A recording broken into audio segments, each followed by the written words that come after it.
This video is sponsored by Titan Mattress. When I say every minigame, I literally mean all of them. All 10 mainline games, every Game Boy Advance, DS, and 3DS version, the Switch 1 and 2 versions, and even Mario Party E. That gives us a grand total of 1,411 minigames. This list is based on how fun the minigames are on their own, and some minigames have been grouped in categories if their objective is the same or extremely similar. I'm also combining the dual versions of minigames from Mario Party DS and 8 since they're just the same minigames, but with less characters. I'm also not including the gadgets from Mario Party Advance. I'm sorry to the egg roll fans in the chat, I know how much you guys love that one. And finally, you'll see abbreviations behind each minigame. You can pause the screen to see what game they come from if you can't tell. But with all that out of the way, let's get this massive party started and get her ranked. Starting off is Spinister Bowser. This barely qualifies as a minigame, but it technically is one. In the Mario Party E board game, you use this paper-thin playboard and cards to play the game. This minigame's only purpose is to tell you what to do next in the board game, and nothing more. And since it's Bowser, you'll likely be forced to do something to your disadvantage. Lekitu's Luck. It's the exact same thing, but you're more likely to get good luck for the board game. While it's kinda cool Mario Party E exists at all, this is as bad as it gets when it comes to being a standalone minigame, because it really isn't one.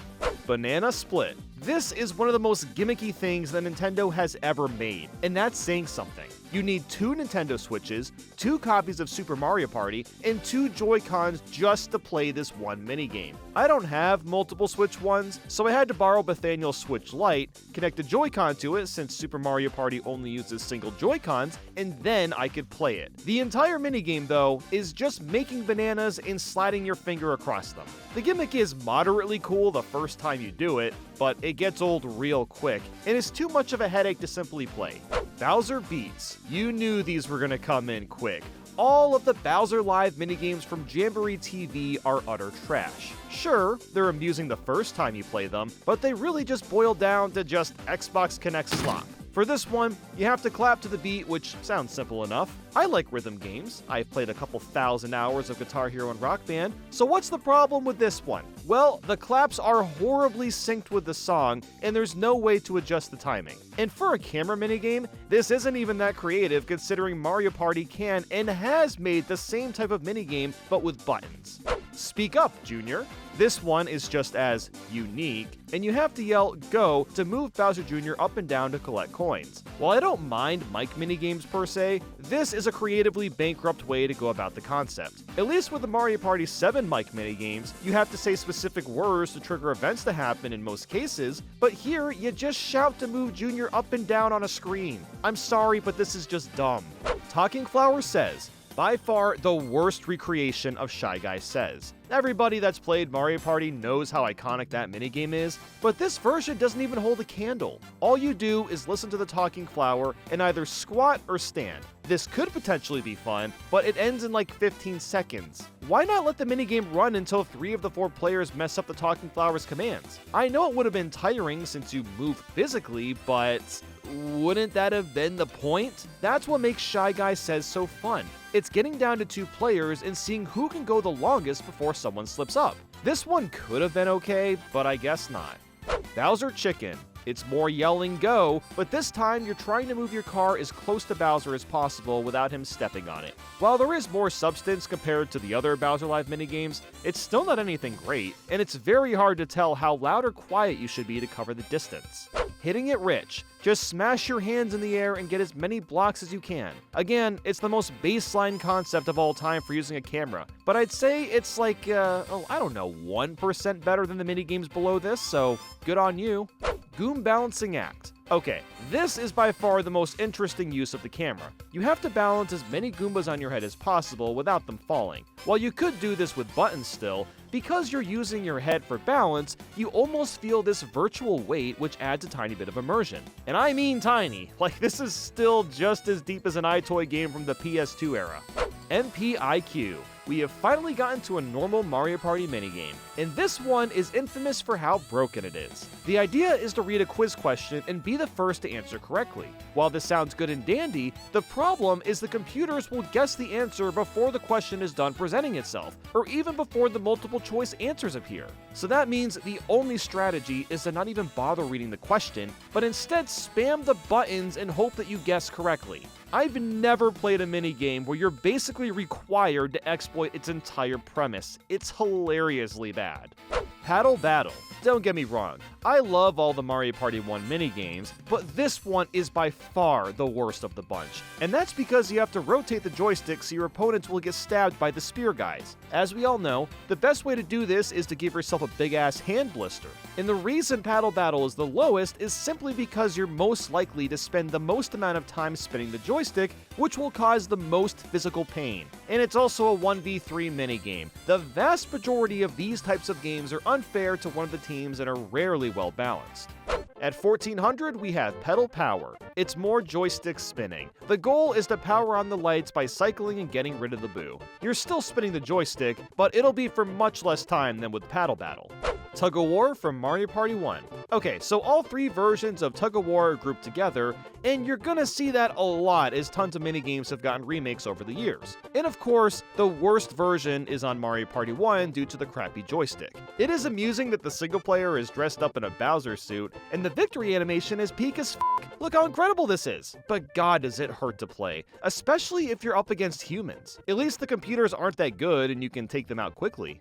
Tug of War from the Top 100. The 3DS version is very similar, except you can't use the palm spinning trick for, obvious reasons. It's much easier to win and puts a lot less strain on your hand, which is nice. Although you don't get that glorious Mario Party 1 winning animation.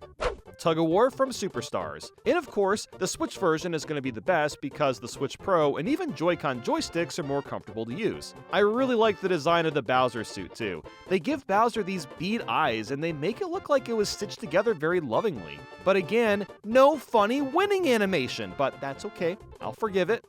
Piranha's Pursuit from Mario Party 1. Get ready to be bombarded with a lot of 1v3s. This is one of the worst ones, and it's gotten remade several times for some reason. The single player rides a skateboard across a swamp and has to jump over rocks and logs. They can also swing on a vine, although it doesn't increase or decrease their speed. As long as the single player doesn't trip, it is impossible for them to lose. The group of 3 on the clouds can ground pound all day to increase the piranha size, but they absolutely will not win unless the one player messes up, so it's pretty rigged against them.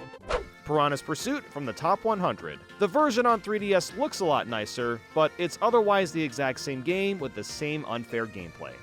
Piranha's Pursuit from Superstars. And of course, the Superstars version is the nicest of them all. You're gonna get very used to seeing the remade games grouped together as they rarely change much. Coin Shower Flower. Another 1v3. This time, the single player stands on top of a flower and collects 80 to 90% of the coins, while the other 3 are on a slow boat collecting the leftovers. Not only is this one-sided, but the coins can sink into the water, making them even harder to collect. Your only hope is the single player falls off the flower, which I guess could technically happen if they don't know what they're doing. Cointagious. Why yes, I love how fun it is to hit the dice block on the boards. Let's turn that into an entire minigame. How anyone thought this is a good idea is beyond me. Mathletes. Instead of hitting 1 dice block, you hit 3 to make a math equation, and you're trying to get the most coins. Wow. Maths of Glory. It's the exact same concept, but with more of a goal this time. The first team to reach 50 and take down the puzzle castle wins. Yippee. Dice and Dash. For this episode of Dice Block Adventures, you need to match up the icons with your door to get through. If you get a Bowser icon, you have to reset your door, which really sucks, especially when you get down to the last one and mess up because of the faster speed.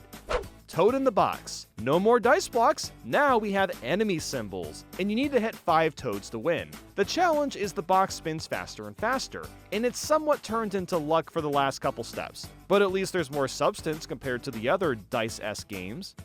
Picture Imperfect. We're not done with hitting dice, this time you're trying to match up the facial features of an enemy. Each dice block gets faster and faster, so again it kinda comes down to luck, but it's a little bit easier to time. Slot Sync. The same type of minigame, but now it's with a partner. You'll hit blocks to make matches of enemies for points. At least the box itself doesn't spin super fast, it's slightly easier to get the matches you want. Bob-omb Barrage. One player is on a barrel platform, while the other 3 are throwing bob-ombs and trying to get to one in their space. This is ridiculously hard to pull off if you're in the group because the controls are mega ass. Throwing the bob-omb requires you to flick, and it never feels like I'm in control of where the bombs are actually going. And it doesn't help that the single player's platform moves fast enough to avoid most throws, even the ones that get close to them. Aim of the Game from Mario Party 8. I love the idea behind this game. You shoot at falling cards and try to get the highest score. It's fun to fire, but there's one glaring problem. There's no time limit and cards fall endlessly, meaning that even if the other players are stealing the cards or multipliers you're going for, it doesn't matter. Literally, by just waiting it out, you can get any cards that you want, which completely destroys the challenge this game could have had. Aim of the Game from the top 100. Okay, yeah, sure. This one was brought back for the 3DS. Nothing has changed here. You don't even use the touchscreen to tap on the cards, which would have been a nice implementation. But whatever, the minigame is already bad, so who cares? Trace Cadets. This might be my first skill issue of many in this video, but I swear the controls just don't work for this one. Using the stylus, you have to draw outlines of shapes to fill out your square. The issue with that is 9 out of 10 times, the game doesn't count my shape. There's outlines on the touchscreen, and it just seems to be completely random when my shape counts or doesn't count. Especially with a triangle. I swear I'm tracing it down to the pixel, and the game is like, nah, not good enough. Now, of course, I could just be bad, but I feel like Trace Cadets is way too strict with the drawing. Bowser's Block Battle. I almost counted this as a purely luck-based game, but you can technically pick and choose what dice to alter. The idea here is you want the most dice possible to be your face, as you'll get to attack Bowser that many times. Anything left over with the Bowser icon gives him a chance to breathe fire at everyone. While I do tend to enjoy boss minigames, this one is pretty ass because you have so little control over how many times you can attack Bowser. And also, let's keep in mind, we're just throwing dice! It's not that interesting to begin with. Crate in Peril from Mario Party 6. One player tilts a box with shells while the other 3 have to avoid them. This looks like it'd be fun, except the pair of 3 are utterly screwed. They move so slowly and barely have any time to react to a shell changing directions. Crate in Peril from the top 100. Why did they bring this back for the 3DS? The shell speed is about the same and the single player is practically guaranteed to win. Bowser's Fire Bar Fury. Oh hey, this similar minigame is Bowser themed in Mario Party 10. Using the gamepad, you tilt the screen around and attack players with the fire. While it's maybe a tiny bit easier to avoid the flames, it's still brutally unfair to the team of 3. Sneak and Snore from Mario Party 2. We've got another minigame that might be a skill issue again. The objective is simple. Push the button and escape Chain Chomp without waking him up. What makes this one so hard is the controls of all things. If you fully push down on the joystick, you move forward at top speed, but hiding behind the barrel is super delayed and the Chain Chomp will catch you and take you down. If you slightly tilt the joystick, hiding in the barrel is faster, but you'll move much slower. I swear, I always seem to pick moving slow and fast at the worst times because you get next to no warning that the Chain Chomp is gonna wake up, as his sleepy bubble is barely enough of a notification. So I very well could just be bad and have never picked up on a strategy, but I've always found the controls to be overly finicky for what could have been a really fun minigame. Sneak and Snore from Superstars. And for some reason, the Switch game brings back this minigame. Obviously, it looks a lot nicer, but the controls are the same and it's really not any better. Gatekeepers. This one by a landslide wins the award for most boring minigame of all time. All you do is pick up a key and take a wild guess at which door it opens. The only semblance of strategy here is keeping track of other players messing up the wrong key combination, but that's it. You go one at a time, and it's so tedious and dull. Gatekeepers could have been an okay minigame if everyone ran around at once, but going one at a time is such a drag. The Beat Goes On from Mario Party 3. Unless you have the memory of an elephant, you're gonna struggle with this game a lot. Everybody takes turns remembering button inputs, and holy crap, it goes on for way longer than it should. Once you get past like 8 or 9, my brain starts forgetting what's what, which makes this feel incredibly unfair to everyone involved. The Beat Goes On from the top 100. Are you serious? This minigame returns for the 3DS? Why? Who was asking for this? Sure, it looks more cleaned up visually, but it's still just... why? Buzz-a-Fuzzy. Tilt the 3DS around to aim your arrow at some fuzzies. It sounds like it might be fun, until you realize that the motion controls get thrown out of whack after playing for 5 seconds, and they're just kind of awful. Hot cross blocks. I'm not gonna lie, this one is really annoying. The goal is to get across the lava, and to do so, you pick a set of blocks on the right side. However, if 2 or more people pick the same blocks, then nobody moves. This could make the minigame take anywhere from 30 seconds to 3 minutes, depending on the RNG. This just isn't fun. There are much better mind game minigames out there. Fast feed Yoshi. You try to eat coins with Yoshi while avoiding the Shy Guys. If you eat 2 coins, then you win, and if not, you lose. It's a minigame, alright. Slot machine. Now we've got a barrage of gambling minigames to get through. With this one, you just try to match the pictures to win some coins. You can attempt to time your jumps, but it's not that easy to do. Bowser slots. Wow, it's the same minigame, but with this deranged Bowser skin trying to eat the slots. You know, maybe you should just do that so we don't have to play this. Scratch 'em. You'll scratch 5 spaces and hope you get some matches. If you ever wanted to experience the thrill of buying a lottery scratch ticket and losing, then this game is for you. Match 'em. Literally just a basic slot machine. There's nothing else fancy about it. You gamble coins and hope you get some matches to get a return. Stop 'em. You gamble some coins into a color and hope that the light stops on them to get a return on investment. To me, it's one of the most boring ways to gamble. Drop 'em. You drop a coin and hope that it lands in the box. You could argue there's some strategy with where you drop the coin and when to do it, but the pegs randomize it to the point where you have to just hope for the best. Pair 'em. The goal is to get rid of all the cards by making matches, but you have no way of knowing what's coming up. You can also gamble money on certain suits, and that's it. Game Guy's Roulette. At least these 3 Mario Party 3 Game Guy minigames are slightly better. You place a bet, and a shell spins around a roulette. If you hit the character you picked, then you end up winning. Game Guy's Magic Boxes. You pick a chest and hope you get Toad. If you do, you can guess again to double your money, or lose it all with Koopa Kid. It's just another gambling thing. Game Guy's Lucky 7. For this one, you roll some dice with Game Guy. Whoever gets the closest to 7 or hits a 7 will win, so it's kinda like a poor man's version of blackjack. Game Guy's Sweet Surprise. You get a small and large chain chomp, and you place a bet on which one you think will eat the cake the fastest. The chances are higher the big guy will, but if the small guy wins, you get a larger payout. I'm only placing it as the top of the Game Guys because it's kinda cute watching the chomps eat the cake. Slotto Whirl. Another slot machine, but this time you're trying to line the slots up for a key. You could try multiple times over if you don't get it, so I guess that makes it more fun? Question mark? Match that item. Gambling as a group. Now that's what I call a true party. The goal here is for everyone to hit the same icon on the slot. If you mess up, then you can keep trying. It's a little long-winded, but it's fine, I suppose. Spin-off. For this 8-player game, you have to match up slots with a partner, and the first to do so with all 3 images wins. The images don't move too fast, and it's easy to redo if you make a mistake. Lucky Lineup. So this time, you play slots with the other players, and you're trying to get the highest score before time is up. It's the most interactive slot-themed minigame, hence why I've got it as the top one.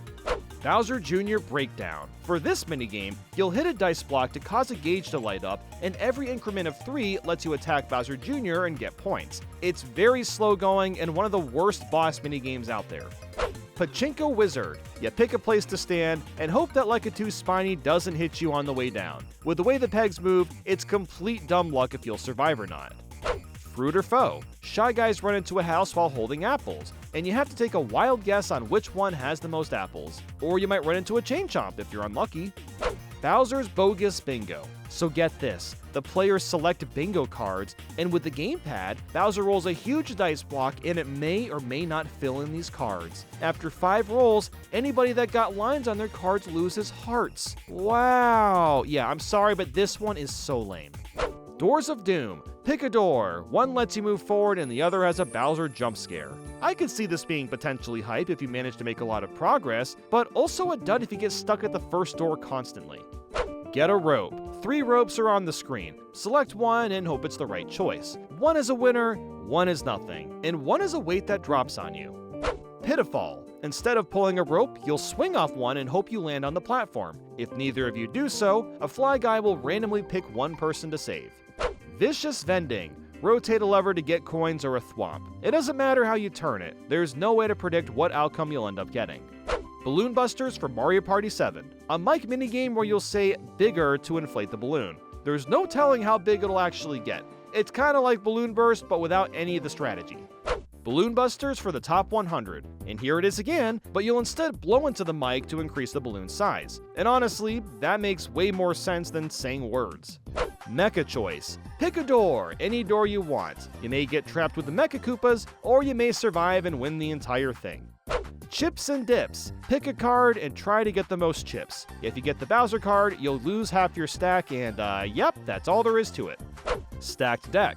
Each player takes turns picking cards. Toads let you survive, the Boos reshuffle your turn order, and Koopa Kid is the eliminator. While things can get shaken up from the Boo card, there are far more interesting luck-based games out there.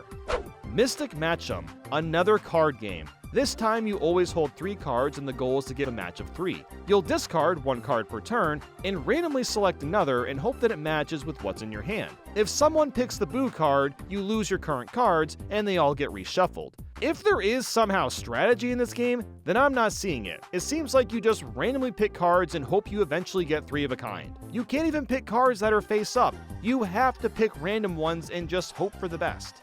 Goomba's Chip Flip. The goal here is to be the first player to reach 50 points by flipping these chips and getting their points. Of course, there's no way to tell what's under the chips, so you just have to take a wild guess and hope for the best. Deckhands from Mario Party 7. Card games and luck really go hand in hand, don't they? For this one, you'll randomly select cards from a deck that range from 1 to 13. Whoever ends up with the most points wins. Deckhands from the top 100. Not much of a difference with this one, except that the camera is more zoomed out. Of all the luck-based games, this was definitely a choice for remaking. Pound Peril. You push switches and hope you find the right one, as most will cause injury. Even after getting a switch one, it gets randomized again, which makes it even harder to win. Panels of Doom. Pick a panel and then take turns rolling dice. Whatever the number is determines which panel breaks apart. We're really just hitting the dice. All I can compliment is that eerie looking sky. Whoa. Panel Panic. Literally the same thing, but all the panels get covered by 9 players and they all hit the dice blocks at the same time. I guess it's better because it ends faster? Cardiators, a slightly more dramatic way to randomly pick cards. You start by hoping you get a higher card than your rival, then you'll pick another card from a table, which is a random attack. These attacks do a set amount of damage, and the goal is to survive the longest. I suppose this is a way to shake things up. Peer Pressure from Mario Party 9. Pick a fishing rod and hope that you get a cheap instead of an urchin. Even though all the rods will be bobbing in the water, it's impossible to tell which ones are safe and which aren't. Peer Pressure from the top 100. And of course, this got a remake on the 3DS. And I just know how much you guys were clamoring for this one back in 2017. Cheap Chance. The same concept, but it's on the DS. The only reason I'm ranking it higher is because the bottom screen shows you the ropes, giving you a sense of illusion that you can tell what rope has the cheap, but there's still no way to actually know. Pinball Fall. Pick a ball and hope you make it to the bottom. What actually makes this one luck-based is that the rotating blocks are random each time you play, and you have to pick a ball each time. If you get stuck in the hole, you can shake your way out, but there's really not much you can do to try getting first. Hide and Sneak from Mario Party 3. A 1v3 where the solo player has to guess where the team of 3 is hiding. While you may see the players briskly running around, this literally means nothing. It's a placebo to try to trick the solo player from picking the wrong hiding place. While it can be unfair to the single character, the team of 3 can just as easily all pick the same hiding spot and get spotted all at once. Hide and Sneak from Superstars. Obviously, it looks a lot nicer, and you don't use arrows to pick the hiding places anymore. I'm not sure why they switched it to buttons, but it doesn't change the circumstances. Trick or Tree. Some trees dance all around, and you have to take a wild guess on which one's the tallest. You'd think that maybe you could keep track of which tree is what, but they're all shaped exactly the same, so there's nothing you can do about it. End of the Line. This technically isn't completely luck-based, but it also kind of is at the same time. The goal is to get through 3 tunnels by taking the right junction, and there's no way of knowing which way is correct. If you pick the wrong direction, you'll fly off the path and have to restart. You can screen cheat and see what your opponent is doing to help, but there's just as high of a chance of someone getting all 3 junctions correct on the first go. Peel Out, a very similar idea, but it's with 4 players and you have no idea how many bananas you'll end up with at the end. Spin and bear it. You select a place to stand, the wheel spins, and you just hope you don't get squashed by a hammer. Sear Terror. Pick one of 4 ropes, and Bowser will peer into his magic ball of bullshit and something good or bad will happen to you. It's kind of amusing that Bowser is randomly a fortune teller for this minigame, and just never again. Scaldin' Cauldron. Pick a cauldron, and pray that Bowser doesn't cook you up. This one can get a little scary since Bowser slowly examines what he's gonna roast, like he really doesn't want to rush things at all. Hide and Go Boom from Mario Party 4, a 1v3 where one player lights up cannons to try launching the team of 3 into Kingdom Come. Like with Hide and Sneak, there's a placebo effect of characters running around deciding where to go, but it really doesn't matter. I find this aesthetic to be really cool and pretty looking. Hide and Go Boom in the top 100. The remake on the 3DS is much more lush looking with a gorgeous red sky. Merry Go Chomp. You pick a color, the pillar spins, and have to hope you don't stop next to the chain chomp. It may seem like you can predict when this spinning will stop as it slows down, but it comes to a halt whenever it feels like it. Garden of Eden. Pick a plant to water, and the goal is to grow one that doesn't have a piranha plant as that'll eat you alive. It's an okay concept. I like the suspense of wondering if you'll die to Mother Nature or not. Cut from the team. You take your scissors, cut random ropes, and pray that you don't get launched into the cannon. I kind of like that the game has a moment of pause before it decides if you're getting flung away or not. Bowser's Big Blast from Mario Party 2. One of the most iconic luck-based minigames in all of Mario Party. You push down a switch and pray that Bowser's head doesn't explode. Every player has an equal chance of blowing up or not blowing up, so it's 100% luck-based. Bowser's Bigger Blast. I'm not gonna lie, the explosion is actually a little bit bigger. But outside of that and the better visuals, it's the same game again. Bowser's Big Blast from the top 100. Interestingly, this remake is based on the aesthetics from Mario Party 2 and not Mario Party 4, but beyond that, it's what you'd expect. The explosion is the nicest it's looked so far. Bowser's Big Blast from Superstars, and the Switch remake is again based off the original from Mario Party 2, and the explosion is once again a huge improvement. You're the Bob-omb. You select switches until you get the one that causes King Bob-omb to explode. Both players pick at the same time, so you never really know what's going down. It's kind of nice that you don't have to take turns. Haunted Hallways. Everybody starts in one room, and you have to find your way to the end by randomly walking through doors. While this is entirely luck-based, you get an indicator of what rooms have already been spotted, so you can attempt to avoid those rooms altogether to save time. Don't Wake Wiggler, one of the most nerve-wracking minigames of them all. You pet a Wiggler that's sleeping, and it slowly starts to wake up. Whoever pets him and awakens his beauty sleep loses. Same as Lame. For this one, you have to push a button and hope that nobody else pushes that button. If that happens, your level raises up 1, and you need to be raised 3 times to win. You could argue this isn't really a luck-based minigame, but like, it pretty much is. You really have no idea who's gonna pick what. It's anybody's chance at victory. And if you're playing with all human players, then this is one of the greatest mind games of all time, trying to read other players' patterns and whatnot. Day at the Races. While this is a game of luck, you can technically pick a character based on what their animation looks like, as that determines how fast or slow they'll go. The fast characters technically have higher odds of winning, but even still, you never know who's gonna actually win. Random Ride. This is a very similar concept with a bit of a twist. The name of the machine being positive increases the odds of it winning, quite literally. There's no guarantee, of course, but having the name of the vehicles help you decide what might win is hilarious, and it can still be just as hyped to cheer on your pick and hope it succeeds. Saber Swipes. And now we're on to our first duel minigame. Push buttons faster than the other player to win. It's incredibly basic and not all that riveting to play. Quick Draw Corks. And here's another one. Wait for the Goomba to tell you when to push the A button in a shootout. You know, maybe these shouldn't be compared with normal minigames, but I did say every minigame and meant it, so we're just committing. Shy Guy Showdown from Mario Party 5. Wow, it's the same minigame, but in Mario Party 5. Whatever button Shy Guy holds up, just press it first before your opponent. Shy Guy Showdown from the top 100. I'm honestly shocked they remade this for the 3DS. Like, seriously, there are so many better choices than this one. Give Me a Break. We've finally made it to the item minigames, and these are purposefully not that in-depth. Their existence is to simply get an item for the board, and not much else. So all that happens is you pull a lever and try to time out an item that you want. Mallet Go Round. It's the same idea, except you hit a hammer to knock down platforms, and whichever one you get to the bottom of first is the item you win. I appreciate how easy it is to pick the item you actually want. And at 1300, we have Winner's Wheel from Mario Party 3. You spin a roulette and push a button to get an item. Truly the most riveting gameplay I've ever seen in my life. Hold on, don't tap your phone to skip, because there's a good chance that you're watching this video on your bed right now, and I want you to ask yourself this. Are you actually comfortable?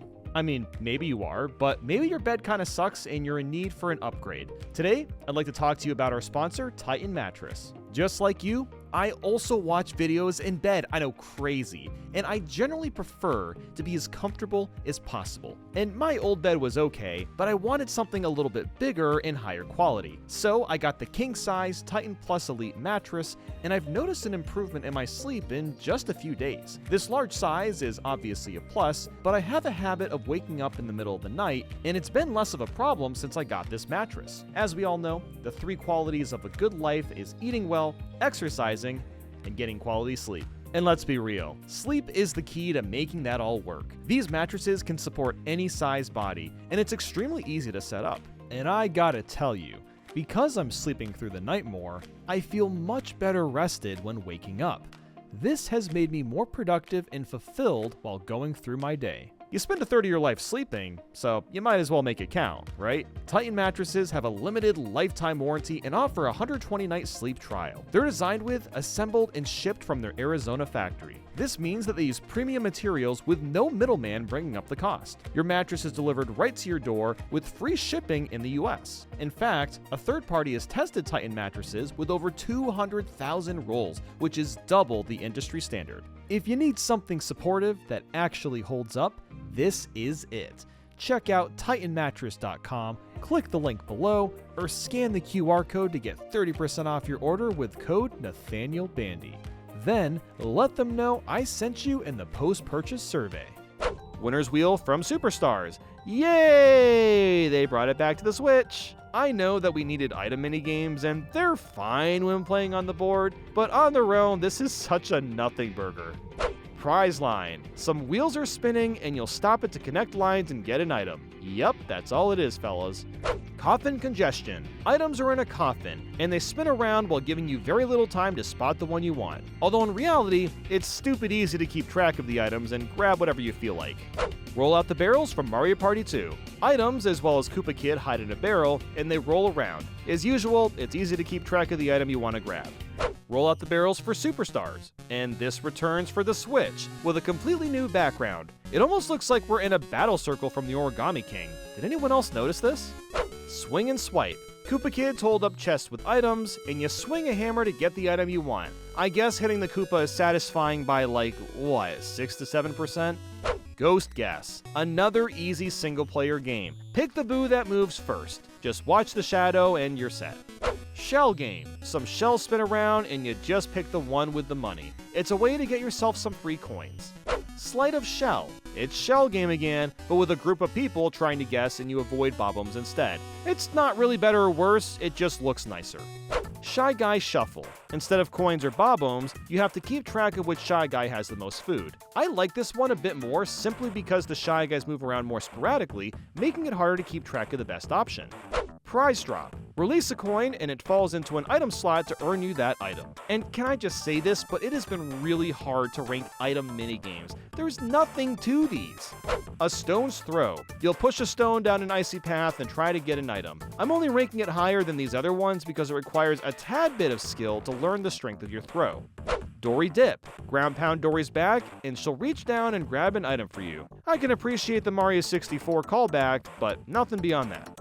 Swinging with Sharks from Mario Party 3. Jump off a swing and you get an item. I suppose this is more engaging than some of these other item minigames, I guess? Swinging with Sharks from Superstars. It even got a remake on the Switch, which, I guess fair enough, why not, right? Roll with it. Finally, a somewhat decent item minigame. You tilt the platform and roll your ball to the item you want. I really like how it requires some precision to get the better items. Block and roll. The single player has to carry a block from one side to the other while the group is rolling boulders at them. The problem with this is that you move as slow as a sloth when carrying the blocks, and it's incredibly difficult to get even one block across. Maybe I was doing something wrong, I don't know the strategies perhaps, but it doesn't seem like the single player stands any sort of chance of winning.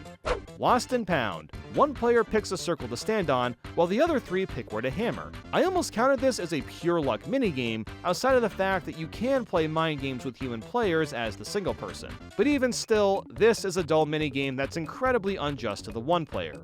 Jump Rope, another rigged 1v3. The single player controls a jump rope while the other 3 have to jump over it. Literally just spin fast as as the single player and they'll win just about every time. Coconut Conk from Mario Party 3. One player is in a barrel rolling around on the ground, while the other 3 ground pound the trees to drop coconuts. This is another one where I think I just have a skill issue, because I always seem to get hit by coconuts due to the slow rolling. But at the same time, in the group of 3, I'm constantly ground pounding my group by accident. But I do feel like the single player is at a huge disadvantage because of how slow the barrel rolling is. Coconut Conk from Superstars. The remake on Switch has improved a tiny bit. The barrel rolling speed is maybe a smidge bit faster, but it's still out of their favor if you aren't the ones pounding the trees to drop nuts. Bob-Ohms Away, a similar concept to Coconut Conk, except the group of 3 drops bob-ohms that hit pegs on the way down. At least the single player isn't stuck in a barrel this time and can actually run around, but even still, it's really hard to avoid the bob-ohms because it's unpredictable where they're gonna land.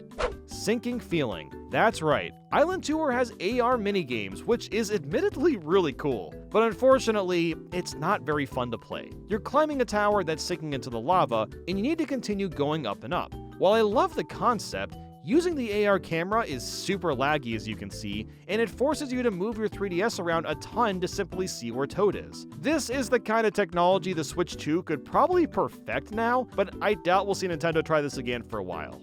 Mushroom Medic. Want to play the easiest game in the world? Well, here you go. All you're doing is looking at the heartbeats of each character and selecting the one with a different beat. It's extremely obvious, and I played this for several minutes without it ever getting difficult. This might have a semblance of challenge with the rumble on instead, but it was turned off when I played it, and it was laughably simple. Wario's Buzzer Beater. It's another quiz show, but it's not completely busted like MPIQ was. After looking at the screen, Wario asks a question, and whoever answers correctly first gets the most points. While this does work, there's 10 questions total, and it drags on for forever. And this is Wario we're talking about. Why isn't this dedicated minigame about collecting money or eating garlic or something? Pop Quiz. Very similar to Wario's Buzzer Beater, but there's only 3 rounds so it doesn't drag on as long. The questions are also a little bit harder. Curtain Call. Oh my goodness, another quiz game where you race to see who can answer Toad's questions first. These sometimes get hard, but usually they aren't much of a hassle. Drop Quiz. Wow, I wonder what this one's about. The only difference between this quiz minigame is that it's a lot tougher with more obscure questions, and there's less rounds. That doesn't make it more fun, however, and it's another unfair 1v3 with the one player having control of what questions are asked. 3-Door Monty from Mario Party 3. More quiz fun time! Okay, well, it's not exactly a quiz. You have to keep track of the enemies and what doors they're going into. So it's basically the same thing over and over. 3-Door Monty from the Top 100. And of course, this was remade for the 3DS, with completely redesigned floors and housing. How special of them. Fruit Parade. It's pretty much just drop quiz again, but without the 1v3 player element, and you can take notes. And I find that to be neat and all, but my god is there a lot of quiz games. Thwomp the Difference. The thwomps rise into the air, and you have to find the difference in the image. All these games are the same, I'm only ranking this higher because of the nice visuals. Big Top Quiz. If you ever wanted to play the same game, but it's Toads rolling on a ball instead, then boy are you about to have a hell of a night.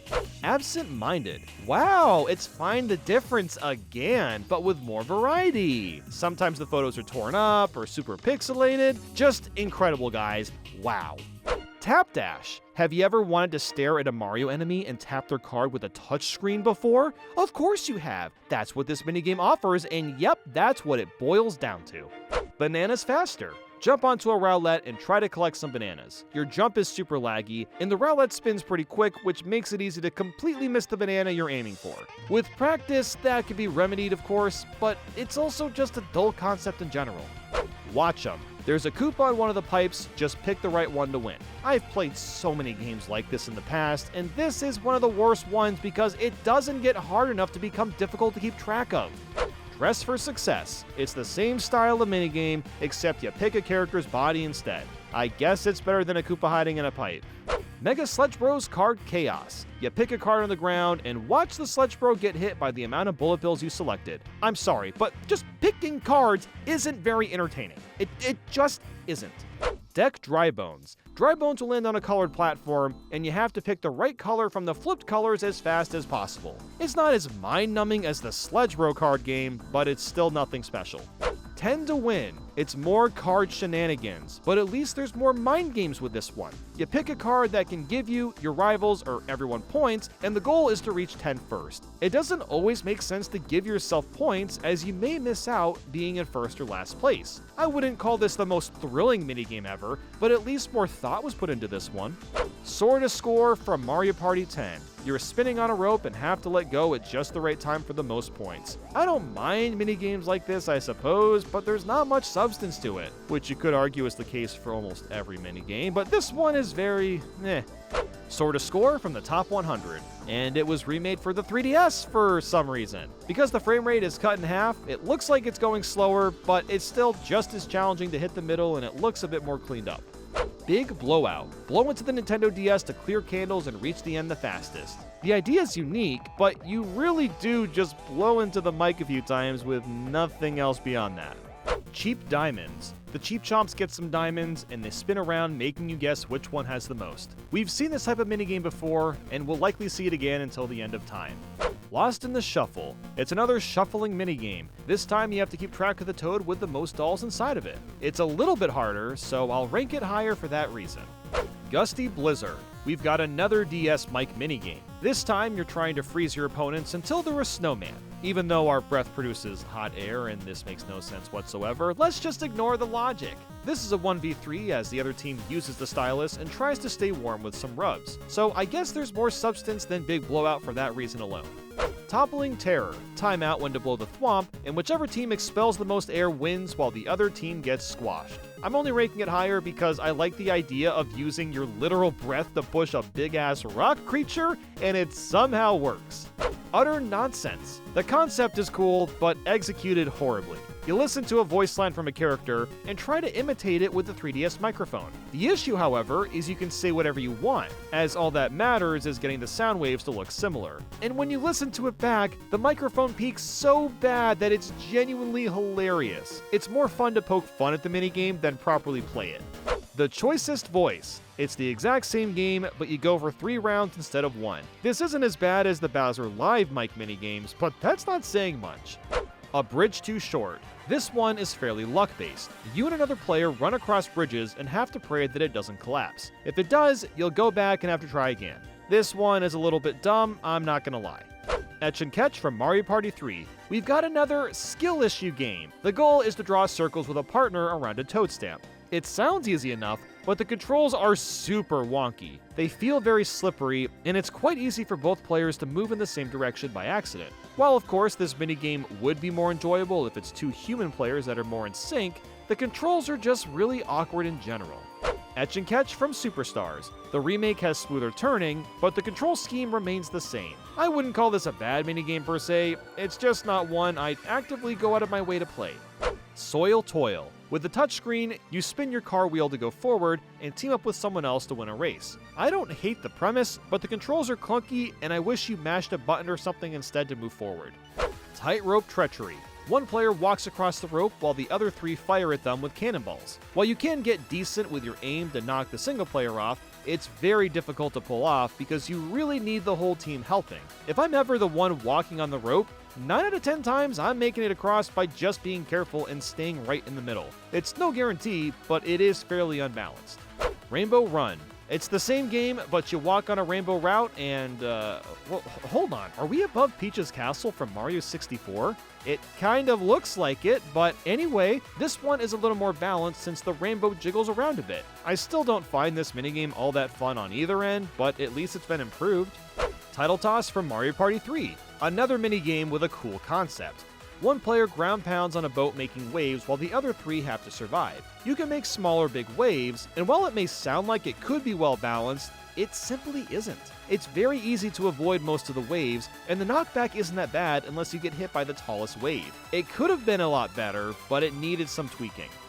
Title Toss from the top 100. And of course, this was remade for the 3DS. Outside of the visuals, not much has really changed here. Title Toss from Superstars. The Switch version, however, is slightly better, seeing as the group of 3 suffers greater knockback when getting hit by any kind of wave. While I wouldn't really call it fair still, it's slightly improved. Making waves. It's the same concept, but reversed. The group of 3 makes the waves from the outside, while the single player has to survive on this turtle raft. Funny enough, the opposite problem exists with this one. The waves aren't very strong, and it's easy to survive in the middle as long as you keep the raft relatively flat. Beam Team. I love the idea of 3 UFOs trying to abduct a single player as a minigame, but holy crap, look at how fast the UFOs move! How does this one person stand any sort of chance? Now, yes, the UFOs do get stunned if they knock into each other, but that barely makes a difference due to their sheer speed. Bowser Toss. This is very close to being a button masher only game, but instead it overcomplicates throwing Bowser. You mash A to spin and use the joystick to aim. The only issue is that aiming is extremely finicky, and I never know what angle I really need to be at to get a good distance. Ground Pound.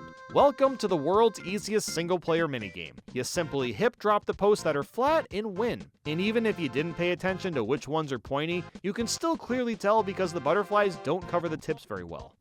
Fruit Picker. Fruits show up on screen, they flip away, and you have to guess which ones are where. There's a billion minigames like this one, and it's just fine.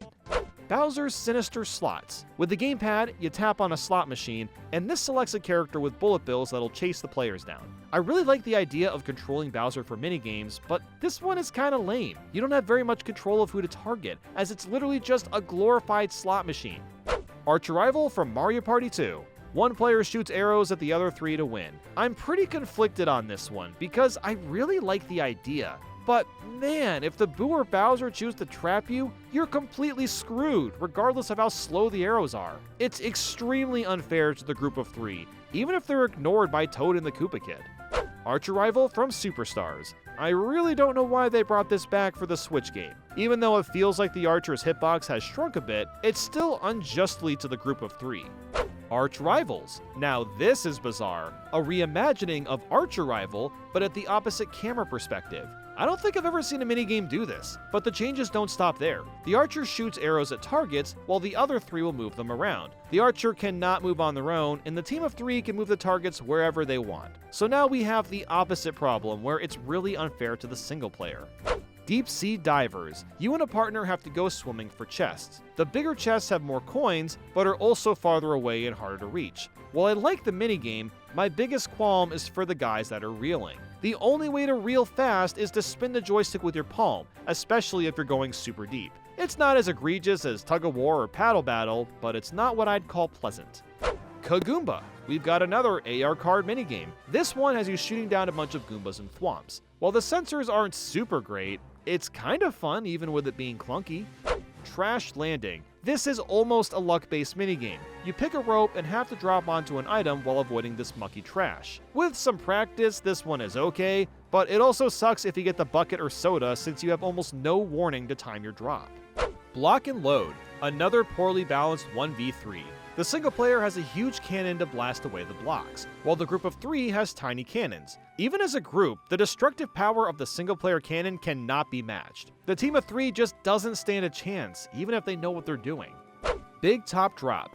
One player is swinging and throwing balls, while the other 3 have to avoid them all. This may look like the team of 3 would get destroyed considering how slow you move on the tightrope, but it's actually super rigged in their favor. If you want to win, literally just make tiny microscopic movements when a ball is headed your way. While the single player can spam a ton of balls out, none of them can be close together, so the single player doesn't stand much of a chance. Sink or Swim. Pretty similar to Big Top Drop. This time the group of 3 are swimming in the water and have an air meter. The single player can also drop balls in one spot sequentially if they want, and even though they have a fragment more of a chance, it's still heavily in the team of 3's favor to survive. Lights Out. 3 players run around with a light bulb, while one is a hammer trying to smack them all. This is another 1v3 that's not balanced well, because the single player can attack horizontally with the hammer, giving them a ton of range. While you can win in the group of 3 and use the darkness to your advantage, it's much more difficult to do so. Candlelight Flight, a fairly similar concept to Lights Out, except it's reversed. One player is holding a candle, while the other 3 are shooting water guns at you. While this sounds insanely unfair to the single player, at least they can get hit multiple times, and the group of 3 are forced to stop in their place while shooting the water guns. I like it slightly more, but I still wouldn't call it a great minigame. Blame It on the Crane from Mario Party 4. We're not done with 1v3s quite yet. This time, one player uses a crane to try to grab the other 3 trapped in balls. While the group can move around a bit on their own, the single player has a pretty clear advantage of timing out when to lower the crane. The controls are a little gimped as the crane moves up and down, but they still have full control of when to drop down. Blame It on the Crane from the top 100. So this version's only real difference is the single player holds A instead of pressing it. The arm moves slightly faster too, but it's still not hard for them to win. Blame It on the Crane from Jamboree. And finally, it was remade again for the Switch. The controls for the crane are different once more. You can move around freely instead of it being automatic. However, the group of 3 are able to move around faster, so it's not quite as easy to win as the single player. Eyebrawl. It's a little strange that there's a few minigames based around killing the eyeballs from Mario 64, and this one isn't so hot. You'll use pointer controls to make the eyeball dizzy. This is simply not fun to do in a 2D plane. It feels good to do in Mario 64 because that requires you to be decent with making smooth turns. This doesn't work because you don't get that same sense of precision, especially because you're racing against someone to defeat all the eyeballs first. Goal from Mario Party 4. As usual, I love the idea, but the execution isn't great. One player is the goalie, while the other 3 are trying to shoot balls into the net. If the group gets 10 balls in, they win. The goalie can move and dive around pretty quickly, which is nice, but the simple fact that there's 3 characters all kicking balls at once makes this incredibly challenging to win as the single player, especially if the group is well coordinated. Goal from Mario Party the Top 100. Yeah, we've got another remake, although this time the net is huge. This might seem like a disadvantage, but the soccer balls don't move quite as fast, so the balance is about the same as the original version. Goal from Superstars, and this is pulled directly from the Top 100 version. Massive net and all. The only difference is that there's more Goombas filling up the stands. Now go ahead, tell your best friend this fact so they can stare at you for 5 seconds and question why you brought that up. Go do that right now. Cherry Go Round. Spin your stylus and throw a cherry as far as possible. I don't mind minigames like this usually, but you really gotta spin fast or you're not gonna get any distance. And I'm pretty sure it's impossible to beat the CPUs on the hardest difficulty as well. Chicken. This one is just okay. You have to be under the thwomp the longest without getting squished. You can get an idea of how close the thwomp is to falling from the shadow, and there's a fake out button which is kinda pointless to use. Rumble Fishing. As soon as you feel a rumble in your controller, you pull up and try to get to the biggest fish. It's over before you know it. Castaway Mario. We're back to the e-reader. You catch fish with Mario and have to catch the one Peach is requesting. It's extremely primitive, but it's fine for what it is. Hand, Line, and Sinker. Another mid-game. The single player tries to reel in fish, which are the group of 3. The problem with this one is that the controls are super finicky, especially when it comes to the single player using the rod. As a fish, you can't move very fast either, so it's pretty tough for the group to win. Tile Savvy. You like basic tile-moving puzzles? That's literally all this mid-game is. Complete 3 tile puzzles before your opponents. Dizzy Rotisserie from Mario Party 6. This one seems hard, seeing as the joystick controls are funky and you gotta be the first one to reach the door. However, as soon as you learn which direction is forward, just rotate the controller in that direction and clear the level in 10 seconds. Dizzy Rotisserie from the Top 100, and they brought it back for the 3DS. The only change is that it looks a lot darker. I guess the lighting change makes sense considering we're in Bowser's Castle. Dizzy Dancing from Mario Party 2. We're not done being confused yet. A record player spins the characters around and the first person to grab the musical note wins. It's extremely quick and you can tilt your controller to move normally like with Dizzy Rotisserie, but it's slightly more intriguing. Dizzy Dancing from the Top 100. Okay, so this remake got a decent upgrade. You'll collect multiple notes under a time limit instead of one. This one change makes it so much better as it allows everybody to have a chance at getting notes, and it makes the minigame last much longer on top of that. Dizzy Dancing from Superstars, and this is the same as the Top 100 remake, collecting as many notes as the time allotted. I wouldn't go out of my way to play it, but I like the improvement regardless. Trackstar. You could almost say this is purely a button masher game, but not exactly. The single player controls a train, and the group of 3 have to take forks in the road and try to avoid getting run over. If the train takes the same path as someone else, both players have to mash and the train will either collide with them or they'll get away. Now, I'm a really good button masher, so I tend to win these games no matter the circumstance, so it really just comes down to who can mash the fastest. Peer Factor. We've made it to our first DK minigame, and this one is fine. You pick a barrel and hope the path you took gives you the most bananas. While you do technically see the entire path before picking, you don't always get to pick the exact barrel you want, and it's unpredictable where you'll end up going because the barrels bounce off each other. Pipe Maze. A similar idea. One player picks a pipe for a chest to go down, and the rest stand there hoping they get it. While this may seem completely random, I've played this game so many times that my eyes can dash across the screen and I can give the chest to myself every time. Diamond a Dozen. It's basically the concept of Pipe Maze again, except that every player has a chance at picking the pipe they want. So at the very least, everyone has a shot at getting the most gems and winning. Chain Chomp Romp. And here we have the most interesting type of Pipe Maze-esque minigame. You'll instead pick a minecart and use that to fire cannonballs at the Chain Chomp. I'm only placing it higher than the others because it's aesthetically the most appealing one. And at 1200, we have Awful Tower. There's a few minigames much higher on this list that are the same concept, but this Mario Party 3 version does not age well. You simply have to climb up to the top, but the physics are just awful. The jumps are very stiff, and getting hit with a hammer knocks you back much farther than it should. I wouldn't mind this if jumping was a little more forgiving, because man, this minigame can be annoying. Crazy Cogs, a 1v3 where the single player spins a cog and the other 3 run around trying to avoid bullet bills. It seems like the solo player has a huge advantage to lure players towards the bullets, but the shadows pop up so early that it gives the group plenty of time to avoid most of them. Suit Yourselves, an incredibly simple matching game where you grab the card that Kamek is holding up. I wouldn't mind this, but it goes on for forever and it almost puts me to sleep by the end. Memory Match. A similar premise except you hip drop panels to make matches. You could literally mess up every combination and get the Bowser space and still win this. Memory Mash. The exact same concept, but now it's with a partner and the goal is to find more matches than the other team. I guess it's slightly more engaging, but only by a sliver. Matchmakers. Wow, it's another version of 2v2 matching, but now you go through rooms and try to be the first to escape. Knock Knock Match. It's literally the same type of game, but instead of matching cards, you're matching characters hiding indoors on a cruise ship. I mean, sure, I'll rank it higher because of the premise. Flippin' Fine. This looks like Memory Match from Mario Party 1, but the cards get rotated around, and you'll only get the item for the first match you make. So I guess that's better?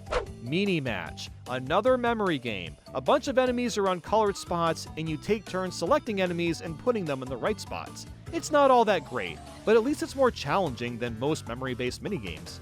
Heir to a Fortune. You got some coins on a cloud, and the goal is to collect as many as possible. The catch is that only one character can stand on one cloud at a time, so you can choose to take a risk and go for the clouds with the most coins, or go for the lower amounts which are safer. While it's not the best minigame ever, I can always appreciate the mind games. Bombard King Bobo, an extremely similar concept. Some bombs roll up and you have to grab one to get points. However, if anybody selects the same bomb, then neither of you get the point. I guess this premise is a bit more interesting than going for coins. Rock Paper Mario. Yup, it's just rock, paper, scissors, but you'll use Mario, Peach, and Bowser as replacements. I'm kinda surprised this minigame didn't happen in the first Mario Party. Darts of Doom. You play a game of darts where the goal is to get the most points, but you can't get a bullseye or Bowser will roast you. Or if you get the lowest score. Either way, someone is getting crisp. What makes this minigame a bit strange is the dart icons sporadically move on their own, and you have to time your throw without getting any in the middle. It feels a bit random and unfair, but I guess that makes sense since this is a Bowser minigame. Fruits of Doom. This time, Bowser is hungry for some fruit and lists off the ones he wants. Oh, wait, you didn't catch all that? Yeah, the idea here is to take turns feeding him fruit and hope you give him the ones he actually wanted or he'll burn you. Balloon of Doom. Everybody takes turns blowing up a balloon for Bowser. Whoever blows it up in front of him loses. You can control the amount of air you add by the height of your ground pound, so there is some strategy to this technically. But the balloon doesn't even look that good. It's not shaped after Bowser or anything, like it's just a JPEG of his face. Time Bomb. A somewhat okay dual minigame. The Goomba gives you a specific time to push the A button, and you have to push it as close to his number as possible. While it's super basic, it feels a bit tense since you have to count in your head and try to get it as close as possible. Clock watchers. Instead of pushing A, you'll yell into the GameCube microphone to stop the time. I find it funny that both minigames involve a Goomba telling us what to do, despite Mario Party 2 and 7 releasing so far away from each other. Peek and Sneak. A pretty basic game of Metal Gear Solid. You simply have to hide behind the pillars and sneak across when the Koopa kids aren't looking. It's super easy, but one of the more unique minigames out there.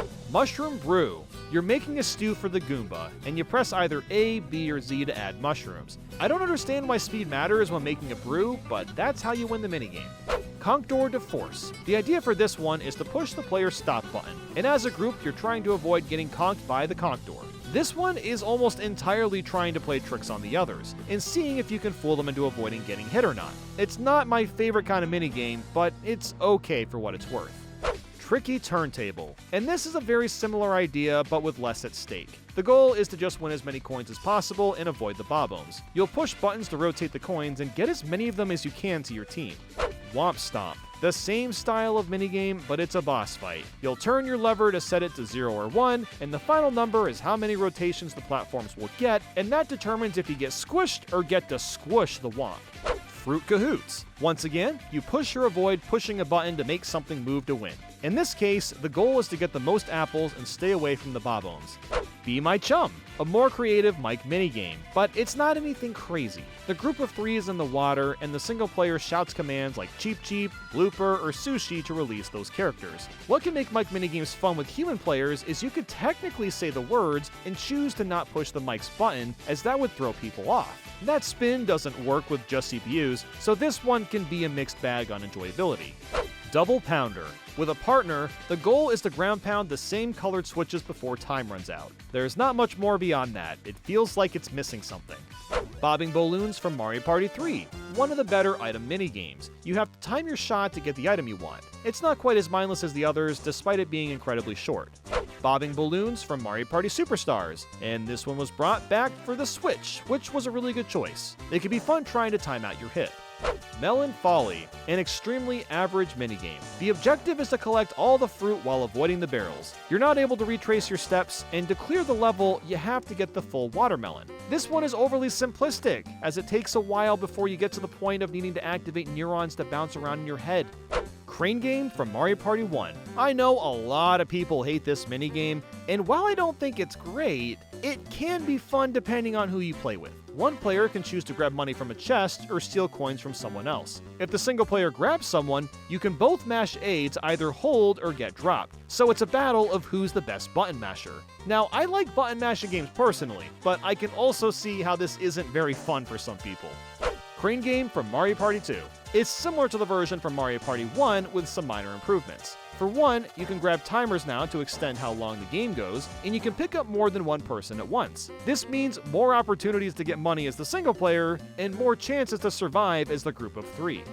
Stage Fright. For this 1v3, the single player is on a stage avoiding fireballs, as the game states, from the group of three. They don't really look like fireballs, but okay. This one is very difficult for the single player to survive. Even though the group doesn't have control of the platforms as they move on their own, it's still really easy to corner the character on stage and take them out.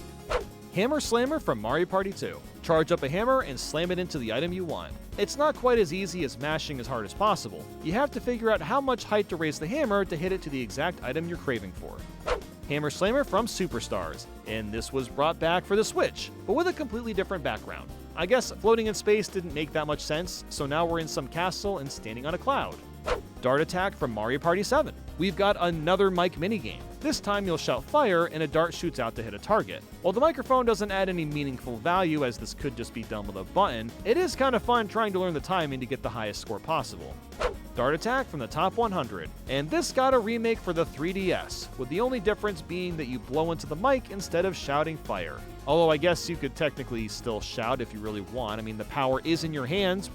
Bowser's Wicked Wheel. a Bowser game where you'll spin and stop the wheel to try to trip up the players to hit electricity. You can start and stop the wheel at any given time and cause confusion and chaos, but you're still at a disadvantage as the players can react quickly and avoid losing hearts. Shock, drop, or roll. I feel like this is one of the most overrated Mario Party minigames out there. It's the same idea as Bowser's Wicked Wheel, but the solo player uses regular controls to move the wheel around. While the team of 3 can trip up, they have so much room for error. Look, they can literally run on the side. Why isn't gravity doing its job? Changing directions isn't fast enough either. It's extremely difficult for the solo player to win this one. Rotisserie Rampage. The same minigame, but on a rotisserie. As delicious as that sounds, it has the same prevalent issues. The team of 3 is very likely to survive, but they don't have nearly as much lenience as Shock, Drop, or Roll. Rail Riders. Destroy your DS's touchscreen by sliding forward to accelerate, and see if you can get the farthest distance. I really love that we're trying to fly off tiny little leaves and we're using a stair banister to build speed. It feels like one of those things that you do as a kid with toys. However, it's not very fun to mash the touchscreen to build speed, so it's just kinda okay. Corkscrew Climb. Everyone runs in a line and has to jump over the amps. It's a fairly straightforward idea, but man, you have almost no time to react to the jump when you're in the front of the line. And that's an issue because the person that wins is the one that's in the front, so best of luck with that. Dry Bowser's Brain Bug. I think this is the only Dry Bowser themed Mario Party minigame. Fun fact of the day, go tell your grandma that so she can look at you blankly and then fall asleep on you. Anyway, for this game, Dry Bowser throws bones at you, and you can knock them back by hitting the button combination shown earlier. We've seen this type of minigame a million times, but this is one of the better implementations. Ray of Fright. One player controls a giant laser, while the other 3 have to avoid it. The laser can bounce off the walls, which makes this extremely difficult for the group. The sheer speed of the lasers isn't easy to step around. Power Washer. Not lasers, but water jets this time. One player controls the water by spinning on the touchscreen, while the other 3 have to avoid it. While it's similar to Ray of Fright, just the fact that the water doesn't bounce around makes it feel a little more balanced. It's still hard to win as the group of 3 because you can turn the water quickly, but the odds are a bit more in their favor. Talkie Walkie. Another mic minigame. This time, the solo player has to yell commands to move while the group of 3 are throwing Spinies at him. Given how slow the Spinies are thrown, it's a walk in the park for the single player to get across. Sand Trap. If you've ever played Kirby 64's Checkerboard Chase, this is kind of like the inverse version of that, but not as fun. The goal is to get rid of Bowser Jr. by teaming up with someone to get rid of blocks. If your teammate doesn't cooperate, however, then you're not going to make very much progress. Balloon Burst. Yes, the Mario Party E version, which nobody's familiar with. You'll simply hold A to blow up the balloon and take turns with a second person. I'd normally rank this with the other variants, but this e-reader version isn't even close to as fun or frantic. Crowd Cover. Toads are covering an image, and you have to be the first to guess what the right one is. Sometimes it's hard to tell, but you can usually notice small details to give you the answer quickly. Knock Block Tower. Punch the boxes, but not the thwomps or you'll knock yourself off the tower. The controls are a little finicky, but this is a passable minigame for what it is. Time Bomb Ticks. One of the few times Waluigi gets official sprite work. The goal here is to just push the numbers in order before time runs out. It's definitely a minigame of all time. Skide and Seek. Using the touchscreen, you'll take notes to keep track of the enemies that are in the cloud. I love the idea, but the touchscreen is so small that it's hard to take quick notes without losing track of what's happening above. I should have taken better notes and not write subscribe at the beginning, but I don't know, this one does the job, I guess. Attention Grabber. Wave your Wiimote around to attract the ship over to you to save you. It's a decent idea, but at the end of the day, you're just waggling your remote around. Bowser's Fence Fury. Bowser swipes at the girders, and we have to avoid his incoming attacks. They are a little slow, but this one's perfectly fine. Daisy's Rodeo. Can I just say that I love the sprites for Daisy and Mario Party E? They're very endearing. The goal is simple. Stay on Bowser and push the buttons to avoid falling off. And that's about it.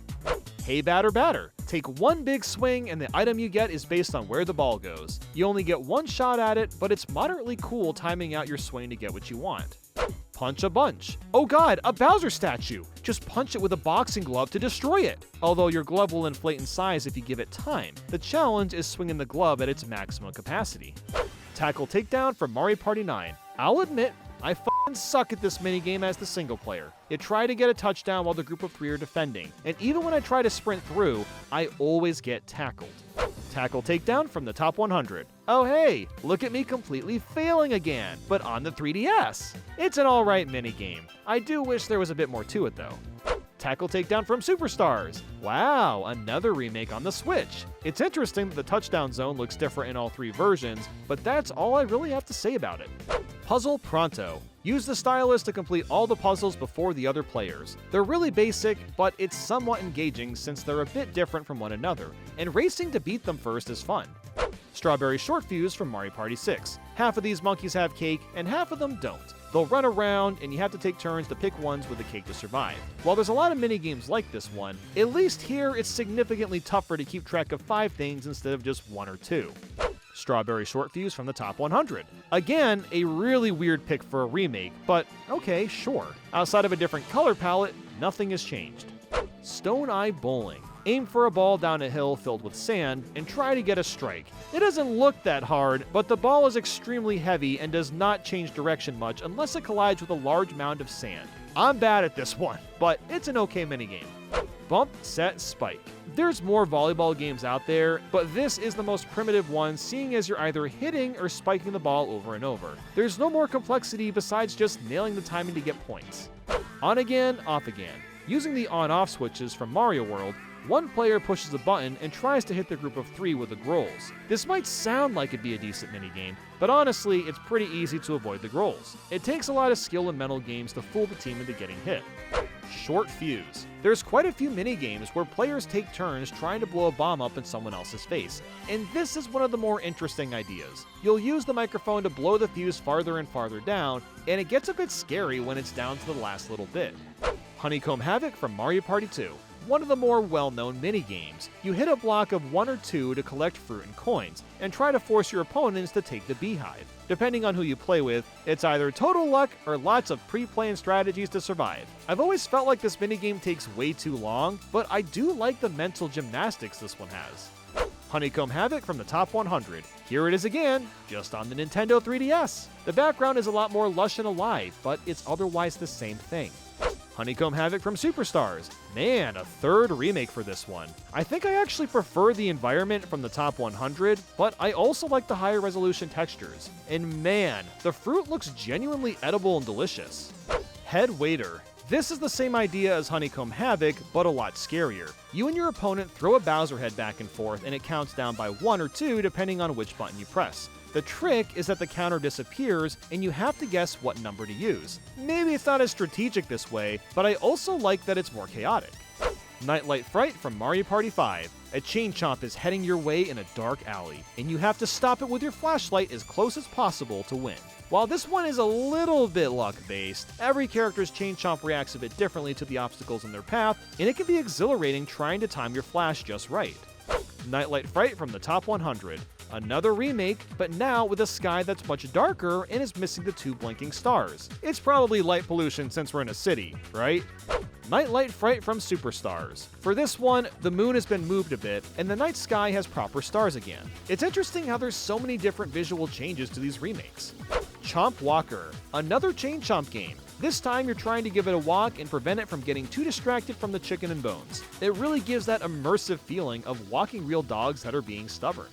Wheel of Woe. Back to the Might games. One player shouts enemies like Chain Chomp, Shy Guy, or Bullet Bill, and the team of 3 have to survive. There's a lot of chaos for the team of 3. It's not easy for them to make it through.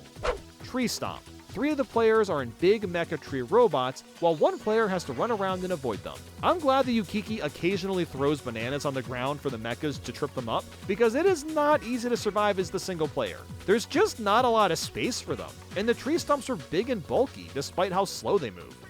Unfriendly Flying Object. Yeah, this minigame was just not that well thought out. As the solo player, you drop a bunch of spikes at the team of 3. The odds of the solo player winning depends on if they know they can stack a wall in the middle or not, because doing so makes it impossible for the group of 3 to win. Paddle Skedaddle. Once again, I have major skill issues with this minigame. You'll race the other players by paddling downstream, but you have to use the touchscreen and swipe left and right to turn. I'd much rather use the shoulder buttons or something, but I guess this works. Bowser's Clawful Climb. Bowser has to mash ZL and ZR to climb the tower to reach everyone, or if you're really slow like I was, then they'll all get away safely. Odd Card Out. This is a game of spot the difference. Whichever character stands out from the other has to be pointed out before everyone else. It's another simplistic idea, as it can be fun to do quickly. On the spot. Have you ever heard of Simon Says? That's what On the Spot is. Poke the thwomp where he wants in the right order and you'll move forward. Fool me once. If you can remember 7 buttons, you can complete this minigame. There's quite a few great minigames that look like this where you actually have control of moving around and doing stuff, but this is just a game of Simon Says. Fast fishing. When the bobber dips into the water, be the first to pull up and get the cheap. It's very simple and fine. Treasure trawlers. You have to find treasure underwater either through the rumble of your controller or the exclamation block notices. This one is a little bit luck-based, and if you're curious what the nighttime version differences are, there are none outside of some rain. Rumble fishing. An extremely similar minigame. You have to find the dragon eel before everyone else. While it's usually quick, I like the tension this one has with trying to find the dragon eel before everyone else does. Rumble Ready, another rumbling minigame. Whoever feels it first and catches 3 capsules or gets the most wins. It's just another reaction variant, there's not much to say beyond that. Flash and Dash. The single player has to hide from the group of 3 from the flashlights. While it's fun to run around avoiding the light, it's pretty tough to win. Even with the radar indicator, it's too easy to get stuck somewhere in the maze and get completely screwed over. It's like trying to beat Pac-Man without any power-ups. Word Herd, a 1v3 mic minigame where the solo player is the annoying younger brother causing trouble, and the group of 3 are the older siblings trying to be responsible. The single player tells the Goombas to stay away from the fence, while the other 3 try to get them herded out. The only way to get the Goombas over the fence is to basically push them across, so this leaves the group of 3 with a very tough job. Conveyor Bolt. One player is dropping lighting, while the group of 3 have to avoid it. Funny enough, the nighttime version is the complete opposite. You got 3 lightning cloud zappers and 1 person running away. It does feel like no matter what time of day you play it though, it's pretty unfair to the character running for dear life. They don't move very fast, and it's hard to have any sort of getaway. Even the lightning itself changes. At nighttime it's a bit smaller. Surge and Destroy. Very similar to Crate in Peril or Bowser's Firebar Fury. One player moves lightning around a square while the other 3 have to avoid it. The difference is you don't get completely screwed by touching the lightning. It'll just stun you briefly. It's the electric ball that eliminates the team, so they have a bit more of a chance to survive. So it's still not that fair, but it is an improvement. Grab Bag from Mario Party 1. When playing this on the actual board, this minigame is absolutely hilarious. You take all the coins you have in-game, and players can literally steal them from you as much as they want until the time runs out. It's so brutally unfair and I love it, but as a standalone minigame, you're really just getting behind someone and shaking their bag for money. Grab Bag from Mario Party 2. And this is the exact same thing, but you take mushrooms instead. I don't know if that's better or worse, to be honest, because as standalone games, there's nothing different about them besides the backdrop. Bridge Saw Puzzle. You have to make a bridge in front of you using the puzzle pieces below. It's a little weird at first because the pieces will auto-flip, but the general idea is pretty basic and decent. Fruit Talktail. I don't know why, but I've always had a soft spot for this minigame. The player with the mic calls out the names of the fruit, and all the other fruit platforms will drop. If the team of 3 is eliminated, the single player wins. Like the other mic minigames, your enjoyment with these will vary greatly if you're playing with human players or not, because it can be fun to psych people out with what you're saying. Spike and Span. The single player can bop the floor while the team of 3 have to avoid the spikes. This allows the one player to juggle the spikes, making it a lot easier to hit all 3 players, so I wouldn't call it the most forgiving. Timing is Money. While this is yet another dice block minigame, this one is a bit different. The selection never rotates that fast, so with a bit of practice, you can consistently get 4 to 5 coins and cash out. This doesn't make it a great minigame as the task is still dull, but it's an improvement over the other variants.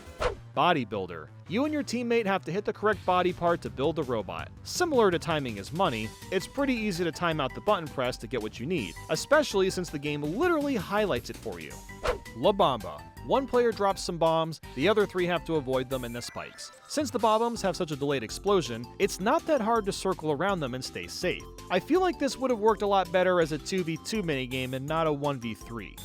Stump Change, a very dull version of bumper balls because there's no bumping. All you do is collect bananas and they're gone in like 5 seconds. Goomba Gotcha. There's 3 types of Goomba on screen and you'll simply click the one the game tells you to click. I don't mind this game, but I feel like it could have been a lot better if the type of Goomba you need to get would rapidly change and you lose points for clicking the wrong ones. Rubber Ducky Rodeo. One player controls Rubber Ducky, and they want to knock off the team of 3 before time runs out. This is done by wiggling the back around a bunch, and maybe it's just a me problem, but I've always struggled to stay on board. It feels a little skewed to the single player, but I could just be bad. And at 1100, we have Swervin' Skies, another 1v3. One player is trying to shoot down the other 3 by hitting their balloons. You'll use motion controls to move around, and it's definitely clunky. I actually think this minigame is fairly well balanced because all the planes move at the same speeds, and the bullets are about the same size as the balloons. I just don't find the controls to be all that fun. Go Go Pogo. This looks like it'd be a fun minigame. You bounce around on a pogo stick and clear pipes to reach the end. Unfortunately, the controls are super slippery and it's a pain getting around. Maybe this is a hot take, I've just never been a fan of this game, even when I played this as a kid.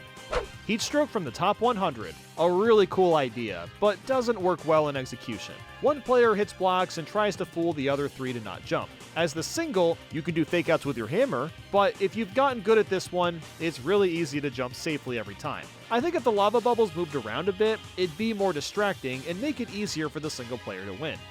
Heatstroke from Mario Party 5. And of course, we've got the original. Not much has changed here, it just runs a little bit better. Card Smarts, another card game. The idea is to play the card that's highest to earn a point. The strategy is that you don't necessarily want to pick your highest cards right away, as it might make more sense to save them for later. It's a game of mental gymnastics, and while it's kind of boring for Mario Party standards, I don't mind it. Mario's Mallet. Oh my god, it's hammer time again! Mario has to smash Goombas and avoid hitting Luigi. It's very bare bones, but I like it because Peach's big-ass smile on her sprite cracks me up. Moped Mayhem. You thought Mario Kart World's 24 players was too much? Well, I bet you haven't heard of this minigame, which includes 30 racers. It's the silliest ever. It tanks the frame rate very heavily, and it's not even that fun. The controls are stiff, the track looks bland, and there's not even items. But I will give it credit. There is some sense of charm to having this many racers on screen at once, and there's a thwomp riding. Not even Mario Kart World has a thwomp, just has a stupid cow. Stratosphere. We got another microphone game. This time the single player shouts move up or move down to change this platform and try to get the team of 3 hit by bullet bills. It's interesting to see these visuals because it looks like New Super Mario Bros. Wii, but that game didn't exist yet. So I guess it's more like New Soup on DS, but I digress. Spike Strike. Some bubbles pop out, and you're trying to click on a hammer before anyone else to attack fishy boopkins. It's a functional game that looks more action-packed than it really is. Sweet Sleuth. Shy Guy wants a sugar crash, and you simply have to give him the candy that he's craving. This one is okay, but all you're really doing is selecting candy with a touchscreen and flinging it forward. Moving Mushrooms. We've seen this type of minigame before. You try to knock mushrooms into your colored cubby. With poison mushrooms getting thrown into the mix, it's actually quite a fair 1v3 all things considered. It's just not that interesting, but at least it's balanced. Conveyor Meltdown. I'm getting some deja vu, because this one looks similar but uses conveyor belts to guide the mushrooms to the right spots. It's also one player only, which is honestly kind of nice so you can focus on getting a high score.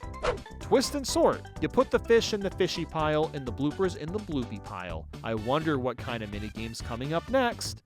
Eye on the Prize. Oh goody, oh boy. This time it's between 2 players and it's the same thing again. At least the colorful balls of goo look kind of nifty, I guess.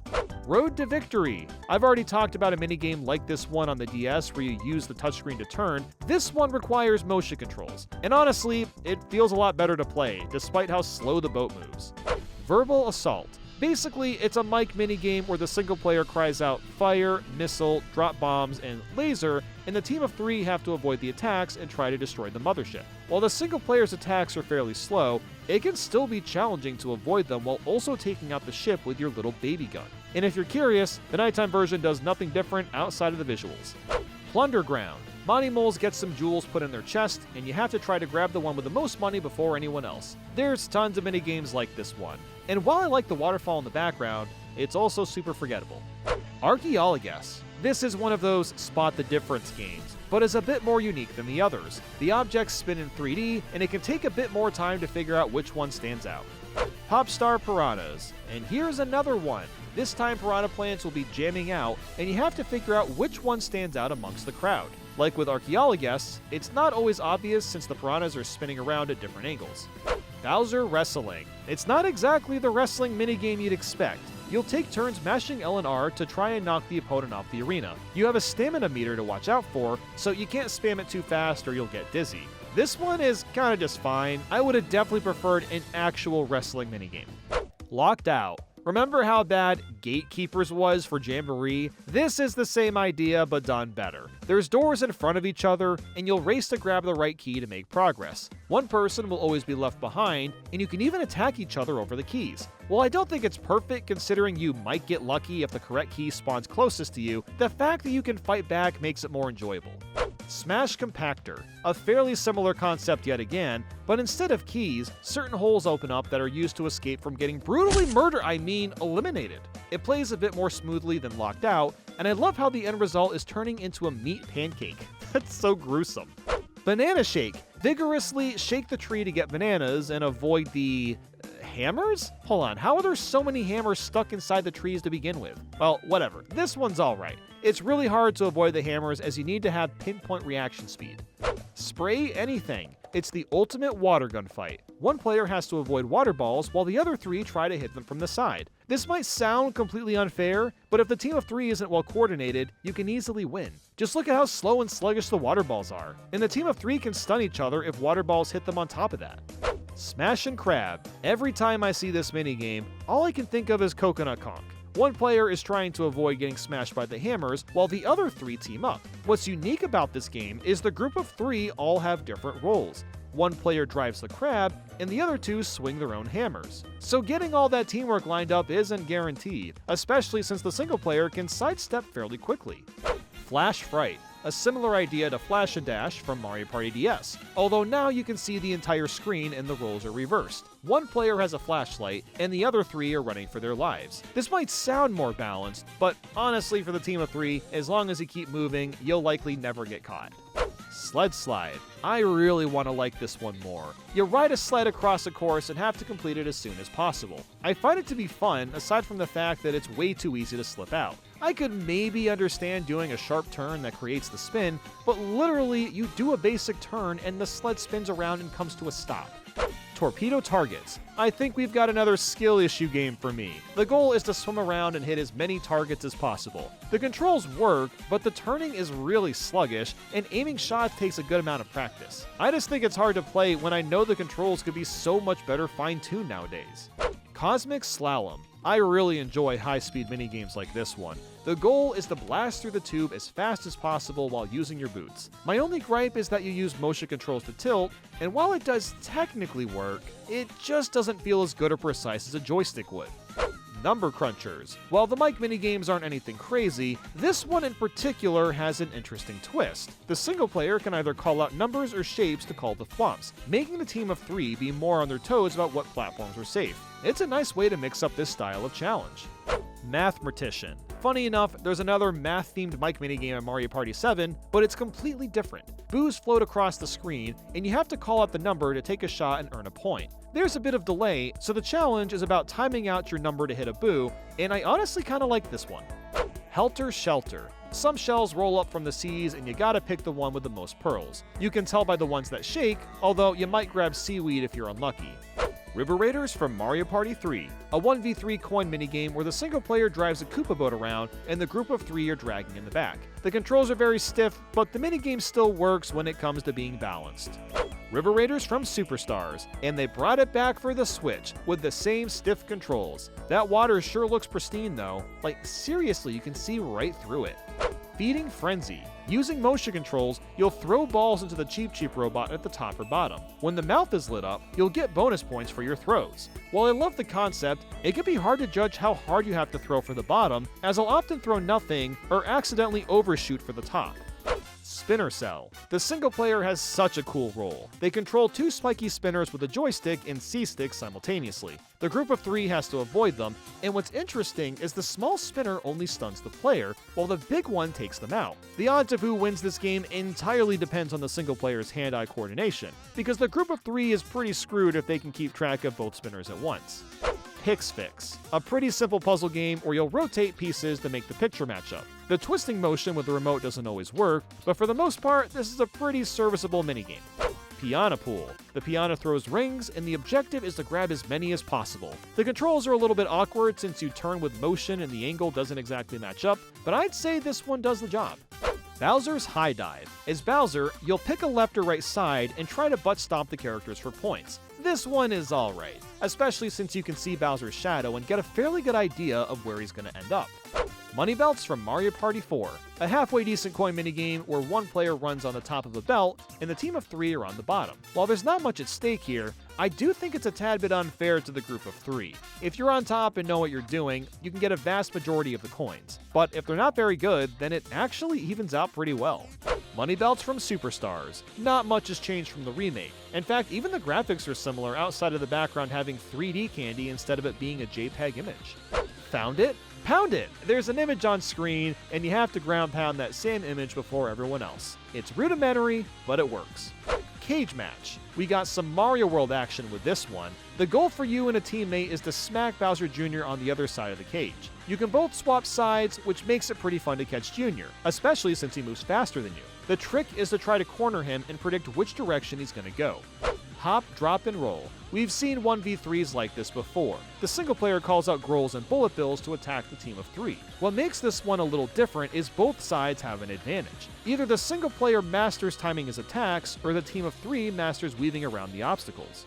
Minor Setbacks. As a team, you work together to bring some gems across a cave while avoiding piranha plants. When playing with CPUs, there's a good chance they'll move too slowly and make you miss the S rank, but overall this game is decent enough. Spooky Spike. I know this one's really simple. All you do here is dive into the ground and knock beach balls back towards the boo. But there's something about the way you dive across the sand and the speed you go doing so is just really satisfying to smack the ball across. Watermelon Whalin'. The solo player bashes the opponents to bust open their watermelons. There's other minigames like this one, but the fact that it ends after just one hit makes it feel too short. Shrub Hubbub. If only trimming shrubs were this easy in real life. It's a race to see who can slash them away the fastest. The touchscreen does require surprisingly accurate swipes for it to count, but it's overall a decent minigame. Roller Coasters. Use your stylus to roll your way to the finish line. The controls and physics are a little sensitive, but it's fine for what it is.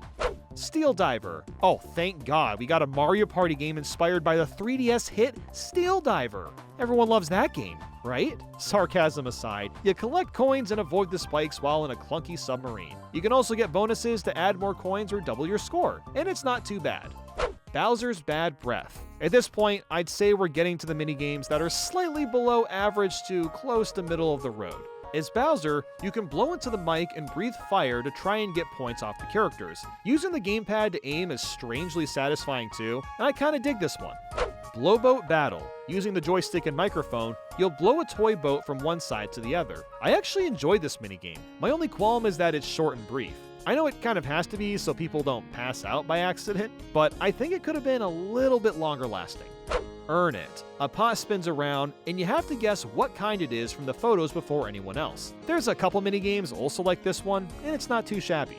Loggerheads from Mario Party 9. It's time to split some logs, but don't touch the bob-ombs or bad things will happen. Shocker, I know. I don't mind this minigame. It's a fairly basic reaction-based one, and it's not too bad. Loggerheads from the Top 100. Apparently, it was good enough to bring back for the 3DS. The main difference is that the Whittles' heads have been squished down in size, and there's no motion controls as well, which is kinda nice. Log Jam. It's a very similar idea, but you're on a team of 2 and you're seeing who can slice the most logs, and it's also a bit faster paced. Greedy Eats. You get 2 plates with different amounts of food. Each player gets to pick the plate they want, but the catch is the food must be divided between each player. It might seem smart to grab the plate with more food, but maybe the plate with less food won't get picked for that very reason, and ends up giving you more food at the end of the day. Study Fall. The premise is simple. Stick your magnet as close to the bottom of the chalkboard as possible. I know this is basic, but I love the aesthetics so much, and how competitive it can be with other players to inch yourself closer and closer to the bottom. Stampede. This is so dumb, but smacking stamps on a sheet of paper with a remote just feels right. You avoid the Bowser papers, but otherwise you're just smackarooning. Box Mountain Mayhem. I know this coin game ends in like 5 seconds, but I kind of like the aura of us being in a random warehouse, destroying all the inventory, and taking all the money. Banana Punch. This is pretty similar to Box Mountain Mayhem, but you're punching barrels for bananas. It doesn't have the epic aura, but the controls are a little smoother. Slammer. Between you and another player, you'll be selected to smash with a hammer. You have to do this quickly as the hammer attack can be blocked by a shield, so it's a very quick reaction-based game. Slap Down. Speaking of reactions, a flower shows up in the middle, and when you see the same one appear from the one of the question blocks, you slap your hand down first to win. This one can be hard to win. The CPUs are especially quick with this minigame in particular. Pour to Score. Got a food scale at home? Me too! Let's bring that to Mario Party 8! It's silly this is a minigame to begin with, but the accuracy on the Wii Remote's tilting is solid, and it's fun trying to get the weight that you need. Flash forward from Mario Party 10. For the camera hog fans at home, punch your enemies and try to be the standout in a photo. It's all about timing with this one to win. Or maybe you'll get the funny result with nobody on the podium. Flash forward from the top 100, and this minigame makes its grand return for the 3DS, complete with a brand new background. We got some nice Luigi cake too, oh yeah. Flash forward from Superstars. The Switch version is the best because it includes the background from Mario Party 10, the top 100, and a few new ones just for the heck of it. Slapperazzi. A very similar concept. The main difference is that Koopa walks around in a handful of spots, and you keep running around to be the attention hog. I feel like it's a more interesting way of doing this type of minigame. Chainsaw. The idea of this is so gruesome. Use a chainsaw to cut at a chain, and the loser gets squished and probably fucking dies. You can't just spam L and R to cut though. Doing so will tire you out, so you have to be careful. Zoom Room. You gotta catch Bowser Jr. as a team while running through a maze. There was something similar to this on the DS, but this one is a lot more fun because of the perspective itself. Running through a 3D maze is inherently more satisfying, and it's a bit more fair to have 2 players chasing 1 compared to 3. Dart Gallery. The team of 3 shoots darts on the single player, but there's only a limited number of darts that can be fired. The group basically has to get 3 hits or they'll lose, but they can also try to set traps so the ball gets stuck. Getting the trap is hard to do, but it makes a victory basically guaranteed. Grabbin' Gold. Another 1v3. The single player has 1 basket for coins, while the group of 3 has 3 of them. The single player has the bigger basket, making it easier to grab them, while the group has smaller baskets. It's actually fairly well balanced, but there's just not much to it. Money Belt. This is essentially a game of short-term memorization. Boxes going through security will either have nothing, money, a punching glove, or a bomb, and you have to open all the ones with the coins. I found that by counting out the correct boxes in my head, I'm able to win this every time without making any mistakes.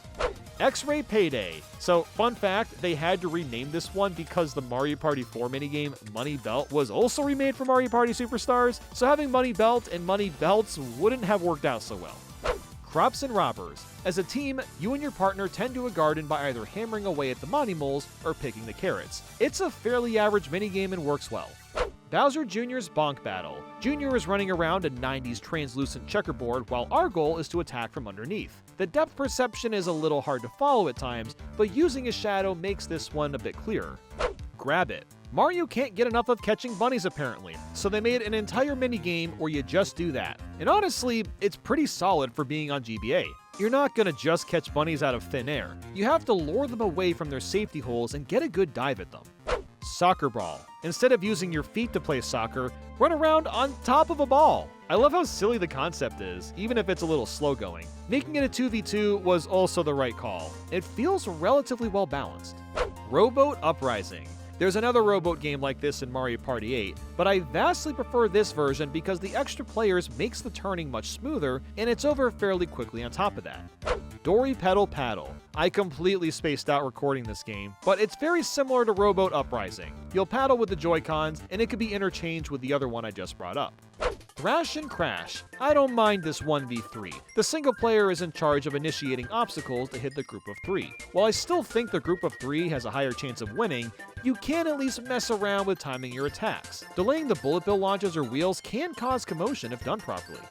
Go with the Flow. A pretty solid team minigame. You want to get a hot air balloon to collide with as many mini balloons as possible. This is done by using wind currents that each character gets a chance at using, so it's very physics-based. Waluigi's Rain.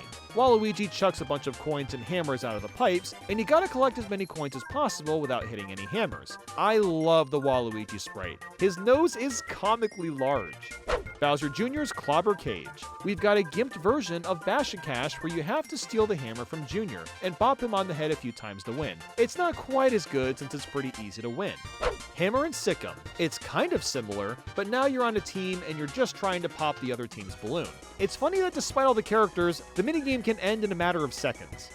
Boulder Ball from Mario Party 3. One player throws boulders down a path, while the other 3 try to climb up to win. This has always been an interesting minigame to me, because it's hard to tell if it's unbalanced or not. On the one hand, the fact that the single player can only throw one boulder at a time kinda sucks since there's 3 bodies running up at once. But at the same time, you can bounce the boulder across the walls if you want, and the group of 3 have slippery controls and run up the hill slowly. Sometimes it feels fair, and sometimes it doesn't. I guess it depends on who you're playing with.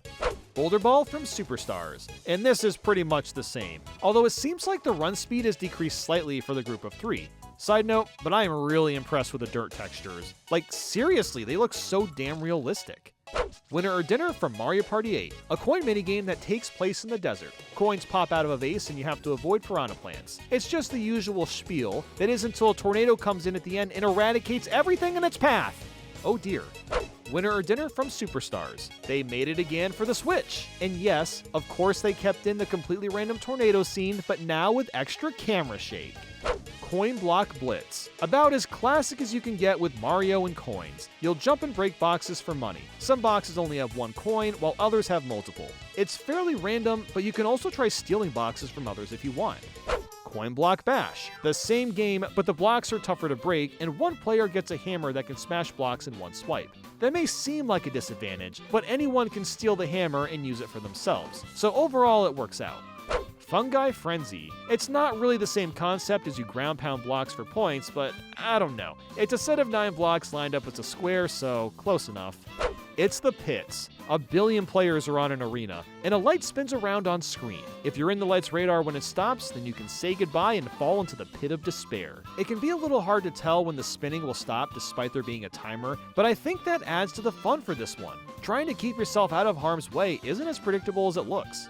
Pesticide. Between 4 plants, you try to create a solar punk by either watering them or spraying a pesticide to get rid of the bugs. It actually gets pretty hectic after a while, which I never thought I'd be saying about a minigame from Mario Party Advance.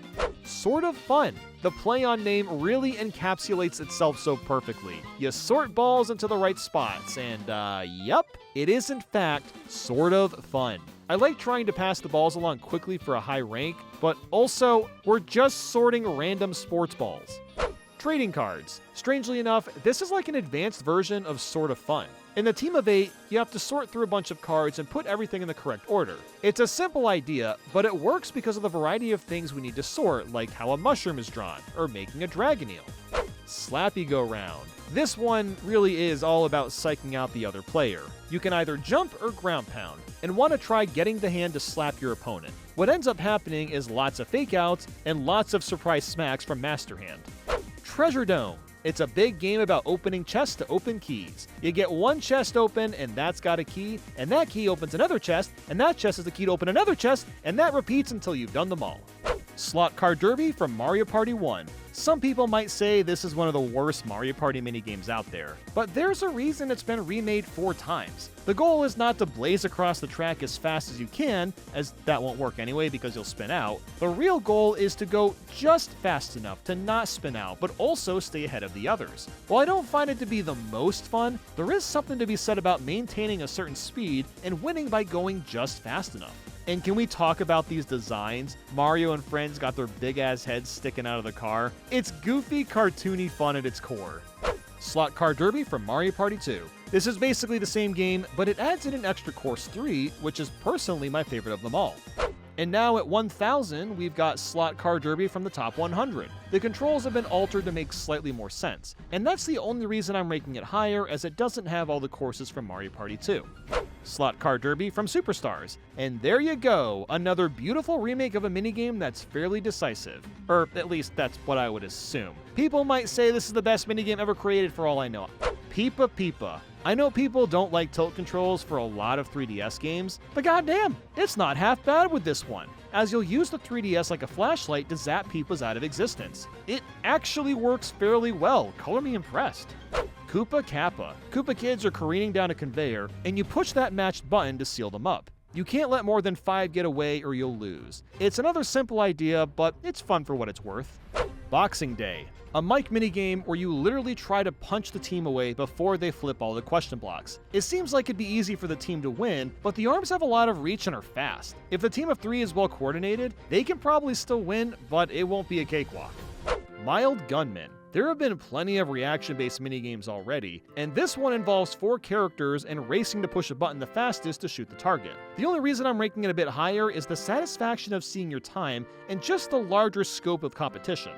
Coin Up Bop. Mash the buttons fast to win. The single player pushes all of his own buttons while the group of 3 hit them individually. I'm honestly indifferent to these types of minigames, they fit the bill.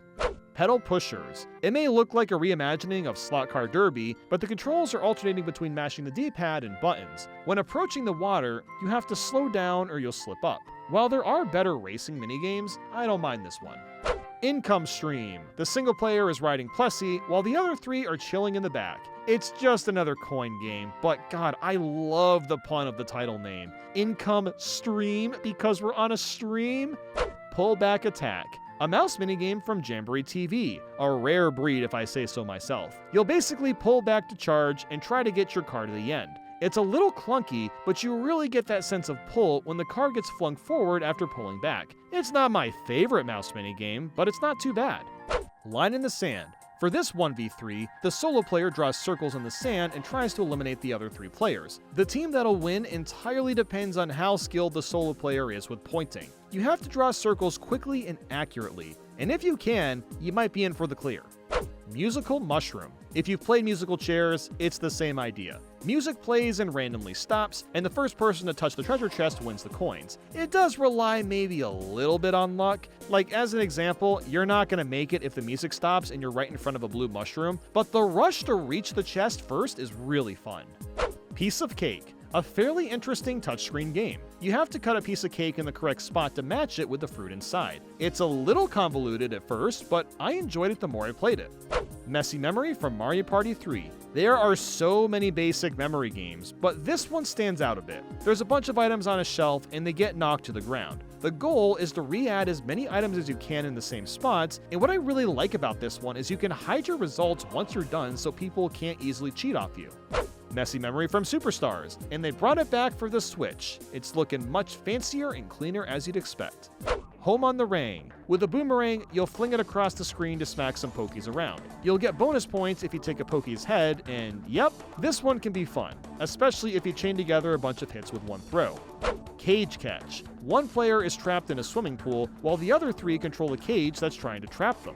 This is another 1v3 that can be heavily debated on how balanced it really is. While the cage drops like an anchor, all 3 players have distinct roles in moving it around and dropping. And that doesn't mean it's always connected. But I'd say even then, it could be hard for the solo player to survive just because the cage itself is so big. Spotlight Swim from Mario Party 3.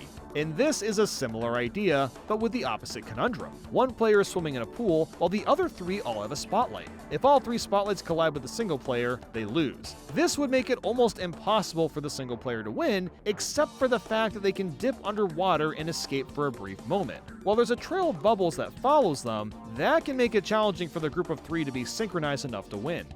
Spotlight Swim for Superstars. Here it is again, in glorious 1080p. Not much has really changed here, except that the underwater bubbles are a bit easier to see just because the game itself looks nicer. Vine Climb. The name says it all. You climb vines, avoid spiders, and collect bananas. It's nice not being restricted to just one vine like all these other mini-games. It's fun swinging from one vine to the other. Shooting Stars. Why not include a carnival-themed ball roller? The goal here is to get the high score by scoring points. Using the touchscreen to flick the ball actually feels nice.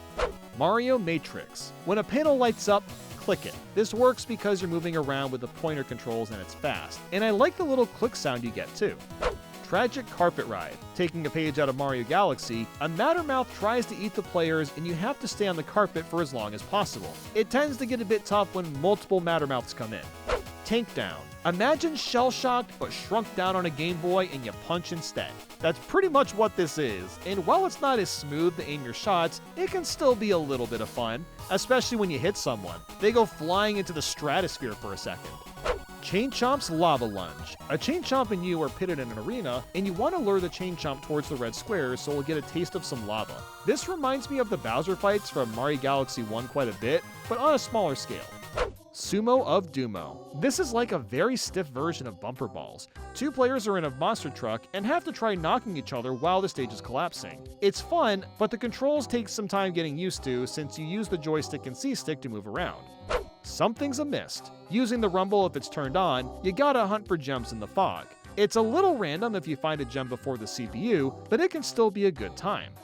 Nutcases. You'll shake boxes to figure out which ones have the most acorns. This game is a decent utilization of the HD rumble as you get a sense of how many acorns are in each box. Jigsaw Jumble from Mario Party 9. There's a lot of Jigsaw puzzle games. I'm fond of this one because it's rapidly paced. You fly through 5 puzzles and solve them in quick succession to win. Jigsaw Jumble from the Top 100. And hey, they brought it back for the 3DS. This game had a lot of questionable minigame picks, but this is one of the solid ones and it works because of the touchscreen. Photo Finish. Another Jigsaw. You have to solve the entire puzzle by rotating and placing the pieces before anyone else. The main difference is you solve the entire puzzle instead of just finding one missing piece. Puzzle Pandemonium. You take a bunch of jigsaw pieces as a group and try to solve the puzzles as fast as possible. I do like the teamwork aspect to it, even if it does kind of simplify the process. Jigsaw Jitters. We're not done with jigsaws yet. This time you'll put together proper sized puzzles. It's pretty much the same experience if you were to do this in real life, but without all the mess and seeing an outline of where a piece will fit. Picture Perfect. This kind of counts as the same thing too. A picture of a Mario object is on screen, and you'll need to click the right photos either by yourself or with a group of 3. This one is decent since the single player has 4 squares to get right, while the group of 3 has 9. So it kinda comes down to if the team is working together or not if they want to win. Shuffleboard Showdown. One player throws chips to the top screen, trying to trip up the group of 3. I love the idea of this one so much, just being so small that casino chips are considered a danger. This is one of the better balanced 1v3s because while the chips are small, they're also a bit unpredictable since you can track them with your eyes perfectly due to the dual screens. Fight Cards. A 1v3 where the solo player tries to draw the same symbol as the group of 3. It's technically just luck, but you can play mind games with human players and try to trip them up by playing rock over and over and suddenly switching to paper or something. There's a lot of minigames like this one that we're about to get to. Cardinal Rule. Another card game where you match up some cards to win, and you have to follow the picture that's on screen. Very cool, very neat, very card-like. Mario Speedwagons from Mario Party 4. Vroom vroom, drive drive. This very short minigame demands you to accelerate as fast as possible. The key to winning this is to switch gears as soon as your sports car reaches the correct speed. It's over in a flash, but I do enjoy trying to optimize the gear switch so you don't lose speed. Mario Speedwagons from the Top 100. A remake that's the same, but you also get a little bit more of a sense of speed when you hit that next gear. Sea Monkey? Haha, another funny pun. You go jet skiing and save some monkeys from the water. The controls aren't perfectly smooth, but they're functional enough that it can be a pretty fun one to do.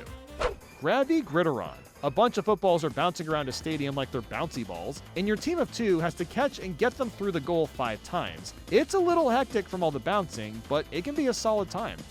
Hole Hogs. It's a game of whack-a-mole. One player smacks with the hammer while the group of 3 choose where to pop their head out. They get points for not getting hit, so there's a good bit of yin and yang.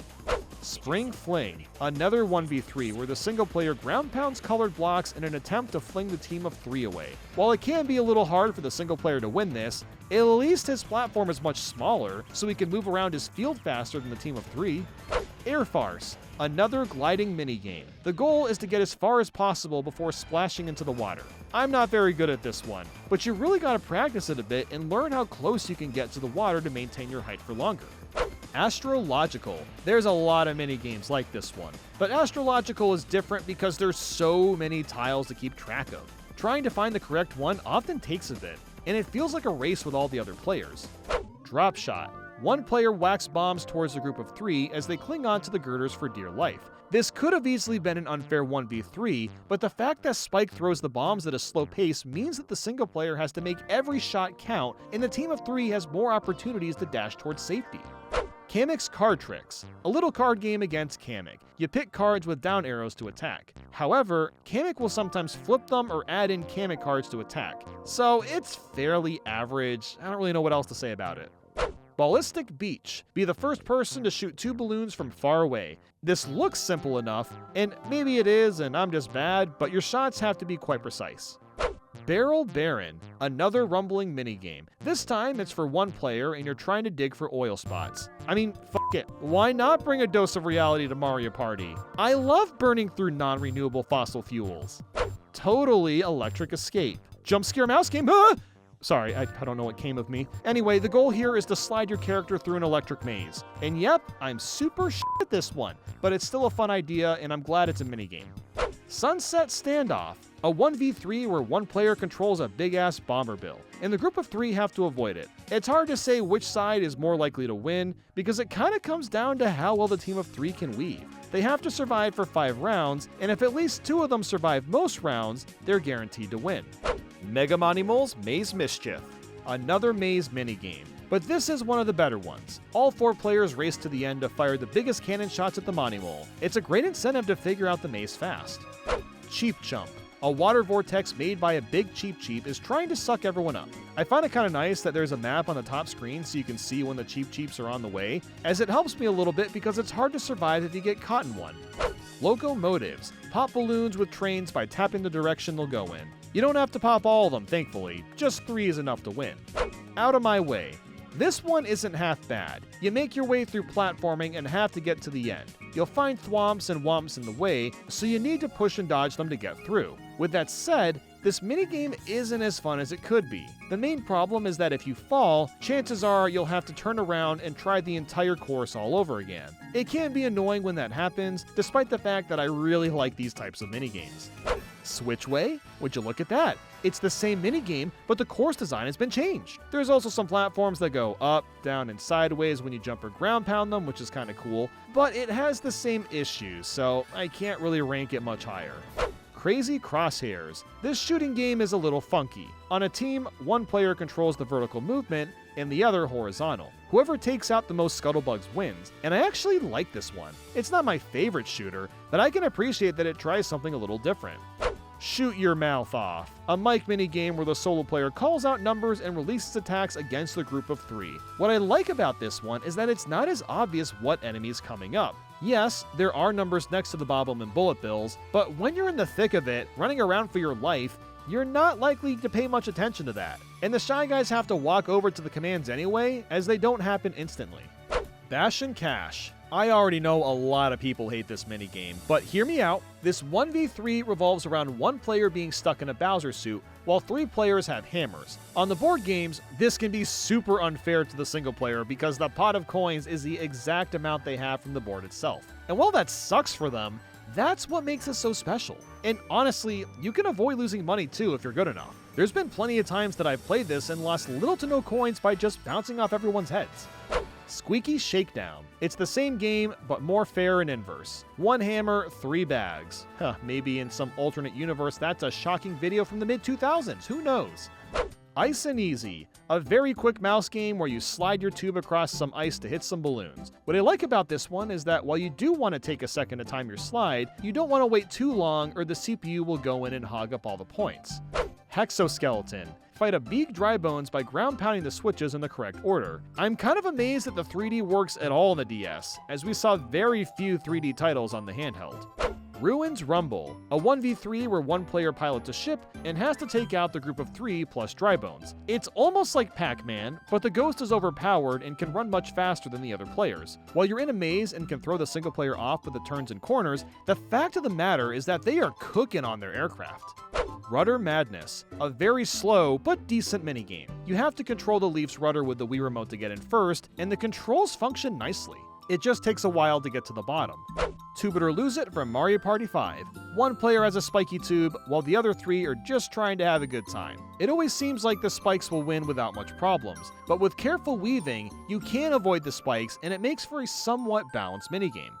Tube It or Lose It from the top 100. Interestingly, the main change with this remake is the tube colors. They're the usual red/blue/green/yellow instead of being more varied. Not that it really matters though, it's still pretty fun. Tube It or Lose It from Superstars, and the tube colors change again for the Switch. The classic orange spikes and 3 black ones, which honestly works a lot better since they more closely resemble tires. Throw Me a Bone. We're basically playing fetch with a puppy. You pick a direction and throw a bone for the Chain Chomp to move. All of these pegs are the obstacle here, and it's very hard to clear this without bumping into at least one of them. Ba-Boom, one of the more creative minigames in Mario Party Advance. You have to time out dropping Ba-Booms to destroy the statues underneath you. This is easier said than done. You really have to learn the Ba-Boom cycle before knowing what you're doing. Cajun Cookin' from Mario Party 5. It's another push the buttons in order minigame, but I really like how failing this will burn you to a crisp. I gotta give it some bonus points for the extra tension. Cajun Cookin' from the top 100, and it was so good that they brought it back. I know I sound a little sarcastic here, but I do actually enjoy this minigame. Synchronicity, a boat rowing game with a team of 2. What I like about this one is if you match the timing with your partner, you'll get a little boost, and that always feels good, especially since it's not likely to happen on every stroke. Tally Me Banana, one of the more intricate DK games. You have to jump from barrel to barrel to grab bananas while also avoiding the water. This one can get a bit scary because you never really know if your next jump will be safe or not. There's a chance there will be nothing for you to land on and you'll be splashing into the H2O. Boogie Beam. This one is kind of bopping. You'll tap the screen to the beat of the song. The left side if you have the spotlight, and right if not. There's quite a few music-based minigames, and while this one's pretty simplistic, I like the little jam. Trapeze Artist from Mario Party 6. A simple concept. Drop the cage when the most Goombas are underneath it. A lot of this minigame can be boiled down to luck, and also playing your cards right. It's easy to wait too long and get greedy for points, so figuring out the best timing to cut your rope is a fun time. Especially when you manage to catch a gold Goomba with a bunch of brown ones. It feels great when pulled off. Trapeze Artist from the top 100. As with most of the remakes, it's basically the same, but the colors are more saturated instead of washed out. Trapeze Artist from Superstars. And would you look at that, another remake from the Switch. It's interesting to note how all 3 versions go for different styled yards, houses, and trees. Chip Shot Challenge from Mario Party 3. Here we go, we're getting to the better golf games. Every player takes a turn and tries to get as close to the hole as possible. The only downside is that going first as a beginner player is a huge detriment, because the later your turn is, the more you can learn from other players' mistakes. I just like that you can aim every aspect of your shot and get a hole in one if you're really good. Cheap Shot Challenge from the top 100. Despite being on the 3DS, the grass looks a lot better and smoother. And you know, this is really reminding me that I need to eventually play Mario Golf World Tour. I know that game is good, I just haven't gotten around to it. Chip Shot Challenge from Superstars. And the grass looks even better! Who would have guessed that the Nintendo Switch held such power? Going back to Mario Golf though, I have no desire to revisit Super Rush because man, that game is such bleh. Keep Away Mayhem. A soccer version of Monkey in the Middle. One player tries to steal the ball while the other 3 pass it to each other. This isn't the easiest one for the solo player to win because the ball passes are fast, but the team can get the ball stolen directly from the player if they aren't careful. Jump Man from Mario Party 7. Haha, get it? Because Mario used to be called Jump Man? Anyway, it's you versus DK. You're both racing to climb to the top while avoiding barrels. There may be no princess this time, instead the reward for winning is bragging rights. Jumpman from the top 100. And hey, a decent pick for remaking a minigame. The colors are much sharper than the original, but it's otherwise the exact same thing. Top it off. Believe it or not, it's another card-themed game. This time you'll see a card on the bottom screen and have to select the top half before anyone else. Goomba Wrangler. This is such a DS focus game. You'll draw circles to catch Goombas for the most points. It honestly feels like something that you'd play in Mario 64 DS or New Super Mario Bros. It's a pretty good time despite it being tough to win against CPUs that have insanely fast circle speeds. Sunday Drivers. It's another one of those listen to Shy Guy games. He throws up a sign and you'll swing away. There's a few golf-themed minigames in Mario Party, and this is one of the weaker ones since you don't really have control when to swing, but overall it's not bad. Bullet Bill Bullies. For this 1v3, a solo player runs around on a switchboard while the team of 3 shoots bullet bills at you. It's not the most balanced 1v3 ever, but the switchboard moves fast while the bullet bills take their sweet old time. Star Turn. There's a star in the middle, and you'll move lines around to place it in a perfect square or just proper alignment. It's kind of neat, but there's not much more to it. Hazard Hold. This 1v3 reminds me a lot of the Mike minigames from Mario Party 7. The solo player pushes buttons to unleash attacks against the group, which is the same concept except without using your vocal cords. Just the fact that controller inputs are more responsive is why I'm ranking it a bit higher. Parasol Plummet from Mario Party 3, a coin minigame where you'll open and close an umbrella to get coins. There is also hammers to watch out for, but you can't get eliminated. This is one of those games that takes a bit of practice to get used to, and once you understand the physics of your floating, it can be fun trying to nab as many coins as you can. Parasol Plummet from Superstars, and here's yet another remake from the Switch, the biggest difference being that it's much less cloudy. Maybe there's just not a lot of water vapor in the sky, who knows? Mass Appeal. Grab some bananas while avoiding the peels. Oh, the irony. It's over real quick, and that's because the timer's short. There'll likely be a few bananas left behind. Diddy's Banana Blast. It's on like Donkey Kong. Shoot through barrels to collect as many bananas as possible. It's pretty much the same idea as Mass Appeal, but more exhilarating to shoot yourself out of the barrels.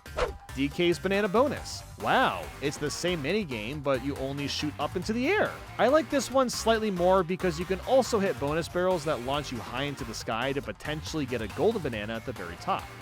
Boo Tag. The title says it all. You play tag with a boo and try to have the least amount of quality time with him. While you can get screwed over if players are targeting you heavily, it's still pretty enjoyable, especially when a second boo is added to the mix. Fruit Scoot Scurry. You jump around on a bunch of platforms collecting fruit. Now that we're getting somewhat close to the halfway point of these minigames, so many of these are fun, but don't do anything to really stand out as something special. This is a perfect example of that. Keep Away. This is such a weird game to me. You have to get a key into a door while avoiding the Spike Koopas. You can pass the key to other players, but the Spike Koopas move so slowly that they will never catch you unless you intentionally give them the key. It's fun to do, but the Koopas are super brain dead. Twist Ending. It's time to crack open some locks to open the treasure chest. This is done by twisting the Wii Remote, which feels a little weird at first, but it works. The only thing that's kind of annoying is that if you over-twist, you have to circle all the way back around to unlock the chest. Lunar Ticks. Oh look, it's kind of Pilot Wings! The goal here is to land on the target as close to zero as possible. It's super basic, but timing that out and getting 0.13 seconds away is a pop-off moment.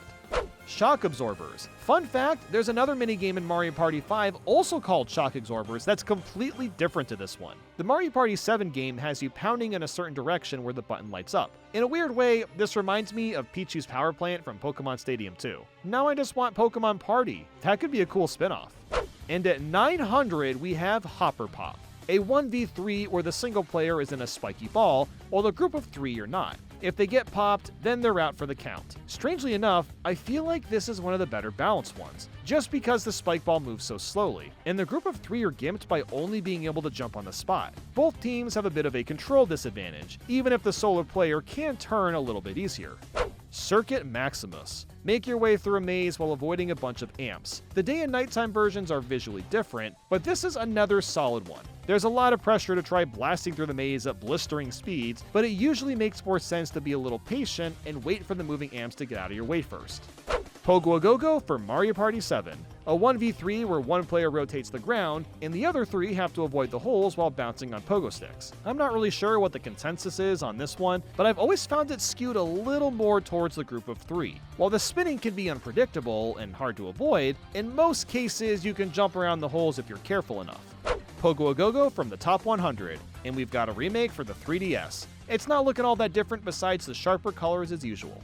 Pogo A Go-Go from Superstars. I'm honestly kind of surprised it got remade yet again. I feel like there's way more minigames worthy of the remake status personally, but it's still pretty solid for what it's worth. Hyper Hydrants. One player hits the pump while the other puts out a fire. The hitboxes are a little funky as it seems like my water isn't hitting my flames, but this is still a solid minigame. Both partners have to rely heavily on each other to win. At the Chomp Wash from Mario Party 8. This is another one of those minigames that's super basic, but is great to play. You use the Wii Remote to scrub down a chain chomp and clean him before everyone else. That's all there is to it, but it's just inherently satisfying to clean the little guy. At the Chomp Wash from the Top 100. And here we have a really interesting remake that translates perfectly to the 3DS. Instead of motion controls, you use the stylus, which honestly is a little more immersive than in Mario Party 8. There's tactile feedback with the screen, so I like it a little bit more for that reason. The paint splatters aren't as natural looking though, so I'll give the Wii version points for that one. Chomp Wash. Is this a remake as well? I mean, kind of is? One player still washes down a chain chomp, but the other 7 are patching holes in your hose so the water pressure doesn't die down. I like how much more intricate this one became. Splatterball. You'll shoot down a bunch of Koopa kids with paintballs. Even though the movement controls take a second to get the hang of, this actually works pretty well. It feels a little bit like a classic rail shooter. And, well, I mean, that's because it is. It literally is that. Growing Up. Another minigame where you're pressing the correct buttons, and the faster you do so, the more your own vine will grow. It's amusing seeing how high up you can get the vine. I just wish the dice itself rolled a bit faster. Skipping Class. Would you look at that? Another minigame where you push buttons, but the sequence of hitting them is faster paced. And we're also jump roping and doing sick-ass tricks if you're the speediest, so that's kind of rad. Snow Way Out. One of the better 1v3s. You got one player throwing snowballs at the team of 3 while standing on a roof. If they get smacked by the snow, they freeze up and fall to their demise. The run speed and velocity of the snowballs feel fairly well matched. The only small thing is that the team of 3's perspective can sometimes make it hard to tell how close a snowball is to them. Revolving Relay. A pretty solid 2v2. You'll take turns with a partner moving the Ferris wheel to reach the end. This one can be hard to win. You really have to work with gravity to get from one side to the other. Slipknot, one of my favorite metal bands as a kid, known for classics like Before I Forget, Psychosocial, and sorry, I got a little sidetracked there. You tilt the 3DS to slide across the water. And I have to say again, despite how finicky the motion controls can be, it works pretty well for this minigame. Silly Screws. This almost counts as a button masher too. The goal is to run from one screw to the other. What makes this hard is that you can overdo your button presses and be forced to turn around, which wastes time. That's what makes it stand out, even if I prefer the mindless unga bunga press the button kind of game. Bowser's Sky Scuffle. This is another one where you'll use tilt controls and fire cannonballs at Bowser while avoiding his flames. You'll also get blocks that show up to deal even more cannonball hits. While this isn't my favorite Bowser minigame, I like that it has a bit more variety. Frigid Bridges. I love the idea for this one. You'll run across a path and have to extend it with ice blocks. While it's a great concept, it's not enjoyable to play. And I know this is partially a skill issue, but holy crap, failing is so punishing. It takes freaking forever to get back up, and the turns aren't very smooth. I still think it's a solid minigame, but you're really not going to enjoy it until you've spent quality time playing it and fully understand the physics. Toad and Go Seek. A toad goes into a house, and we have to be the first to find him. It's not as easy as it sounds, as the ground all looks the same, and there's several houses that look similar too. It really forces you to pay attention to the surroundings when he enters the home. Goomba to Maneuver, a long game of follow the leader. The idea is to keep as many Goombas behind you as possible and try to weave around the spike safely. I'm no master at this one, but there was something endearing about all the little Goombas just following me around. Pipe Cleaners. I brought up that Pokemon Stadium 2 Pichu minigame earlier. This is even closer to that concept. You try to bop as many baby Bowsers as possible with a hammer, and it's fun trying to knock out a bunch in succession. Bowl Over from Mario Party 1. It's bowling, but with a twist. The solo player throws the ball and can even control its direction after it's thrown, while the group of 3 each control a pin and can jump around afterwards. There's arguments to be said about both sides being unfair to the other. The solo player having full control of the Koopa shell makes it easy to hit most of the pins, but at the same time, the group of 3 can separate to the point where it's tough to hit them all. I think this can be a decisive minigame in general, but that's kind of why I like this one. Bowl Over from Mario Party 2. Weirdly, the dynamic completely changes in Mario Party 2, simply because the bowler gets an extra throw. While this gives the solo player more of an advantage, that's assuming they hit 2 players on the first throw. Otherwise, the outcome isn't going to change much compared to Mario Party 1's version. This version also has multiple lanes and takes place outside, which is a nice change of pace. Pyramid Scheme. With a partner, you carry a barrel and catch coins that are falling from the sky. I don't know why, but the background really reminds me of the pyramid floor in Luigi's Mansion 3. Dark and Crispy from Mario Party 6. Bowser is hiding in the dark and tries to burn every player. While this may seem difficult, the fire doesn't move that quickly, so as long as you stay away from him, you'll likely be fine. Dark and Crispy from Superstars, and they brought it back for the Switch with much better lighting. Well, I guess you could say harsher lighting, as the general atmosphere is much darker. Ground Pound Down. That's the name of the game. Ground pound through all the blocks first to win. Some blocks will be tougher than others, and with tall enough ground pounds, you can break through 3 chunks at once. This one is pretty solid. It's fun trying to find the optimal path. Balloon Attic.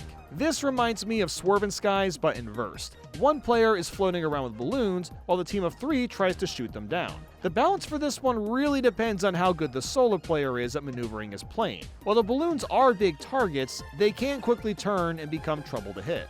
Smash Dance. Ground pound the tiles to win when they light up.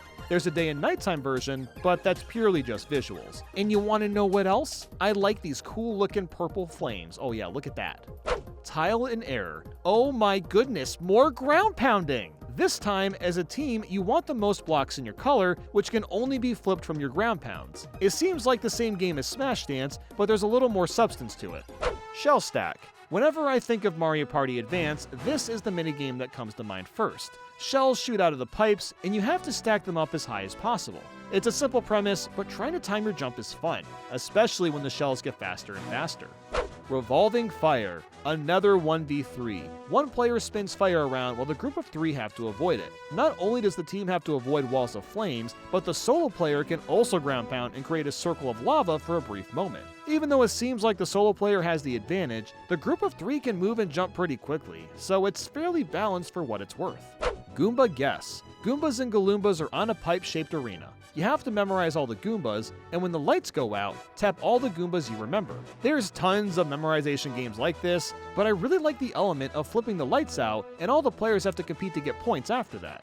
Stompbot XL. Drive through a volcano and avoid the rocks and lava. The simplicity of this track is what makes it work so well. It gets harder as you go, and there's occasional health packets to help you go a bit farther. Squish You Were Here. Walls close in, and you have to survive by not getting flattened. It's usually simple to do as the walls don't close quickly, and you've got plenty of time to figure out where to go. Prime Cut. Cut a steak as close to the middle as possible. Something about Mario Party Jamboree and its food mini-games. They really made them look super tasty. It's also fun trying to get that perfect 50% split. Catapult from Mario Party 6. You and a partner get flung into the air to collect coins. What I like about this one is that with careful movement, you can get all the coins as a team, and it feels nice to not miss any of them. Catapult from Superstars. Another remake, with all the rainbows gone missing, and the castle in the back is a green roof instead of red. I guess the reason is so the coins are slightly more visible? Bowser Pop. It's Catapult, but only involves 2 players trying to collect the balloons. This one is simply more engaging because you can move the lift around the stage, and you have to take more care with your landings. ID UFO. UFOs appear in front of your ship, so you and your partner must pound the panels that match what the ships are. It's not as easy as it looks though. The ships and images are at different angles, so you really have to pay attention to the shape. Boo Buy. A nice little game where you'll take different colored boos and lure them into the correct picture frame. It's not all that difficult, but it's a lot of fun to run around and nab a bunch of points. A cornucopia. You carry a bunch of acorns across a path and have to avoid the Goombrats. It gets more cramped as you go on, and whoever ends up left with acorns is the winner. It's a solid one. Hot Bob-omb from Mario Party 1. The classic game of hot potato. Has anyone ever played that in real life, or is this just some weird joke? Regardless, the goal is not to explode from the Bob-omb. You can try to guess when it'll blast off based on how much it's blinking, but there's no guarantee of your safety, which is where the fun comes into play. Hot Bob-omb from Mario Party 2. They tried something a little different with this one. You actually have to catch the Bob-omb when it's thrown to you this time. We're also in a stadium surrounded by other Bob-ombs, and I don't know about you, but that doesn't sound like a great idea. The game also doesn't end after one explosion. You keep going until only 2 players remain. Bob-ombic Plague. The minigame returns, but now with 8 people. It doesn't last for 8 rounds. Instead, the player holding the Bob-omb and the people next to them are eliminated, up until only 1 remains. I think this idea really adds more attention to the concept, so I'm a fan of it. Lit Potato. The same game, but with way more players and more Bob-ombs. Instead of the explosions hitting surrounding players, it's just the unlucky person holding them. What I really like about this version is that it's team-based, so you can strategize and try to force the other team to hold the Bob-ombs. Blooper Scooper. A blooper tries to suck everyone up, and you have to survive to win. Other ship parts become obstacles, but as long as you swim around, you'll probably be fine. Castaways from Mario Party 1. Alright, we've approached one of the most interesting coin minigames out there. Castaways has you throwing a rod to catch money. The catch is that throwing isn't as easy as it looks. It entirely depends on how much you flick the joystick down and your timing. However, if you master the controls, you can get over 50 coins in just one game. But if you don't know what you're doing, then this can be a frustrating experience. Castaways from Superstars, another remake that has improved controls simply because the controller itself is much more functional and comfortable. Not much has changed beyond that. Coin Corral. Despite being in a completely different environment, the concept is fairly similar. You'll lasso for treasure chests to get coins, and this works shockingly well with the Joy-Cons. The motion controls feel great and accurate. I think the reason I like it more than Castaways is that your throw happens so much faster. Blazing Lassos. Sir, a second Lasso Mario Party minigame has hit the tower, and I like this one slightly more, as lassoing with the Wii Remote feels more natural due to its larger size. You're also going for points, and it just feels a bit better to do overall.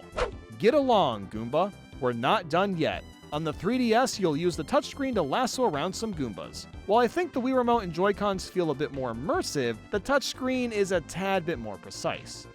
Cheep Cheep Reach. And this is kind of like Castaways 2. You'll throw a rod out to catch Cheep Cheep and get points. While it's definitely not as strategic as Castaways, I really like the unpredictability of which direction the fish are going to swim in and trying to react to that.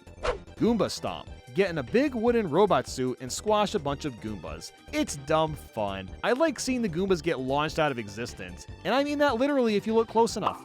Net Worth. Another satisfying teamwork game. You'll raise a net when Cheep Cheep is swimming underneath it, and try to score as many points as possible. I love the risk and reward factor there is to try to time your net throw with the biggest catch you can get.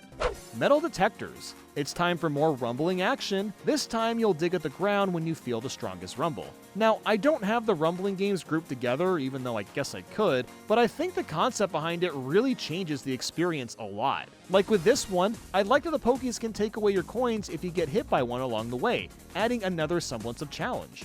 Surf's Way Up. Would you look at that? It's the Sonic Advance 1 special stage! Okay, but really, you surf around space collecting points. The motion controls work pretty well for this one, even if I would prefer a joystick for a game like this. Fuel Me Once. We've already seen minigames like this one. You have to push A as close to 100 on the pedometer as possible to try to land right in the middle. I really like the premise of Fuel Me Once. It's suspenseful when competing with the others, and it even looks kind of fun to do in real life.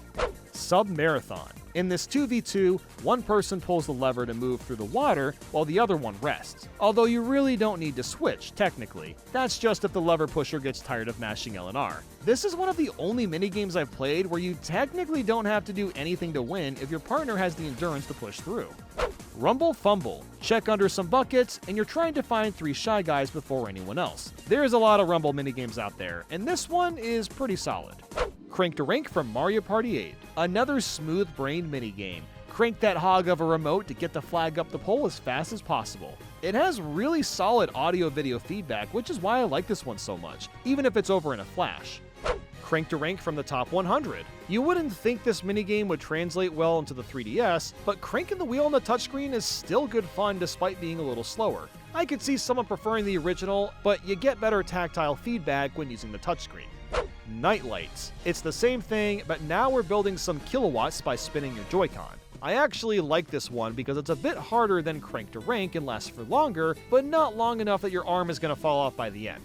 Cannonball. This almost qualifies as a button mashing minigame, except that you spin the joystick to shoot yourself out of a cannon to get the farthest distance. It's the same premise, but we're technically not pushing a button, so I'll count it as a fun little minigame. Dragon Eel Slayers. A dragon eel swims through the water while everybody collects Koopa shells. When it jumps into the air, you'll chuck your shells out, score points, and rinse and repeat. The obstacles get harder to avoid as his damage gets lowered, but it's a pretty solid time. Foul Play. The controls are a little weird because the camera is very restricted, but this is still enjoyable. You try to be the first to pick up the chicken that's running around, and I love the little slide you do when reaching for the little bugger. That little animation adds this extra sense of desperation to just grab the damn chicken. Truckin' and Cluckin'. A similar idea where chickens show up, and you need to hold them to get points via them dropping eggs. This whole thing is kind of amusing if you think about it. We're holding up chickens, and their only reaction is to shit eggs on us. Silver Lining. More coin game action. This time you bounce on a bunch of clouds and try to grab as many coins as possible. It kind of has new Super Mario Bros. 2 energy, where sometimes a ton of coins will fly on screen, and you get dopamine hits when you grab a bunch of them at once. Flip the Chimp. The name speaks for itself. Use the Wii Remote to make your chimp flip sides and avoid the coconuts that fall down. If you're not familiar with this minigame, it's really easy to get bonked, but the coconuts don't move that fast, so it's not much of an issue to avoid them. Settle it in court. Another fun play of words. You simply need to shoot the most hoops to win. Aiming isn't really required, as you just need to flick the remote when the basketball icon's in the middle, and then you're good to go. Net Gains, a pretty solid mouse minigame. The objective is to collect Cheep Cheeps while avoiding the urchins. You can make your net by sliding it across the screen, and it's quality once you get the hang of it. Bill Blasters from Mario Party 5, another unique one. You have to hit players with bullet bills while your platform is rapidly spinning. However, the more you get hit, the slower your spin is, which gives you a chance to catch up and be the last one standing. While it can be tough to time your shots, I really like the thought that was put into this one. Bill Blasters from Superstars, and it's returned once again for the Switch. Not much has changed here, besides, the nice graphics, but that's a given. Sugar Rush. You'll see a picture of a cake and have to put the same toppings in the right spots. It sounds simple, but is honestly pretty enjoyable since you're racing another player to finish that. It almost feels like being on some random cake competition show. Top This, a somewhat similar concept. You drag as much of your fruit as possible into the open slots. So I guess it's not really the same since you're following a guide, but close enough, right? Fling Shot. You'll build power, then glide through the sky and get as fast as possible. For Game Boy Advance, I'm pretty impressed with the intricacy of the minigame. It's fun hitting the tornadoes and catching a ton of air. Fireplace Race. The goal is to light 30 candles and avoid the swoops as they'll pick you up and make getting an S rank harder. This one can be fun since it's nice to see the room slowly get more and more lit up. Ringleader. Using the flick of your wrist, the goal is to go through a bunch of rings with a dolphin. This is another simple idea, but it works really well and it's fun trying to get all the rings. Hammer at Home. Not your average day of woodworking. The hammer charges up and the goal is to swing your hammer at its maximum capacity. Doing this will let you hammer through the nail in one swing and bop all the nails in first. House of Booze. Y'all like Pac-Man? Yeah, this minigame is just Pac-Man without the power pellets eating ghosts. And guess what? I like Pac-Man, so it's quality. Cash Flow, a 1v3 coin game. One player collects coins in a Koopa shell while the other 3 slide on their booties. Like the previous 100 minigames I've gone over, it's pretty solid, but I'm kind of indifferent to it. Bumper Balloons. You gotta pop the balloons of your color before the other team. It goes by in a flash, but it's a pretty solid time. Bowser's Roulette Rage. For this Bowser game, you'll pick 3 spots on the gamepad, spin the wheel, and stop it. At that point, you can only hope the characters are in those spots to blow them up with some bombs. It's a little luck-based, but you can also gather an idea of when to stop the wheel just by how they're running around. What a Racket. The 1v3 where it's a big racket versus 3 small rackets. I actually quite like this one. Both sides feel well balanced since the big racket gives you a big range to smack bombs, but not enough to get bombs coming in from multiple spots. Dodge Bomb. This one is a bit hectic. You'll throw bombs at other players to eliminate them. And the bombs just kind of exist in our space, so it's really easy to mess up or get eliminated yourself. Mario Medley. It's time to go for a swim. You'll hit a button combination up above and need to maintain your stamina. I've never been a super big fan of these games, but I like that each style of swimming involves different ways of pushing the buttons. Rockin' Raceway from Mario Party 3. I think this is another decisive minigame, and I'm kinda split on it. You mash 2 buttons to go forward, but you have a stamina meter and will spin out if you burn through it. There's a couple spots where you can get an extra boost of stamina or stop on the spot. I've never been good at timing the power-ups. I always feel like I lose or just barely win. But it's also really satisfying to get the timing down and know exactly when to run into the power-up you need. Rockin' Raceway from the top 100. And now onto the 3DS version. This time you mash the L and R buttons, which feels a little bit more natural. The camera is also more zoomed in, which isn't a bad thing as it's easier to see the carrot power-up. And you know what? The toy horse models look pretty damn good. They really nailed the look. Rockin' Raceway from Superstars. Whoa! The camera zoomed out again for the Switch version. It still looks great and is the best way to play it. Crater Crawl. Somehow, our heroes got themselves into the bottom of a volcano and have to crawl their way out while lava spurts from beneath. I absolutely love the absurdity of this concept, even if I'm bad at it. Womp Maze. This is a nifty one where you gotta get through the maze, but womps block your path along the way, so you have to find your way around them all before the other player to win. Countdown Pound. And here's another great mind game one. The goal is to ground pound as close to 0 as possible. You can do fake out jumps as much as you want and try to trip up the other player, and I love trying to get it right down to the millisecond. Grid is good. We've got a grid of numbers, and you try to get the most points by picking a shape and selecting numbers. If any of the shapes touch each other, then those points cancel out. It might not sound that great, but this one's pretty decent. Juice Box. On a team with a partner, you need to make a match of the fruits shown on screen. It's a very basic idea, but it works well when you're trying to be the first group to find the correct match. Trial by Tile. The same concept, but you have to find a match by yourself. While you don't have the teamwork aspect, the shapes of icons change as you go along, so Juice Box and Trial by Tile could be swapped pretty easily. Junior's Jauntlet. It really is a jauntlet. You have to survive several sections against Bowser Jr. Avoid charge and chucks, chain chomps, skewer logs, you name it. By the end, you have to run from Junior himself. Yeah, there's a lot to this minigame. In fact, maybe it goes on for a tad bit too long. Lean Mean Ravine. I don't know how they did it, but the physics with this minigame feel so nice. The goal is to get to the end first, and I really love how floaty the hovercrafts are. It feels very bumpy, and you get this great sense of impact when colliding with the ground after hitting a ramp. Bobsled Battle. It's the race of the bobsleds. Whoever gets to the bottom of the mountain wins. While I like all these coins and bob-ombs on our path to make things interesting, I think I slightly prefer the intricacies of your turns in the more well-known bobsled run. Speaking of, Bobsled Run from Mario Party 1. And here we are, another iconic minigame. You start by mashing A to build speed, and then you slide down the path as fast as possible. What makes this one so great is that even if you're lagging behind, if you manage to cut corners just a little bit better than your team ahead, you can sneak up and win the whole thing. The race is very tight, which makes it quite exhilarating. Bobsled Run from Mario Party 2. Extremely similar, but now we're riding a penguin, and we see the penguin's little hole, which is awkwardly disturbing. And at 800, we have Bobsled Run from Superstars. Holy crap, what a glow up. And also Rip the Penguins, we're back to just riding regular old sleds, but seriously, the ice looks so good now. Limbo Dance, a one-player game where you do the limbo across a bunch of sticks, ranging in different heights. While it's a simple idea, the execution is well done. Mario's jump bends back based on how fast you push the A button, and Mario will literally fall on his ass and lose if you mash the A button too quickly. So there's a balancing act of getting low enough to not hit the sticks, but not too low that you'll get a face full of dirt. Star Catchers. Stars shine in the sky, and the goal is to claim them with a tap before the others do. It's another one of those mini-games that wouldn't really work if it wasn't on a DS, which is why I'm fond of it. Player Conveyor. You get a bunch of conveyors on screen, and you need to find the right path to take you to the middle. There's also pipes you can use to warp around, and yeah, every time I play this, I just think of the Team Rocket buildings from Pokemon Red and Blue. Cruisin' for a Bruisin'.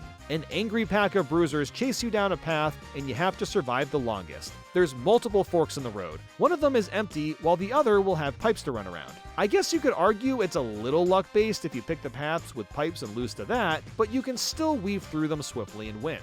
Pokey Corral. On a big pile of sand, you need to not fall and avoid the pokies. It's not as easy as it looks, as bumping into just a couple pokies can knock you off.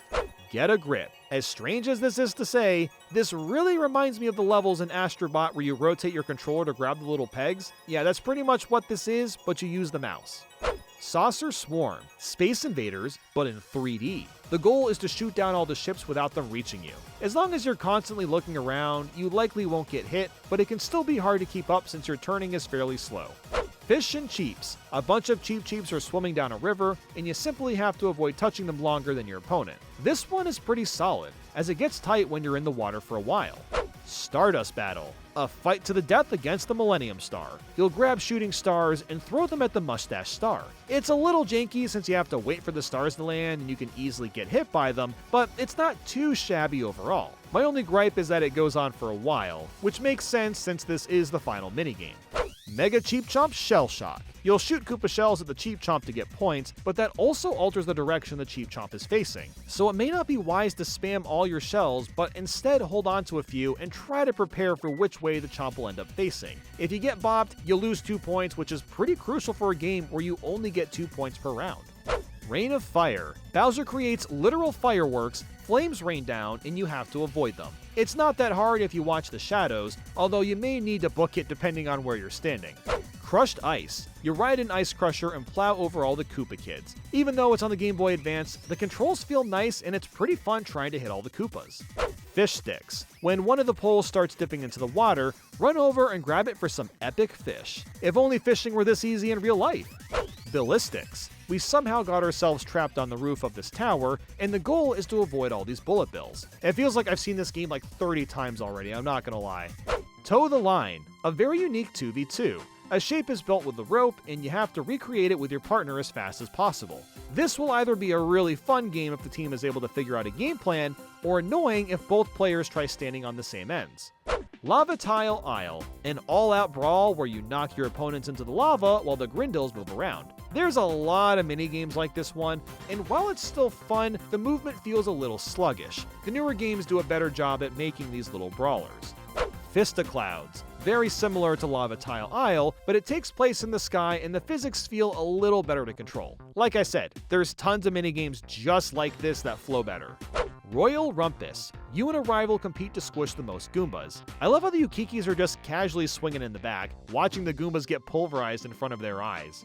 Rat-a-tat Flat. And we've got a similar concept here, but you squish the scaredy rats. I'm only ranking it higher because we never get to see these little guys compared to the overabundance of Goombas. Bonanza, another herding minigame, but more enjoyable than the other ones I brought up. The idea is to bring as many boos to your side as possible, and I really like that it's just 2 players. It feels more balanced this way, and really allows you to focus on herding the boo and not worrying about the other players as much. Lava Labyrinth. You race through a fiery path and try to reach the chest with the biggest gem. Magmars might get in the way, but as long as you figure out your path early on, you'll likely get the big cash out. Mush Rush. A simple game where you smack the Koopas with your hammer. As long as you don't reach all the mushrooms, you'll make it to the end. This actually gets a little tough. The Koopas move fast, and you can't make many mistakes with your hammer swings. Mini Baseball League. A pretty basic game of baseball. I don't think I need to describe the rules. It's baseball with a toy-like aesthetic. You'll either hit or throw the balls, and it's not too bad. Real Smoothie. You'll make a fruit smoothie by grabbing the correct fruit. The left side gets the oranges, and the right gets the strawberries. It's a nice idea for a minigame, but mixing both of these fruits together would probably make for a tastier smoothie. Like, let's just be real with ourselves. Great Bars of Fire. You'll either jump or duck under the fire bars. You got 3 hit points to your name, and it's not too hard, even when the bars start to speed up. Down the hatch. To get coins, you'll push them down the chute using a pointing finger. I really like that the Mario and Luigi dolls actually look legit. The perspective of the minigame is very different. Twist and Route, a pretty unique idea for a racing minigame. Your wind-up car can only move when you wind it up, so you have to keep doing that while also steering and reaching the end. I'm honestly complete garbage at this one, but that sense of speed you get when you finish a wind-up is so nice. It's a really great minigame. I just kinda wish it was a 2v2 where one player would wind the car and the other would steer. Forest Jump. While running through the wind, logs come piling in, and you need to either jump or run under them to survive. While I really like this game, you'll likely never die, or it'll be a long time before you do. It doesn't get all that difficult. Cheep Cheep Check. We have now reached the counting mini-games, where you count a bunch of stuff on screen to win. For this one, you gotta figure out how many Cheep Cheeps there are. It's actually a 1v3, since the solo player can click around and make the fish swim away to make counting harder. Although I don't think their distractions do that much, but it's still solid for what it's worth. Roll Call from Mario Party 2. This counting game has 3 different versions. You'll either count toads, boos, or bob-ombs. What's really cool about this is all of them have their own gimmick to change things up. The bob-ombs will sometimes explode, and boos will change transparency as an example. Roll Call from the top 100. And now we've got the 3DS version. While it only includes the bob-omb variant, that was always my favorite one as it provided the most challenge. Roll Call from Superstars, and the Switch remake brings all the types back and makes the field look much more vast and spectacular. Goomba Village, a more interesting take on counting. This time you have to try to keep track of which house holds the most Goombas. It's so easy to pay attention to a couple houses, only to lose track of the one actually collecting all the Goombas, so you really have to keep your eyes darting at them all. Senseless Census, another unique counting game. You're on a train car and need to run around it to count all the toads. This is exceedingly hard as the toads are constantly getting up and walking around, and of course they brought toad-themed suitcases. And some of them are even playing the hip video game system, the Nintendo Switch. Look at that guy go. Goomba Spotting from Mario Party 9, a much more intense version of counting. Goombas run from one hilltop to another, and you only get one shot at counting them. And you can't see your counter either, so the pressure is on to not make any mistakes. Goomba Spotting from Superstars. And of course, we got another remake for the Switch, and it looks a bit cleaner, but it otherwise remained unchanged. Goomba Gallop. We're not done with counting Goombas yet. This time, the 3 varieties of the Goomba species are walking down a path, and you need to keep track of which group has the most. Once again, you can't check your count over and over, and you have to make a vote on which group you think has the most. Which door has more? This time, you have to count in order to figure out which door to go through for extra points. And you're also on a timer to clear as many doors as possible to maximize your coins. I like that you're a bit more involved compared to the others. Steal the beat. This one has one player smacking the bongos, and the group of 3 have to play the same notes. If they make too many mistakes, they'll end up losing. I enjoy music games, so this one is pretty solid. Move to the music. I think a lot of people kind of hate this game, but it's a 1v3 where one player picks notes to play for a song, and the other 3 have to follow through and play them. If you have a bad memory, you're not going to like this one at all. But if your memory is okay, it's not all that hard to beat the solo player. It really comes down to that aspect. Hip Hop Drop. We've got another mini-game where you push the correct buttons to win. This time you're on a pogo stick and have to get across all the panels. It's not as fast feeling as some of the other ones, but it does the job well. Teetering Towers. You jump from tower to tower and get coins along the way. It can be a little hard to tell the distance of your jump, but it's otherwise a solid one-player game. Pumper Cars. Using the remote, you'll pump the car to move forward, so it really relies on your physical strength. It feels good to do, and it's pleasant. Ozone. Some panels have circles and X's. Just pound 3 circles first to win. It's fairly easy to follow, even with the stage spinning at the beginning. Bowser Jr.'s Pound for Pound. A callback to the King Boo slot machine from Mario Sunshine. I never thought I'd see that in Mario Party Star Rush of all games. You'll ground pound the switches to attack Junior while also avoiding his punches. You don't need to throw a pepper at him or anything, but it still has the same energy as that King Boo boss. Globe Gunners. This one is super trippy on the DS. You run around on a globe trying to hit players with your blast. I also love that it's a globe of the world too, despite it being a bit challenging to nail shots due to the angle we're at. Gritteron Gauntlet. Charging Chucks want to tackle you. The only objective is to avoid getting touched. You'll always see them coming, but the Chucks will charge in different directions at the same time. Mega Mecha Koopa Swing and Stomp. That's gotta be one of the longest names. This is another boss game. You'll climb up and grab onto these chains to swing and bop the Mecha Koopa in the head. Halfway through, he'll start moving around faster and spitting fire, which makes the minigame a lot more engaging. Bumper Sparks. You need to knock Bowser Jr. into the electricity 3 times to win, and yeah, this really reminds me of the Spiky Topman fight from Mario Galaxy. Doing it with a partner makes this one of the more enjoyable ones since you can use each other's momentum to attack Junior. Barrel Peril. This takes the idea of sneak and snore and actually makes it fun. The goal is to sneak around in a barrel and avoid sleeping chain chomps to get to the end. If a chain chomp sees you, it's not a big deal as you'll get knocked away instead of being eliminated. But you still get punished for getting hit if you're out of the barrel, seeing as you get flown 50 feet in the air. But it's nice that you can keep going and finish. Wompathon. Womps just doing what they do best, slamming into the ground and shouting, "Urgh!" Yeah, the goal here is to just not get protruded into a pancake. You'll be able to tell when a Womp is dropping since they'll start shaking beforehand. Treadmill. A running game where you have to avoid spikes and reach the end. Since the treadmills propel in different directions and swap around, you gotta be really careful with how fast and slow they're going.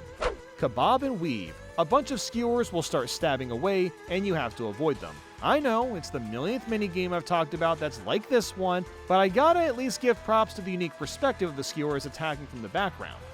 Skewer Scurry from Mario Party 10. And here's another take on skewers attacking. In this 1v3, one player pushes a direction and the skewers will stab that way. While the group of 3 has blocks to protect themselves, it has to be on the correct side or they'll be screwed over. While I do think the advantage is in the group of 3's favor, it's easy to slip up since the single player can interchange what skewer is coming up and fool people. Skewer Scurry from Superstars. Wow, another remake, and it looks basically the same since Mario Party 10. But I do like the lighting in the remake more. It's got a slightly darker tone to it. Curvy Curves. Does anyone else feel like this is Candyland? God, I haven't played that game since I was like, 5 years old maybe? Anyway, the goal here is to get to the end in your cart. The single player navigates on his own while the group of 3 are all tied together. If anyone touches the sides, you'll get stunned in place for a second or so. It can be really hard to judge how close you are to the side, on top of the fact that you can't turn really sharp. Even though it seems like the single player would have the advantage, it really depends on how skilled everyone is in general. Both sides have a chance of winning. TikTok Hop from Mario Party 3. This might be another hot take of many from this video. Here we've got a mini game where you need to jump over the minute hand while standing on the hour hand. It starts off simple, but over time both hands will move independently and it can get really hard to keep track of. Now, arguably, being stuck closer to the middle is more difficult because the minute hand moves slightly slower due to the hand physically being in the space longer. But I honestly can't tell that much of a difference. I find this minigame tough to get through regardless of what side you're standing on. Tick-Tock Hop from Superstars, and it's made a grand return for the Switch. The only real difference is they removed the space in the words TikTok for some reason. There's also random tools in the background, which I haven't noticed until now. Wow, look at those tweezers. Mob Sleds, a 1v3 where one player has to avoid the team of 3 on the sleds. Just looking at it seems brutally unfair to the solo character, but the sleds don't move that fast and can only travel forward. As long as you're careful and don't corner yourself, there's a decent chance you'll survive. Pie Hard. Throw pies at your foes and score the most points. I'm admittedly horrible at aiming the pies, but there's a sense of satisfaction with shooting someone in the face with the creamy goodness.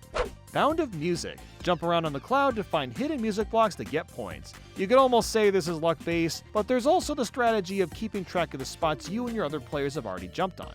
Bowser's Fire Hazard. Bowser shoots flames at us while platforms are collapsing, so as you'd expect, just survive. This is honestly a really cool one. I like how involved it is with all these obstacles getting in your way. Mega Bloopers Bubble Battle. One of the only interesting card-based games. Against the blooper, you'll create matches of cards, and then they combine together and get shot at them like a bullet. I don't know why or how the physical cards got so powerful, but I'll take it. Penguin Pushers. You push penguins through a gate as a team. There's been a couple minigames like this one already, but I feel like the controls and general physics of the penguins work best in this version. Goomba Scoopas. It's the same idea again, but you'll use a mouse to move a bulldozer to push the Goombas. It almost feels like I'm trying to vacuum dog hair off a couch, and the hairs are being stubborn and I can't quite get them off. Tidal Fools. The tide rolls in, and you'll collect the coins that are left over. It's a simple yet enjoyable little minigame, especially since you need to avoid the water as it rushes up shore. Follow the Money, another coin-running game. You'll follow the path, avoid all the enemies, and try to get the most money. It's good. That's my professional recommendation. Fish and Drips. One player pushes buttons, the other 3 push buttons as a group. We've seen this kind of minigame at least 100 times, and it's solid. Hop-O-Matic 4000. The same type of minigame, but it's a 2v2. You'll push buttons to hop forward with the bug machine. Mole It. This one changes drastically depending on if you're playing the day or night version. The goal is to bop the Monty moles and avoid the plants. During the day, it's a lot easier because the pipes are on the top, while nighttime has the pipes on the bottom, which gives the piranha plants more chances to snack on you. Paint Misbehavin' for Mario Party 8. Paint the Goombas with your color while your opponent does the same. I really like the concept, and the fact that the Goombas jiggle all around make it more exciting trying to keep up with having the upper hand on your color. Paint Misbehavin' for Superstars, and it's made a return for the Switch. And interestingly, the big change is that the game itself is zoomed in. You still see a lot of the same background elements like the paint and books, but I guess the reason is so you can see the Goombas more easily. Oil Crisis. You wouldn't think this one would be fun, because you have to shout commands into the microphone to hit the oil barrels and avoid the slicks. But the controls are shockingly responsive, and I really enjoyed trying to get as far as I could before running out of gas.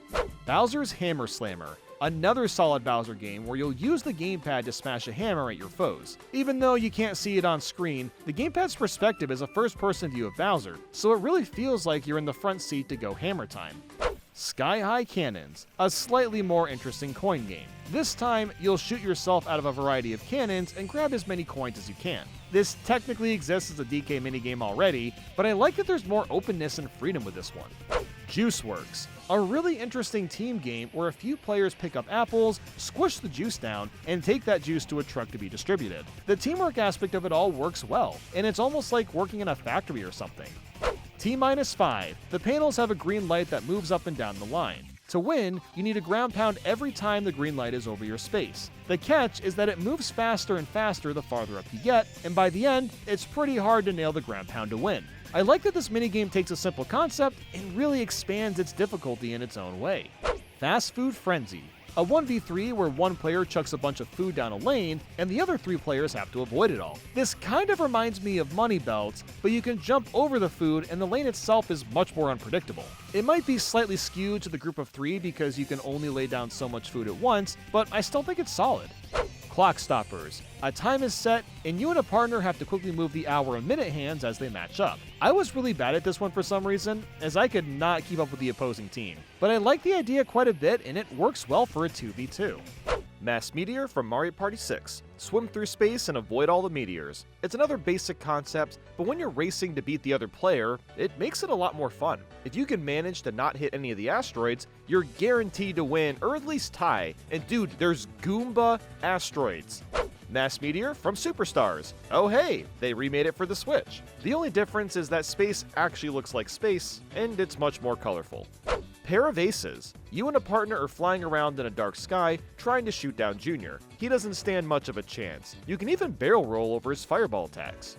Koopa Curl. I don't know why, but this is one of the most memorable Mario Party Advance minigames to me. I played it a ton as a kid. The idea here is to score the most points by curling Koopa shells, and the results can drastically change up until the end. You might knock your opponent's shell around to gain an edge, or you'll mess up and flub your score. Starring Artist. We've got another 3DS minigame that intuitively works on a touchscreen. Constellations appear, and you have to draw them before anyone else. I like trying to speed through these, and there's an extra challenge because you can't lift your stylus off the screen while tracing. Wing and a Scare. You take off and have to fly through the openings in the walls. This is another one with smart utilization of the Wiimote, as you'll have to twist it around to rotate. Gladiator. This 1v3 has one player on a ball while trying to squish the others. Outside of Monimoles that occasionally pop up, it's a fun challenge. Waterworld. You'll surf around in little shark-shaped boats and try to get first place. The water physics feel fairly realistic and can be fun once you get the hang of the controls. Later Skater from Mario Party 5. A really solid skating game where you try to get first by skating in circles. The controls take a second to get the hang of due to the angle, but it gets really fun when you start cutting corners and saving fragments of time on each lap. Later Skater from the Top 100. As much as I like this minigame, I'm kinda surprised they got a remake. The ice looks a lot more like ice, but it's otherwise the same thing.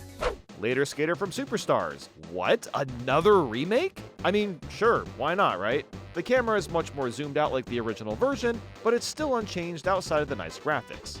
Snow Go. It's pretty much Later Skater, but it takes place in the snow and you can go off a sick ramp for extra speed. The snowman throws snowballs too for an extra dose of challenge. Tile Driver. You hip drop to make the picture in the middle. What I like about this, despite how slow the game runs, is that you can very quickly form the picture with fast hip drops. Quilt for Speed. While this is technically another slot machine game, it moves so slowly that it barely counts as one, and the premise is pretty cool. It's a 1v3 where each team takes their little Goomba car to the end of the level, and you can only move from the arrows that you select. While the solo player moves slower, the group of 3 is more likely to make input mistakes that stop their progress, so unless the team of 3 is super well coordinated, it's fairly well balanced. Mole Thrill. Oh god, we're being chased by a Monimole. It looks like we gotta dig our way out with spoons? Yeah, we use spoons to dig through the dirt. Dude, I love how silly the theme is. Rope-a-Slope. All we're doing is jumping over little branches, but you do this while rapidly climbing down a hill. That's such a fun premise, especially because I can't imagine chugging down a hill this fast when rock climbing. Spin the Bubble. You'll tilt the 3DS to match up the character model with the image, and I really like this one. The tilting works great, and I like seeing how fast I can win. Stake Your Claim. I don't know why I like this one so much. All you do is look at a rectangle and select the section of it that seems the biggest to you. I think a lot of the fun has to do with the fact of being forced to quickly scan all the segments and taking a good guess on what seems to be the largest space. Pinball Brawl. It's not the only pinball game in Mario Party. This one is solid. You try to get a bunch of points in 3 different levels, and it's pretty much what you'd expect from a pinball machine. Panic Pinball. For this one, you team up with a partner and try to get a bunch of points. I like the dynamic of only controlling one flipper. That way, it's only your fault for losing half the time. I also love the subtle inclusion of the Bowser's Big Blast head. Don't think I didn't notice that, Nintendo. And at 700, we have Waluigi's Pinball Arcade. This minigame does not need to go on for 3 minutes, but it is really neat that we actually got a pinball-themed game based around one of the most iconic Mario Kart tracks, Waluigi Pinball. If you want to win big, you're gonna need to aim towards the Waluigi letters, as that'll cause different effects to appear. This includes multiple balls dropping in, bloopers covering the screen, and things like that. I'm not a big fan of pinball games personally, but this does take me back to the days when Nintendo made pinball spin-offs with all their IPs. Bowser's Paintball. More pinball action, but this time you control Bowser and he flings spike balls at his foes. It's a super clever use of the typical arena, and it doesn't drone on as long as Waluigi's Pinball Arcade. Wiggler Bounce. The Wiggler is not having a good day. The goal here is to continuously pound away at his segments until eliminated. Halfway through, he gets angry and moves faster, but it's pretty easy to attack him.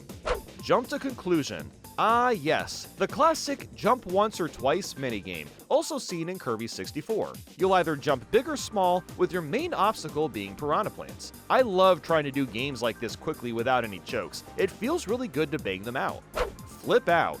And here it is again, but now it takes place in the dark sky. There's a lot more at stake here, considering the thwomp platforms will spin sometimes, so you gotta be really careful. Power Trip. One player controls an electrifying UFO, while the other three have to run around and avoid it. This one is pretty solid. The UFO and character speeds are pretty even, so the overall game feels well balanced. As long as you don't get yourself cornered, this should be possible to survive. Wario's Bluff. It is strange to see Wario Land 4 sprites in a Mario Party game, but alas, the goal here is to stop the car and get as close to the edge as possible. That's all there really is to it, but there's a big thrill to trying to inch your way to that tippy-tip edge. Gimme a break, go down a hill and try to avoid landing in the mud. It's a little hard to tell when to stop, but that's part of the fun in trying to be risque. Stretch Run. We're not done yet. This time the setting takes place in the trees and you score points based on how close you get to the edge. I kind of like how colorful the panels are. It gives you a good sense of how close you need to be. Sled to the Edge. The same type of minigame, but it takes place on ice. You also compete with all the characters at the same time, and it's just as thrilling since the ice feels more slippery. Murky Maze. A 2v2 where you and a partner have to make your way through a maze and meet up. While the minigame ends quicker than I wish it would, it's pretty fun trying to find your way around and race to be the first to match up. Trap Floor. You want Koopa Kids to fall to their death, and you'll do so by swapping the red and blue floors with the A and B buttons. Even though it's a basic idea, it's really fun in practice since the Koopas move at a fast pace, and they'll sometimes sneak through the pipes to stop you from the murdering spree. Tricky Tires. You simply drive from one place to the other, but there's a ton of obstacles in the way, and the controls are a little funky. You move with the joystick and C-stick, and getting used to the movement takes a second to click. The awkward controls is what makes it fun though. There's so much crap to avoid, so you're frantically scurrying to the end, which makes it more likely to make mistakes and fall behind. Goomba Tower Takedown. A boss fight that isn't a big Goomba, but a lot of little Goombas. I like this one because the way you fight them is so different. You gotta throw apples at the Goombas to defeat them. Yeah, apples are the solution this time, and you know what? I can respect that it's a little weird. Garden Grab. It's another push the right button minigame. This time we're pulling out a bee carrot with a partner, and it's pretty good as you'd expect. Treetop Treasure, a coin minigame where coins fall from a tree and you gotta collect the most of them. This one can be super trolly if you want it to be. I always like bouncing on another player and snagging a bunch of coins from them just because I can, and everyone has the opportunity to do that to each other. Look Sharp. One of my favorite uses of the Joy-Con. Using a magnifying glass, you have to zoom in or out and get a proper focus on the character. My favorite one of the minigame is zooming in on Spike. Look at how f***ing funny he looks at that angle. Peach's Day Off. Some of these ally minigames are crappy and drag on, but this one is pretty solid. You'll do a variety of things like carrying gifts across a path while avoiding Bitty Buds, feeding Peach and the Toads some sugary treats, and even loading up fireworks. It really does feel like a day off. You do a bunch of errands in a competitive way against the others. Bus Buffer. Speaking of chores, this dumbass Shy Guy knocks a bunch of paint on top of a bus, and now we have to clean up after his mess. What the heck? This one is really gratifying. I like seeing the bus go from nasty to squeaky clean. Balloon Burst from Mario Party 1. We've got another all-time classic. Blow up the Bowser balloon before anyone else. What makes this one fun is learning the timing to get maximum air pumpage. It takes some practice, but feels amazing when you master your button presses. Balloon Burst from Mario Party 2. It's the exact same concept, but it's a 2v2, and the Bowser balloon looks significantly cuter. Just look at the little guy, he's so precious. Balloon Burst from Superstars. Interestingly, the Switch remake is inspired by the Mario Party 2 version and not Mario Party 1. That rarely happens with minigame remakes, and I have to agree that it's more fun in a pair. Pump, Pumpin' Away. It's Balloon Burst again, but you're instead launching a rocket into the air. As much as I like popping balloons, it's more entertaining to watch the rocket fly through the sky. Balloon Blast Bash. Maybe this is a hot take, but I vastly prefer just using motion controls to pump the balloon in this one. You could argue there isn't as much strategy with the timing, but it feels a lot more natural and fun. And the goal is different. You have to blow it up big without popping it. Chain Event. You slide down a chain and have to flip sides to avoid spikes. There's a few minigames like this one, and I think this version works well because the game is fast-paced and it's fun trying to bypass the spikes because less hits equals more speed. Cartwheeled. Yep, it's Kirby Air Ride's Top Ride, but in minigame form. The racers zoom across the course, and I really like how tight you can get with the turns once you've learned the controls. It's a great time. Speedy Graffiti, one of my favorite inclusions of pointer motion controls. You'll paint inside the shapes of these statues, and you really gotta be precise for it to count. That's why I like it though. The precision and skill required to get good is what makes it so fun. Nothing to luge. Strangely, when I see this minigame, I think of Mario and Sonic at the Olympic Winter Games and not like the actual Olympics. Anyway, the goal is to get down the hill as fast as possible, and you want to lean on the left and right to avoid scraping the corners. Grin and Bar It, one of many jump rope minigames. This one includes 8 players, and the goal is to just survive as long as possible. While it's fun, the jumps are very heavy and it doesn't feel like you have a lot of control. But I like the sight of this many characters trying to jump rope at once. Get Over It. I guess this technically isn't jumping rope, but you're still jumping over grolls in a straight line. So it's basically the same thing, and it's a more interesting concept too. Burning Bridges. The same thing as Get Over It, except you jump over fireballs and Bowser is staring at us menacingly! I like the energy of it more. It feels a bit more tense. Handy Hoppers. An interesting take where one player spins the rope and the other has to jump. What's cool about this is having full control of how fast the rope can spin, so if the team of 2 wants to risk it, they can go full force and try to max out points. Hot Rope Jump from Mario Party 1. The main reason I'm ranking this higher than the others is just the atmosphere. We're completely shrouded in darkness, with our only light being literal flames. It just has this strange, eerie sense to it. You do only go to 20 jumps, but the aura is so much cooler than the other jump rope games we've done. But the best part? Star! Yeah, that soundbite is just glorious. Hot Rope Jump from Mario Party 2. And here we go with the same game, but it's got blue flames. Oh yeah, they went real wild with the changes here. No, but really, this one is an improvement because you go beyond 20 jumps and it continues to get harder and harder.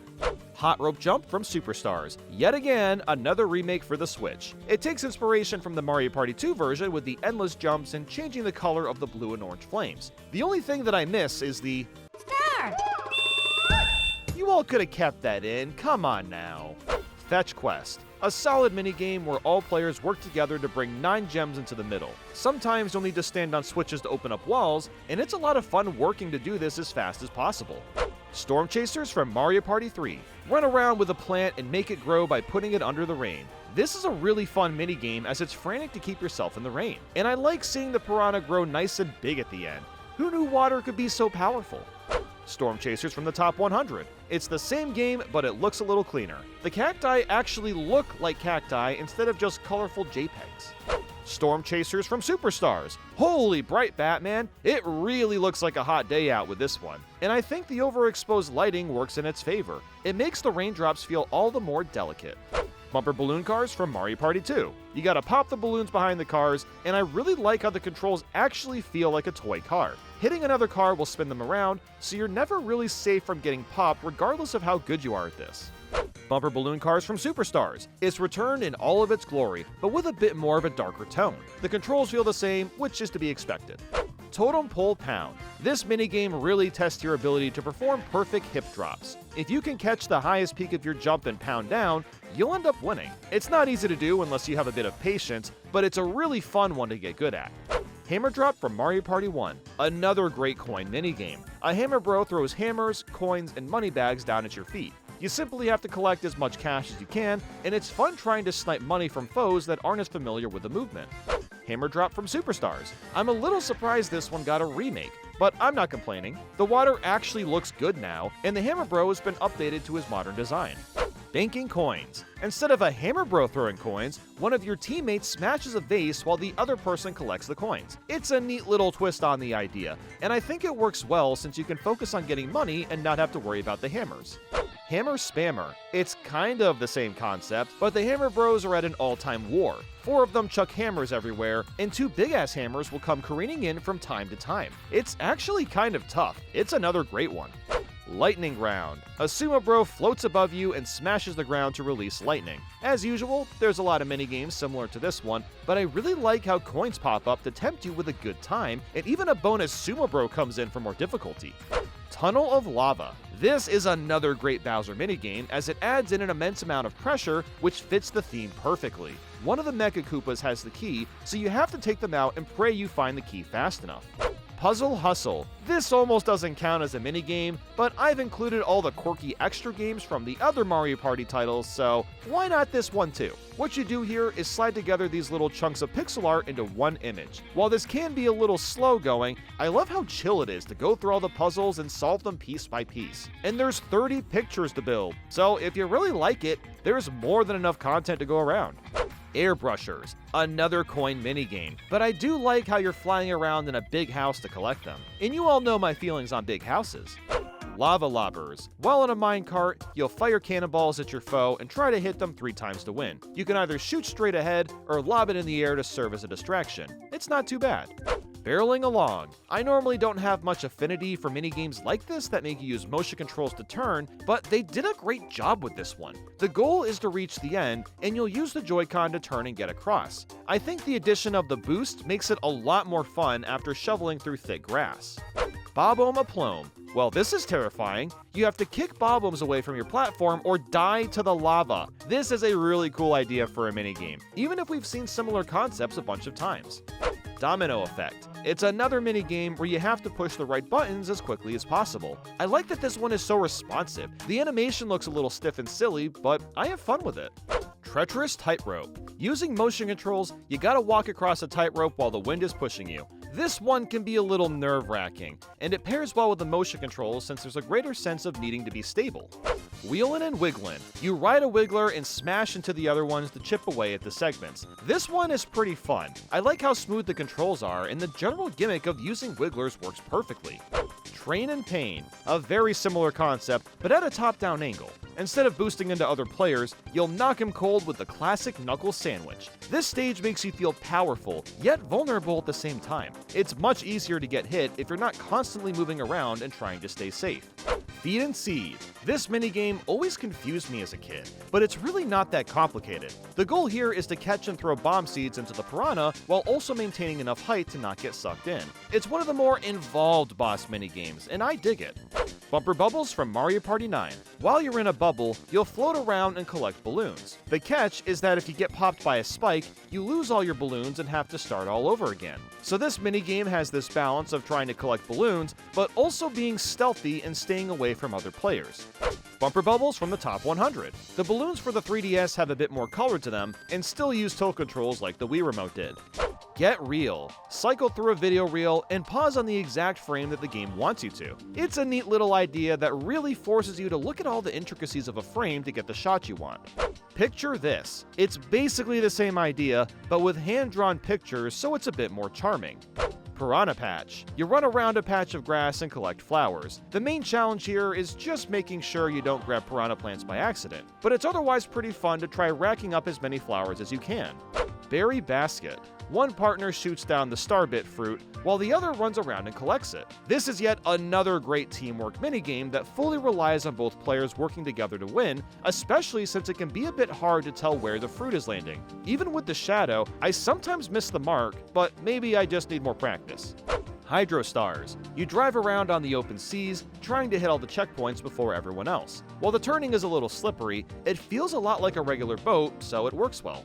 Bumper Bugs. An extremely similar idea, but you use a skeeter to get around and need to hit 8 checkpoints instead. You also use the touchscreen to kind of skate around the water, which is extremely realistic to how skeeters move in the water normally. Slot Trot from Mario Party 6. It might look like another slot machine game, but it doesn't play like one at all. 2 images show up on screen, and the objective is to run across and find the right match. This is another one that's fun to do with another player, as you both have to heavily rely on each other. Slot Trot from the Top 100. And we've got another remake from the 3DS. As usual, the colors are sharper, but not much is different beyond that. Mario Bandstand. I guess you could say this is kind of a rhythm game. All characters are assigned their own instrument, and whoever plays the most accurately gets the coins. There's really not much difference from each instrument, aside from the conductor who has to use the joystick instead of buttons. Toad Bandstand. It's basically the same game, but now every character plays an instrument while Toad does the conducting for us. I guess that makes this a bit more fair, considering that the conductor from Mario Party 1 had no inputs to hit compared to the others. And just the fact that it takes place on 2 flowers, that's so random. Kartastrophe, an enjoyable overhead racing game that uses the Wii Remote's motion controls to turn, and it works well, despite the turning being a tad bit slippery. Mazed and Confused, one of the better maze-themed games. You simply have to get to the star in the middle. But of course, the maze is surrounded by electricity. What makes this one kind of neat is that paths change every few seconds, so even if you're falling behind, you can catch up if you react fast enough to your changed path. Mega Drybones Femur Fever. Shoot cannonballs at Drybones by ground pounding the ground. While that's happening, he'll throw bone boomerangs at you, and you need to jump over those. It's a pretty solid boss fight all around. Hot Hot Hop. A fire bar slowly spins around a grate, and some magmars come in near the end. It seems like this would be a tough minigame, but everything moves pretty slowly, so you shouldn't have many issues. Horror Harriers. You got some peepas spinning around on screen, and you need to avoid them. So yeah, very similar to Hot Hot Hop, but maybe a tad bit harder. All Fired Up. Another minigame with potaboos that move around trying to attack. This one can get quite fast after some time. Beeline Shrine. And here's another one. This time there's bees circling around you. This one is the scariest to me just because bees are more relatable. And I'll never forget that one time that I got stung as a 5-year-old. I was literally smacking flowers with a stick with bees on them. Yeah, not my smartest decision. Amplified. Another minigame where you're in an arena dodging attacks. This time, it's a bunch of amps trying to zap you away. What makes this one fun is that the amps constantly change direction, and you never know how many of them will be activated or not. It starts off easy, but gets a lot tougher as you get farther in. Shock Absorbers. It's the same game, but on the Nintendo GameCube. And there's another player trying to avoid the shockening as well. These two minigames could be interchanged. Amp My Style. This one is a little bit different. The amps make shapes and it's a lot more constricted when moving around. I find this one to be a lot more nerve-wracking, which is why I'm ranking it slightly higher. Thwomp Pull. This is like what? The 26th rendition of pushing the right buttons to win? This time it's a 1v3 where one player pushes all the buttons and the other 3 take turns doing so. This means that the game is fairly well balanced and throws in some extra obstacles too, like the snowman chucking snowballs at us. Mario Can Can, a 2v2 minigame where you open a can by ground pounding a can opener. The reason this is so enjoyable is just how satisfying it is to get into a good flow with your partner and seeing the opener get closer and closer to coming off. Hide and Splat. It takes a snippet from Mario 64 or Mario Galaxy and turns it into a minigame. Simply survive being squished from the Tox boxes. It doesn't seem that intimidating, until 3 of them drop in and it becomes increasingly harder to stay alive. Bruiser Bash. One player controls the bruiser machine, and the other 3 run away. We've seen a lot of minigames like this one, and I think the speed of the bruiser and group of 3 are well balanced. The bruiser has a huge amount of range, but moves so slowly, so you really have to play some mind games to attack the other team. Weird Wheels. It's time to push buttons again! Doing so in the right order allows your car to go forward, despite how strange the wheels look. Squared Away from Mario Party 5. This is another certified classic. One player is in a small cube while the other 3 are in big cubes. This is a 1v3 that feels well balanced, as the winner really just comes down to who does a better job pre-planning their moves. The small cube can dart around like crazy, but the big cubes can also trap it if they work together. I also like how the floor has pixel art of Mario in a Cheep Cheep. That's a cute touch. Squared Away from the Top 100. And of course, it makes its grand return on the 3DS. The pixel art has been updated a bit, but otherwise, it's your typical remake. Squared Away from Superstars. Wow, the Switch version looks better than them all. Who could have seen that coming? It also has its own unique pixel art, so I guess that's something. Bubble Squabble. The solo player is chilling on the bottom, trying to blow bubbles and trap the team of 3. This kinda just reminds me of the Bubble Stand episode from SpongeBob. It's a similar concept to that. Even if someone gets trapped in a bubble, they can get busted out by someone on their team, so there's a tricky balance of staying near your partners, but not too close or you both might end up stuck in a bubble. Pokey Punch-Out. Some Pokies spawn out of the ground, and you gotta punch them away for points. Going for the head is ideal, and it's one of the more enjoyable minigames because of how cutthroat the points are. Balancing Act. A 2D obstacle course that uses motion controls to move forward and backward. It sounds like a disaster, but it works far better than you'd expect. You'll have to avoid thwomps and climb moving platforms as you move along. It's just an enjoyable romp. Treasure divers from Mario Party 1. You got some treasure down below and have to dodge sharks and bloopers to get it. This one is pretty well balanced, with the cheaper chests being higher up and the more valuable ones at the sand level. It's over quickly, but I've always enjoyed it since you can throw off other players by getting in their way when trying to swim up for air. Treasure divers from Jamboree. Yep, they brought it back and it controls just about the same. The swimming might be a tad bit slower, but the water looks nice and fresh. Deep Sea Salvage. We're in the water again, but we're chilling on some submarines while a hammer bro throws coins and spikes at us. I find it to be a lot more rewarding than treasure divers just because you have a lot more chances at getting coins compared to a small handful of chests. Cog Jog. A pretty tough obstacle course where you face off against Junior and run through a bunch of different cogs. The depth perception can be a little funky, but that's what makes this one exhilarating. Trying to get across without messing up any jumps is a good time, even though I kinda suck at it. Ice Slide, You Slide. A little game where you jump over snowballs and slide under flipperses. I was really bad at this one too, but I still thought it was a fun time and a great utilization of running on ice. Rattle and It's a fairly unique rumble minigame. You'll see some characters move around and feel the HD rumble in your Joy-Con. Then the curtain closes, one of the rumbles happen, and you have to guess which one is which. The only reason I'm ranking it this high is because the HD rumble is so distinctly unique, and it works well for a minigame like this. Bridge work. While standing on a bridge, you gotta avoid all the cheap-cheeps. It's kinda cool to see this in 3D, considering you rarely see cheap-cheep jump this high like in the original Super Mario Bros. Raking them in. Using a crane, you'll rake in as many mushrooms as you can while avoiding the poison ones. I'm not super good at this one, but it's really satisfying when you manage to scoop in a big heaping of shrooms. Right or left. We've seen a few minigames like this one, and the Mario Party 4 variant is one of the best simply because you use buttons to turn left or right. It's simply more responsive and gives you a truer sense of control. And at 600, we have Balldozers, a very different 1v3. One player has to hammer pegs down to move a ball down a hill, while the team of 3 does the same thing, but their ball is much bigger. While I think this is fairly balanced, it really comes down to how well the group of 3 works together, as it's easier for the big ball to get stuck. Fuzzy Heights. Climb up as high as you can while avoiding the fuzzies. Getting hit by one causes a good amount of knockback, so it makes a lot more sense to just be patient and try to avoid them all. Deck Hunt. You're flying down a hill, skateboarding, collecting coins. It's pretty solid, and you even got the Whittles cheering you on in the back. Big Dripper. Honey drips from the ceiling, and you need to collect as much of it as you can. Sometimes bees will come flying out, and if you aren't ducking, then you're gonna have a bad time. I love the chemistry of collecting the sweet nectar and avoiding the stings. Buried Treasure. This almost counts as a button masher. All we're doing is looking around and digging for treasure, but you use the joystick to move around. Now, I am extremely good at button mashing, so I get a kick out of blazing through the dirt and grabbing the chest before anyone else stands a chance. Quicksand Cache from Mario Party 2. One player is in a Bowser suit, controlling the power of the quicksand, while the other 3 are trying to stay alive. This almost feels like a regular minigame where coins are the side quest. It's a lot more important to focus on staying alive if you're in the group of 3 and ensure you don't get too close to the middle. Quicksand Cache from Superstars. Believe it or not, it plays the same and looks better. Who could have seen that coming? I mean, really? Haha, oh my god.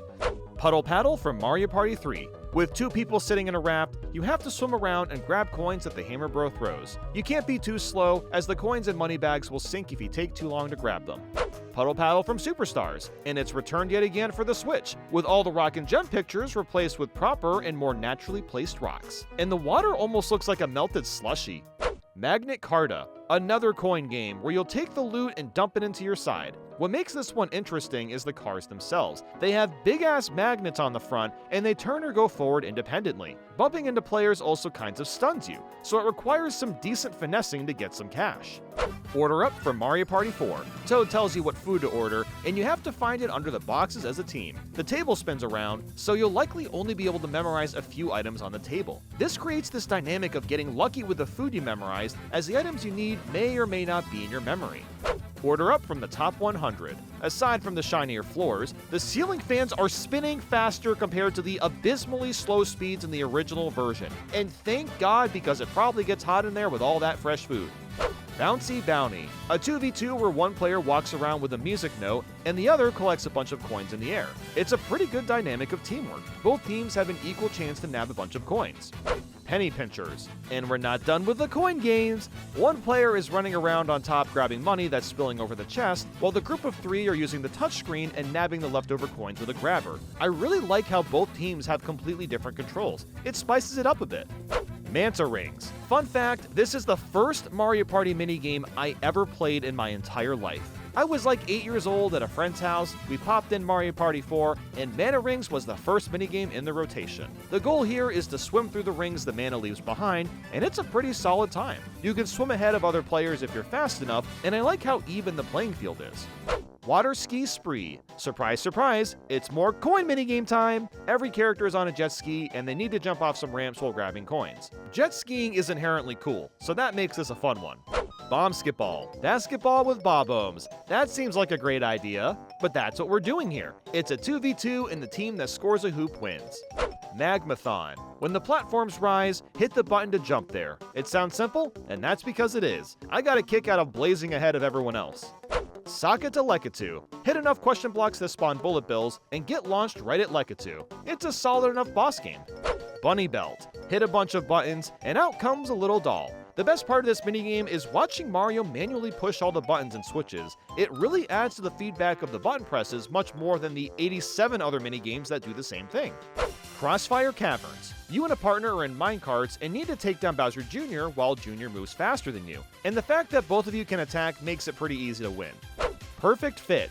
You take your Joy-Con and twist it around until the shape matches up with your partner's shape. This isn't exactly a unique idea, as the Wii Remote could probably have done something like this too, but it's still fun since you get a nice little rumble click when you pair together the shape. Slow Glide. Another motion-controlled game. You fly around in a glider and collect a bunch of balloons. The tilting feels really smooth, and the dynamic is pretty great overall since the balloons fly at your face at a rapid pace. Tumble Temple. Spikes are rolling down a hill, and you need to avoid them. To freshen things up a bit, pegs will come in and out of the ground, which can change the direction the spikes are heading in. I was pretty at this game, but the character speed is just fast enough to avoid the spikes while also being a bit tough. One-Stop Toad Shop. Some toads show up demanding a power-up, and you need to serve them up as quickly as possible. There's a few minigames like this that are kind of similar, and this is one of the better takes of the idea. Dash and Dine. You ever played Overcooked? That game absolutely slaps. I love the dinner rush energy it gives. That's basically what this minigame is, a simplified version of Overcooked where you need to fill orders by adding the right ingredients to each tray. It's not as hectic as Overcooked, but that damn toad getting in the way drives that similar anxiety. Bumper Crop. I wouldn't call this Overcooked, but you're still given a set of ingredients to pick from the garden and throw into the truck. So it has the same energy, and I like that there's slightly more ingredients to grab. It could be interchanged with Dash and Dine, as they're both pretty good. Parasailing. We've seen jet skiing, now it's time for parasailing. I actually did this in real life one time, and holy crap was it thrilling. Anyway, one player grabs coins in the air while the other controls the boat. It feels a little more interactive to grab the coin since both players need to scoot around without losing height or running into boxes. Volley Bomb. A 2D tennis game with a bob-omb. It sounds like a disaster waiting to happen, but in actuality, it's all about timing the bob-omb. You see it getting ready to blow up, and you have control of how quickly to swing the bomb back, which is what makes this one a blast. Sub Trouble, a submarine game where you simply race to the finish. The goal here is to try maintaining your speed since hitting anything slows you down dramatically. The alleyway is pretty tight, and I like the extra challenge in trying to get through. Kamek's Rocket Rampage. You're flying around in a plane, grabbing missiles out of bubbles, and firing them at a massive Kamek. You'll have to avoid some bullet bills and other attacks along the way, but it's another straightforward and solid boss game. Paintball Battle. Have any of you gone paintballing in real life? It's been about 15 years since I've been. It's a lot of fun, but I always bruised up pretty badly by the end. This minigame is set up like a grid, and you simply need to survive the longest. When you get hit, you have a bit of invincibility time to counterattack, and it's pretty solid. Gun the Runner. One player climbs an obstacle course while the other 3 are shooting at him, trying to stop him from reaching the top. This one is pretty solid actually, and is one of the better 1v3s because both sides stand a chance of winning. The single player can juke out the shots, but also moves somewhat slow, so it's not always easy to do. Cake Factory from Mario Party 2. We've got another classic one. One player grabs a cake and the other a strawberry. Stack them together in that order and boom, you got yourself a cake. The hard part comes down to the conveyor belt. You have to time grabbing the cake or strawberry and it gets faster as time ticks down. Cake Factory from the top 100. This is a strange choice. The 3DS remake swapped the cake and strawberry sides. I'm not sure why, but it's otherwise the same old game. Cake Factory from Superstars, and the Switch version sticks with the change while looking much nicer. I also really like that table cover. That's looking classy.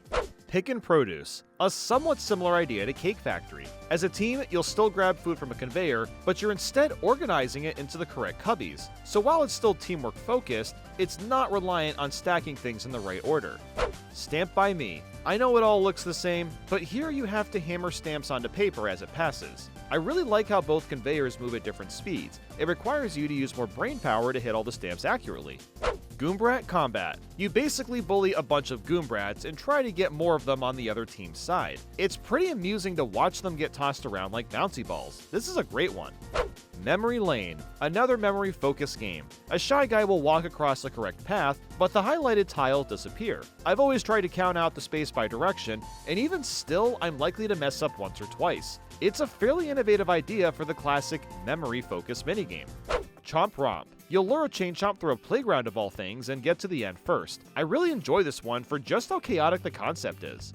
Bomb Barge. Bombs fall from the sky, and you need to kick or avoid them entirely. This is another one with tension because the bombs pile up quickly, and it's better to just stay out of their way entirely.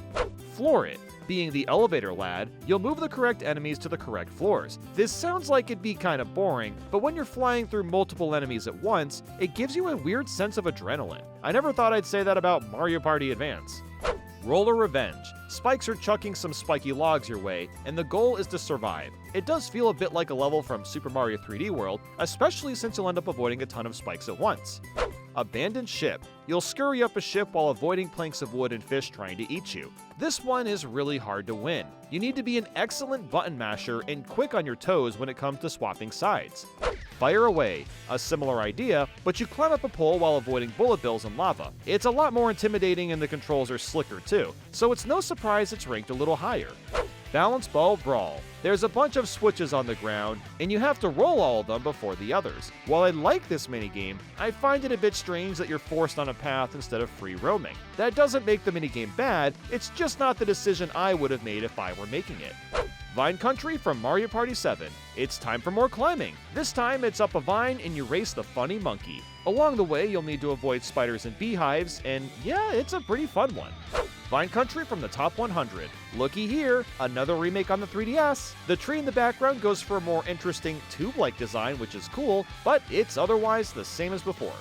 Petey's Bomb Battle. You throw bombs at a man-eating plant. It's pretty straightforward. The only thing you really have to worry about is when Petey starts sucking up bombs since he'll spit them back at you. Beach Volley Folly from Mario Party 4. We've finally reached the more traditional sports minigames, and all of them are pretty good. The Mario Party 4 version is a 2-on-2 match with a couple different modes. With that said, playing this just makes me crave a more fully realized Mario sports title, but these are still enjoyable for what they're worth. There's just not much meat to them. Beach Volley Folly from the top 100, and it returns for the 3DS remake. The only change I noticed was there is more coral in the water. As if that matters, it's just something I noticed. Beach Volley Folly from Superstars. However, the Switch version barely shows the water as the focus is more on the game itself, which is probably for the best. Otherwise, we couldn't see those sand textures and physics as clearly.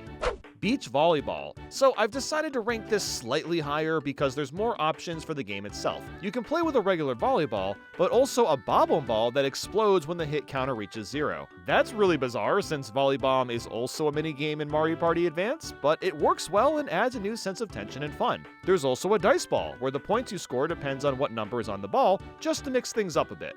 Samurai Smackdown. This is a strange one. You're put into a 2D platformer and need to bop enemies with low or high hammer swings. It's a bit overkill to have the button presses attached to each enemy, but it's satisfying smacking them with a hammer.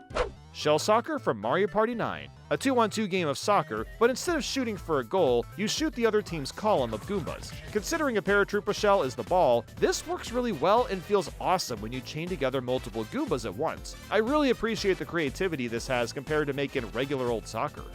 Shell Soccer from Superstars, and it makes a return on the Switch. Looking and running as nice as you could hope for. The only difference I noticed is this one Goomba in the stands instead of a Toad. I wonder why he sneaked in, considering his species is getting abused from the minigame.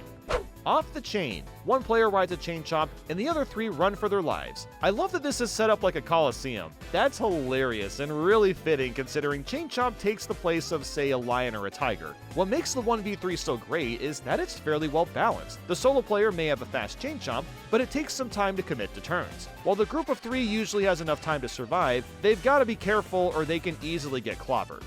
Coin Cache. It's about as retro as you can possibly get. You'll smash blocks to find coins and climb up top once the bottom layer thins out. You'll also find some blocks that have multiple coins hidden inside, so there's a decent amount of variety.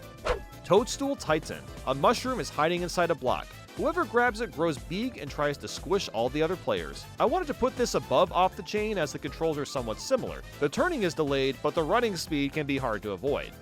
Mush Pit from the top 100. One of the most bizarre name changes I've seen, considering it's Toadstool Titan from Mario Party 3. But with this version, you get the Mega Mushroom instead of just some regular looking mushroom. And this makes a lot more sense in the context of when this game was released. Mush Pit from Superstars. And it's back! Again! This is one of the most similar carryovers I've seen in a minigame. A lot of times remakes will change bits of the background or environment, but this one compared to the top 100 is almost identical. Granite Getaway from Mario Party 6. It's Indiana Jones time. A giant boulder chases you through a cave and you have to run away to survive. I love that this minigame feels claustrophobic, and pieces of rock obscure your path and force you to react quickly to make it through. This is such a fun idea for a minigame, and it was executed really well. Granite Getaway from Jamboree. Another remake, but the background changes quite a bit. Instead of being in a dark cave, it looks like we're stuck at the bottom of a narrow valley, and the castle area layout is a bit different too. But beyond that, it's the same game. Insectoride. You pick a vehicle and have to win the race. What makes this one so unique is that each vehicle controls differently, so if you're lucky, you'll get to pick a bug ride with a control scheme that you're most accustomed to. It kind of has Kirby Air Ride energy when it comes to the controls. King Boo's Tricky Tiles. One of the more involved boss minigames. A bunch of tiles show up in front of King Boo, and other Boos sneak inside a few of them. You have to remember which tiles had Boo so you know to avoid them, and then get to the end so you can reach the switch at the end to blast them with the light. This is a really fun minigame, just because there's so many steps to it, and it feels great to reach the switches that deal the most points. Chimp Chase. It's a big game of organization. Catch the Yukiki and return it to the mother/father with the same color. Although I don't know if they're actually the parents, but anyway, I digress. To keep things interesting, the Yukikis will escape, meaning that you can keep on scoring points as long as you're quick and nimble. Dunk Bros. It's not Mario Hoops 3-on-3, but it's still a classic 2v2 basketball minigame. The goal is to score the most points, obviously. You can pass and shoot, and that's the gist of it. It's fairly basic, but it's a fun time. Ice Hockey from Mario Party 5. And here we are with another sports game. This time we've got hockey. There's not much for customization, but the controls feel really nice and it's easy to pass and shoot the puck across the rink. Ice Hockey from the top 100. The rink looks pretty similar in the 3DS remake, and it's exactly what you'd expect. The main difference is the ice rink is a bit more zoomed in and you'll barely see the audience. Ice Hockey from Superstars, and here we are with another remake for the Switch, and once again the rink is more zoomed in like the 3DS variant. It's still just as fun to play, despite the fact that a dedicated Mario Ice Hockey game could go hard as f***, and I'm sad that doesn't exist yet. Stop making Mario Tennis, Nintendo! Come on, give us Mario Hockey! Shorty Scores. This is one of those minigames that I completely forget exists despite sinking tons of hours into Mario Party DS as a kid. It's a 2v2 soccer title where the goalies are Goomba cutouts, which is an interesting choice. It's about as fun as all the other sports-themed games, but I like that you can jump while keeping the ball at your feet. Star Carnival Bowling. It's not as good as Wii Sports Bowling, but it's still pretty quality. You use the Wii Remote to swing, and while it's not as smooth, you still get the same kind of sensation. I also like that you got a little scoreboard on the top keeping track of your score at all times. Ball Volley. The strangest volleyball court I've ever seen in my life. The goal here is to stay in your lane and just keep hitting the balls as they come to you to score points. I'll be honest, I'm kinda bad at the regular volleyball minigames, so I'd much rather play something that has a unique twist. It's not as in-depth, but I find it to be more enjoyable to play. Badminton Bash from Mario Party 10. Low-key, badminton is one of my favorite sports to play in real life. I used to play it all the time as a kid, and the game transitions really well as a minigame. The birdie moves fast but is light as a feather, making for engaging bouts. Badminton Bash from the top 100. I'm a bit shocked this game got a remake. I never would have guessed considering how unpopular badminton is, but it's still a banger. You can't really go wrong here. Color Me Fast. Sometimes you gotta drop what you're doing and start coloring. The goal for this minigame is to color in whatever is on the page, and it's fun because you get all the satisfaction of clean coloring while not doing any of the hard work. Double Vision. Oh hell yeah! It's the Mario 64 DS character select screen turned into a minigame. The idea here is that you want to use the touchscreen to trace the character as close as possible using only your color. I would have been fine with this being a solo minigame, but adding the two-player element makes it a bit more distinct. Mad Props, a really solid boat game. This time you're racing one other character to reach the end first. The controls are really good in this version. You still get the watery slipperiness, but it's a lot easier to maintain than most minigames of this style.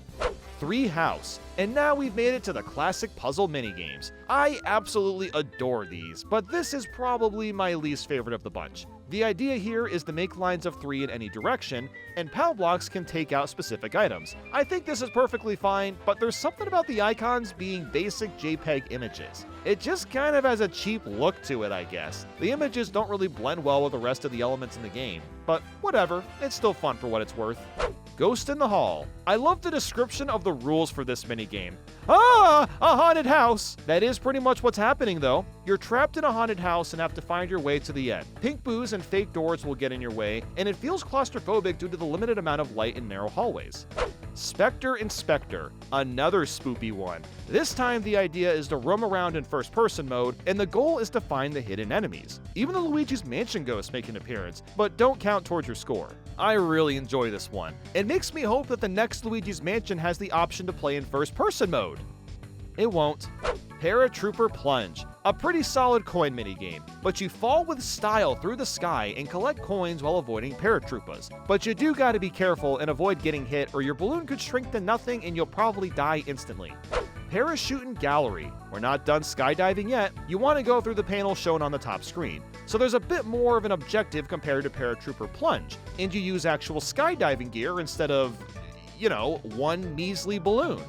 Dinger Derby from Mario Party 5. Instead of baseball, you're hitting pitches and going for the most points. The balls come out of the machine at different speeds, and sometimes you'll get multiple balls at once. I'm aware of how simple this kind of game is, but I still find it satisfying when you manage to get a ton of hits in. Dinger Derby from the top 100. We've gone from playing on a light green field to a darker green field, and the camera is a bit more zoomed in as well. Dinger Derby from Superstars. Wow, the camera zooms out a bit again so we can see more of the background. Not that you'd be paying attention when you're actually playing, but, I'm just saying. Swing Kings. Instead of hitting a button to swing, you'll use motion controls. This is one of those exceptions where swinging the remote actually feels better because that's the action happening on screen. I also like how a Shy Guy's just casually tossing the balls into the air. It feels more authentic compared to the machine. Bob-omb Bogey. Instead of regular golf, you're taking swings and have to avoid the bob-ombs that pop up. I really like the fast nature of this minigame. What's the scoop?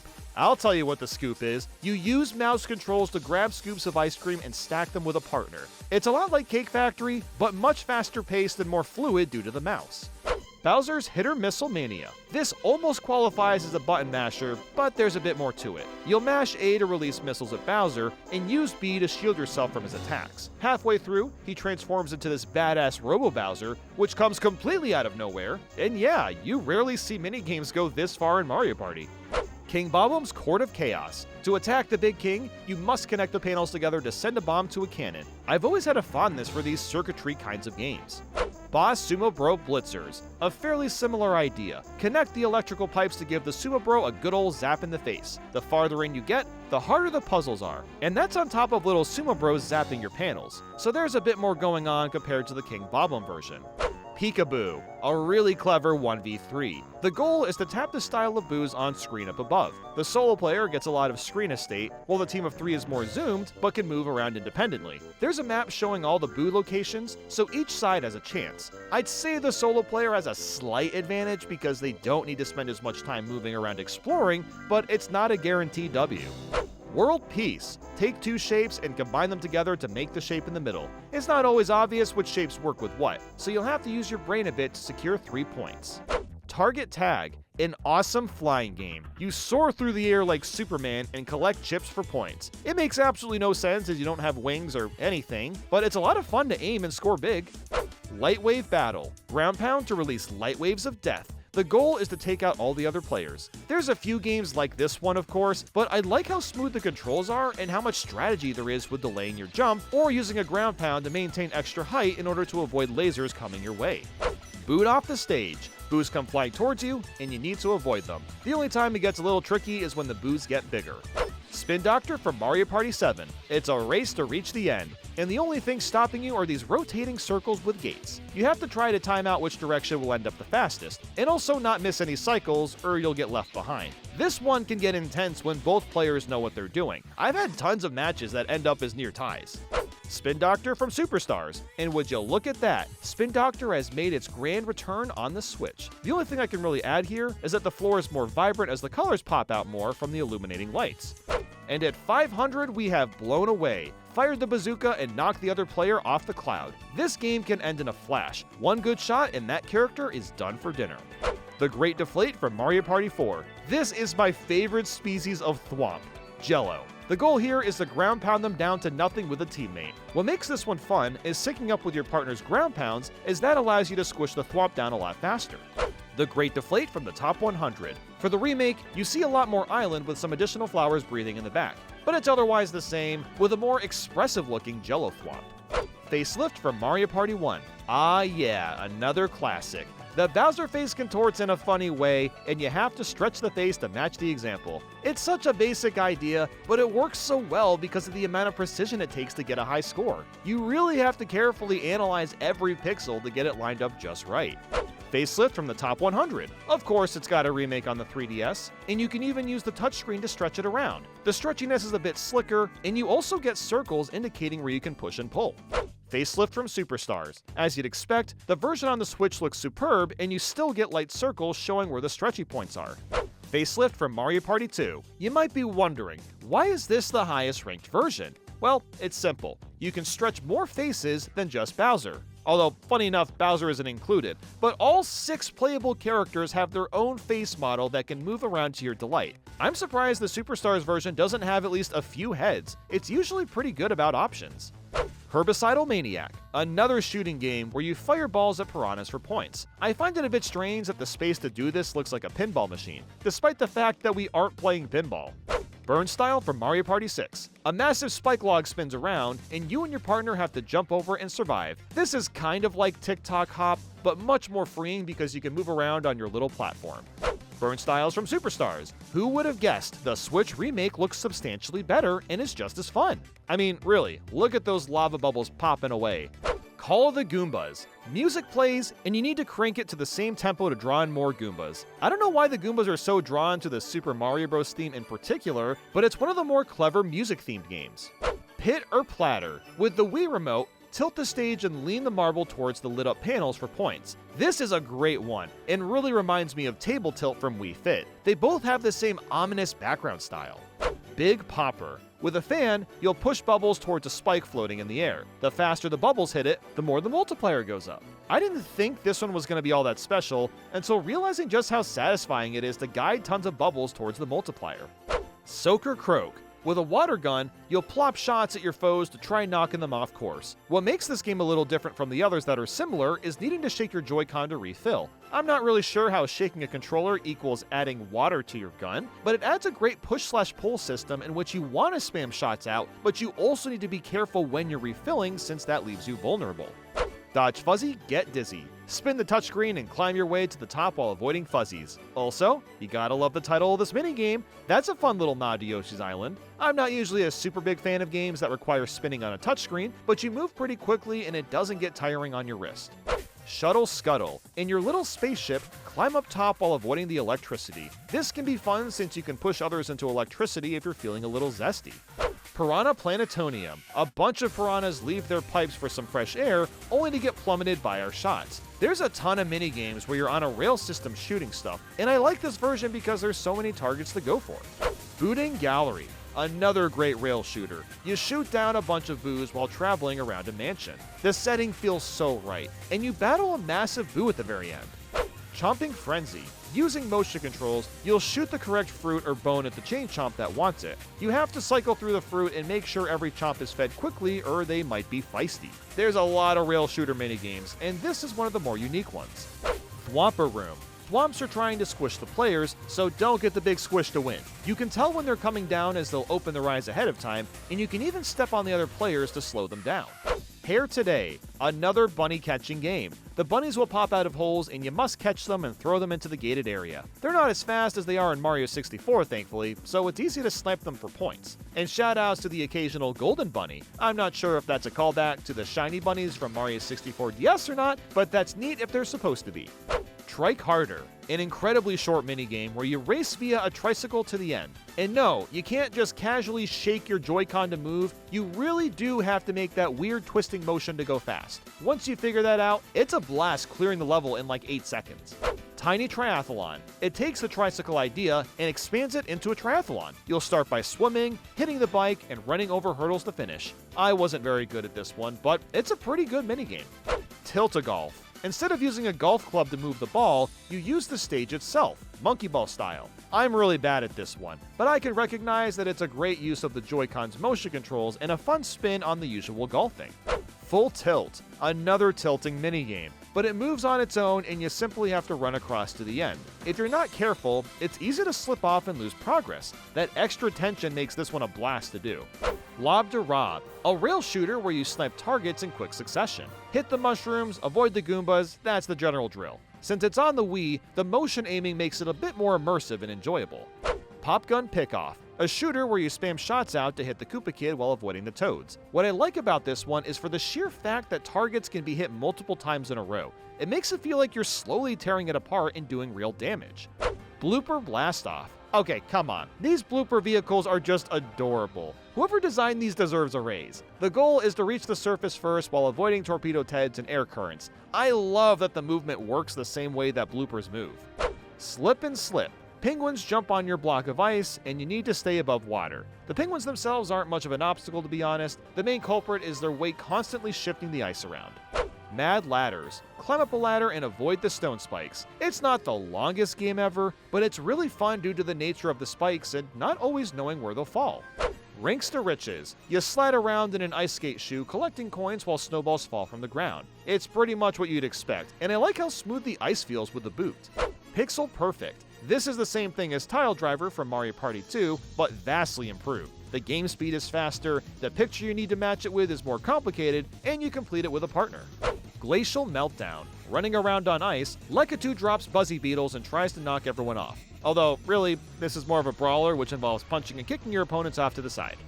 Mr. Blizzard's Brigade. Frosty the Snowman isn't very happy with us for some reason, so we have to avoid his snowballs longer than the rest to win. Just one snowball encases you in a block of ice, which is kind of terrifying, especially when multiple chunks of snow start getting pelted around. Pit Boss from Mario Party 6. Instead of snowballs, Bowser chucks spikes into an arena that you have to avoid. I like this one slightly more because the spikes don't go away, and they start to bounce off each other, and it's genuinely hard to stay alive. Pit Boss from Superstars. And would you look at that, another remake for the Switch. Look at how shiny those spikes look. Did Bowser polish those up himself? Oh, I bet he did. Ice Rink Risk from Mario Party 3. Oh my goodness, it's the same game again, but we're on the ice, and it's spiky shells sliding around. Although we don't know who's dropping them this time. If I had to guess, it's probably a Lekatu, but like, who knows? It could be literally anything. Ice Rink Risk from the Top 100. And it was brought back for the 3DS. I like how the spikes on the rink went from looking possessed to scared of leaving his bedroom. Beyond that, not much has changed. Ice Rink Risk from Superstars. I'm kinda surprised this got a remake once more. The background has a lot more snow than the trees compared to the 3DS version, and that's all I really have to report on. Fruit Forecast, a fruit collecting game where you're either a top or a bottom. Which is better? Well, that's kinda up to your preference. The top has more shots at collecting fruit, but is more likely to bonk into the spikes. The bottom is probably safe from everything, but there's less chance of getting fruit. And I really like that both teams are evenly split on both sides. It feels very balanced because of that. Hammer Chime, a boss minigame where Hammer Bro plays notes and you have to send them back. It's basically just Simon Says, but you have to play his beat back quickly before getting hit by notes. While it's easy, it's still fun to smash those drums to counterattack. Snow Ride, a sick snowboarding game where the goal is to go fast and go through gates without stopping. The controls feel tight, which is why I like this one so much, and you can catch some big air off the ramps. Ground Pound Pals. With a partner, you'll ground pound to create a line of light and take the coins in that path. It's one of the more creative coin minigames, and I like the cooperation that's required as well. Bob-Omb Toss. Take your Joy-Con 2 mouse, pick up the Bob-Ombs, and throw them on the other side. Whoever ends up with the most bombs loses. Oh yeah, this is my kind of shit. It seems to pay some sort of homage to Sword Explode from Mario 64 DS. I really enjoy this one a bunch. Twistin' Out. A minigame where you want to stay inside the eye of a tornado. Bro, that's f***ed up for a Mario game. To survive, you'll use your hammer and smack your enemies to the edge. You'd think your foes wouldn't stand a chance, but no. At the end of the minigame, they float back down and they're just a bit dizzy. How did they survive that? Pep Rally. We've officially made it to the rhythm game section of this ranking. This is one of the only rhythm games that confuses me sometimes. You'll flip your panels to match with the beat, but sometimes it's hard to tell when you're supposed to flip because the waves change constantly, so you really have to focus to do well. Strike It Rich. Everyone runs forward and times their button presses to hitting question mark blocks. You'll get red coins instead of yellow if you manage to nail the timing, and you can spam a brick block at the very end. Baton and On. We're at a parade and we basically just wave our batons to the music. It's not the most interesting idea, but it does the job.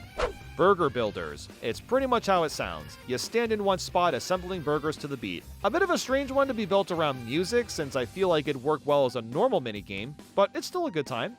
On the Beat. You'll shovel out some vegetables with the music. Sometimes you'll pick them yourself, and sometimes you'll pair with others to get them out of the ground. All-Star Swingers, one of the stranger ones. It looks like your typical baseball minigame, but if you want to hit the balls, you literally just swing to the beat. This can be a little hard to do instinctively since you typically choke up more to hit the ball. Rhythm and Bruise. It's whack-a-mole, but just swing the hammer to the song. You even get whistle beats to help you. This minigame is particularly funny to play when you're using the Monty Mole. Bro's crashing out. Short Stack Chef. God damn, those pancakes cook fast. You time your pan tosses to the beat and it's really satisfying to watch the cakes get formed. Whisk Cream. Making a cake to the beat of music? That sounds like a classic Disney movie. But no, you whisk up a bunch of cream and it's added to a cake. Take a Stab. A fairly silly idea. Lekatu throws a bunch of fruit at you, and you must stab the fruit to the beat. I like that you'll even throw it off to the side when your sword is full. This is one of those minigames where the motion of the Joy-Con really adds to the immersion because you physically have to stab forward. N-Barb. It's the Take a Stab minigame, but you stab meat and set it down on a plate to be cooked. Don't get me wrong, I love me some fruit, but you can't go wrong with freshly cooked meat. Soup Troop. You slice food to the beat and watch it fall into a pot. You've got potatoes, tomatoes, carrots, and all the likes, and my god, is it satisfying to watch the food plop inside. That looks good. Footlong Frenzy. It's time to build a sandwich of the sub variety. Ingredients roll into the meat, and you must close the sandwich at the right time. It's pretty fun to watch the subs get made like this. Parfait the Course. Penguins throw strawberries, and you smack them with a spoon to chuck them into a parfait. I gotta be real, this is a very smart way of reusing the mechanics from All-Star Swingers. I almost can't tell. It's more creative anyway. This is a great one. Spread and Butter. Only Nintendo could make a minigame where you spread butter on bread to the time of music. I love that you do both things in tandem with each other, and if done correctly, you get some extra garments for your reward. Time to Shine, a more obvious rhythm game. Waluigi throws up dance moves, and you have to mimic them to the time of the beat when the spotlight is shown on you. Well, kind of. You just need to move the Joy-Con in some direction for it to count, but it's still fun to watch Waluigi jam the f*** out like he's reliving DDR Mario Mix. Copycat Curry. Okay, this is the most blatant reusing of assets I've seen. Instead of dancing to Waluigi, you're holding spices and toss them into the curry to the beat. I like it more than Waluigi's dance moves. It's so silly and weird. Mega Bloopers Bayside Bop. Something about a blooper holding a baton is very funny to me. You'll see the beat from the bloopers ahead of time and need to time your jumps the same for the most points. Clearing the Table. Wine glasses fall onto a table, and you must pull the tablecloth in sync with the song. It doesn't make much sense saying it out loud, but in action it's super satisfying to see the glasses or thwomps remain at a standstill. Fiddler on the Hoof. It's rare that we see horseback riding. You'll swing the remote to the beat to gain speed. The fact that you're rewarded for timing well is a step up compared to most of these rhythm games. Wiped Out. I don't know why this one is so satisfying, but basically you're scrolling up a window and have to scrub away the soap in time with the song. I think it's rewarding to make the window sparkly clean in a quick swoop. Motown. Yes, there's even a minigame on mowing a lawn, and it's actually pretty great, since the goal is to mow the most grass out of everyone. I like how all your grass somehow magically gets poured into this little pile, even if you're super far away from it. Stuffy Stacker, another mouse game where you'll stack plushies as high as can be. What makes this one work so well is that you can rotate the pieces quite easily, and the gravity is generous with the stacking. Superstar Showdown, a mini-game where you'll fight Bowser by shooting energy balls at him. You also tilt with the Wii Remote, and wow, this actually works. You'd think the lack of a joystick would make this game kind of intrusive, but it's shockingly natural to twist your way around and fire energy attacks at the evil turtle. Easy Pickings. One player has a big pickaxe while the other 3 have small ones. Whoever finds the most gems wins, and this is a very balanced game, believe it or not. As long as a group of 3 isn't dilly-dallying around, everyone breaks gems at about the same pace. Claiming the Cube. You're running around on a cube and have to ground pound the lit up panels for points. Normally, a game like this wouldn't be that exciting, but this is controlled in a 3D space on the 3DS. Shadow Play. A shadow is cast, so you and a partner have to find the 2 shapes that overlap it correctly. This can be difficult as the shadows you're given tend to look nothing like the final shape, so you really have to think outside the box. Apes of Wrath. Well, this is a change of events. The Yukikis are mad at us for taking their apples. Whoever gets caught by them first loses. The role reversal makes this a fairly interesting one. Sprinkler Scalers. We've got another game where you push the right buttons, but this time you're climbing up a narrow tube instead of a sprinkler. Dude, that's such an awesome premise. That alone makes this great. Pickaxe Dash. Hold the shoulder buttons on the Joy-Cons and shake them with all your might to dig through the tunnel. There's not much substance to this game, but you feel strong watching your character just tear the dirt apart. Bob-omb Makeover. With your mouse, you'll spray paint the bob-ombs and even be required to refill by shaking the controller. I've never done graffiti, but I have to imagine it feels something along the lines of this. Raft Riot. Another raft minigame. This one involves getting to the end by making swift turns and hitting the boosts. Even though the controls look slippery, your raft is fairly light so the physics work in tandem. No Traction Action. Another racing game where you're sliding around on ice even though it doesn't really look like it. This might look kinda crappy, but the gameplay feels pretty nice. Trip Navigator. Work your way through a bunch of bananas and try to avoid slipping. We've seen something like this from a DK minigame, but the screen being zoomed in makes it more fun since you can't easily create a path to win. It requires a lot more skill of weaving through tiny gaps of bananas. Peak Precision from Mario Party 9. One of my favorite minigames where you're just pushing the correct buttons. You can easily fly up this wall of rock and make yourself look like a rock climbing master. Peak Precision from the Top 100. And they brought it back to the 3DS. They even kept the Wii-shaped buttons instead of replacing them with the 3DSs. In the nick of time. Using the remote, you really have to be right on the dot if you want the points. Cliffhangers. One of the more memorable games for me personally. You and a partner are climbing up a steep snowy hill while attached by rope. There's times where the wind will start to pick up, and if it starts blowing hard, you need to hold on tight or you'll slide downwards a bit. That's what makes this a great 2v2. Both partners need to be ready for the wind to kick in, or you may lose if you're not properly embraced.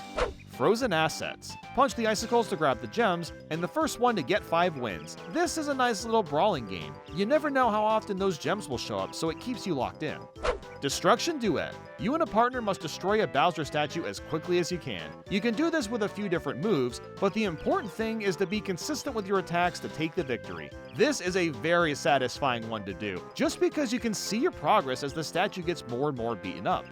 Rocky Road from Mario Party 6. A 2v2 where you and a partner are trying to have a relaxing Sunday drive, but big boulders keep getting in the way. So of course, you have to punch the shit out of them as a team. There's a few mini-games like this one, but I really like this concept compared to the others. It's fun when both partners master the art of breaking the boulders. Rocky Road from the Top 100. Holy crap noli, the same minigame, but it's on the Nintendo 3DS family of systems. I guess the main difference is you can't see nearly as much of the world we're in due to the camera being more zoomed in. Rocky Road from Superstars. The grass is looking a lot more lush, but it is otherwise exactly what you'd want and expect. Castle Hassle. Oh god, Bowser grew big for the 80th time, and we have to avoid the lava and attacks to win. I really enjoyed this one for the simple fact that you have to make it as a big group, and it gets tough by the end with all the lava. Asteroid Rage. This feels like a random Flash game from the 2000s in the best way possible. You turn from left to right to avoid asteroids until someone gets hit, and it's a great time. Drive for Show. Another golf game. This one uses the touchscreen to aim your shots at targets, and wouldn't you guess, this works really damn well. It's the first time I've ever felt like I've had real control when golfing. 3-Throw from Mario Party 4. A certified classic. You throw a bunch of balls into hoops to score points. I have no idea what the timing is, but this is still a great game that stood the test of time. 3-throw from the top 100. Outside of the color of the buildings on the side, this is virtually the remake that you'd expect. 3-throw from Jamboree, and it makes a return for the Switch of all things. Not that I'm complaining. I just gotta say that it's impressive watching the Goomba make a shot with his head. He deserves to win every time for that kind of skill. Spike's Gambit. While climbing a sandy hill, Spike will throw logs your way while you try to collect coins. While it's not too hard to avoid the logs, it's a lot of fun trying to grab every coin without missing any. And you can't forget about that beak Spike that likes to pop in.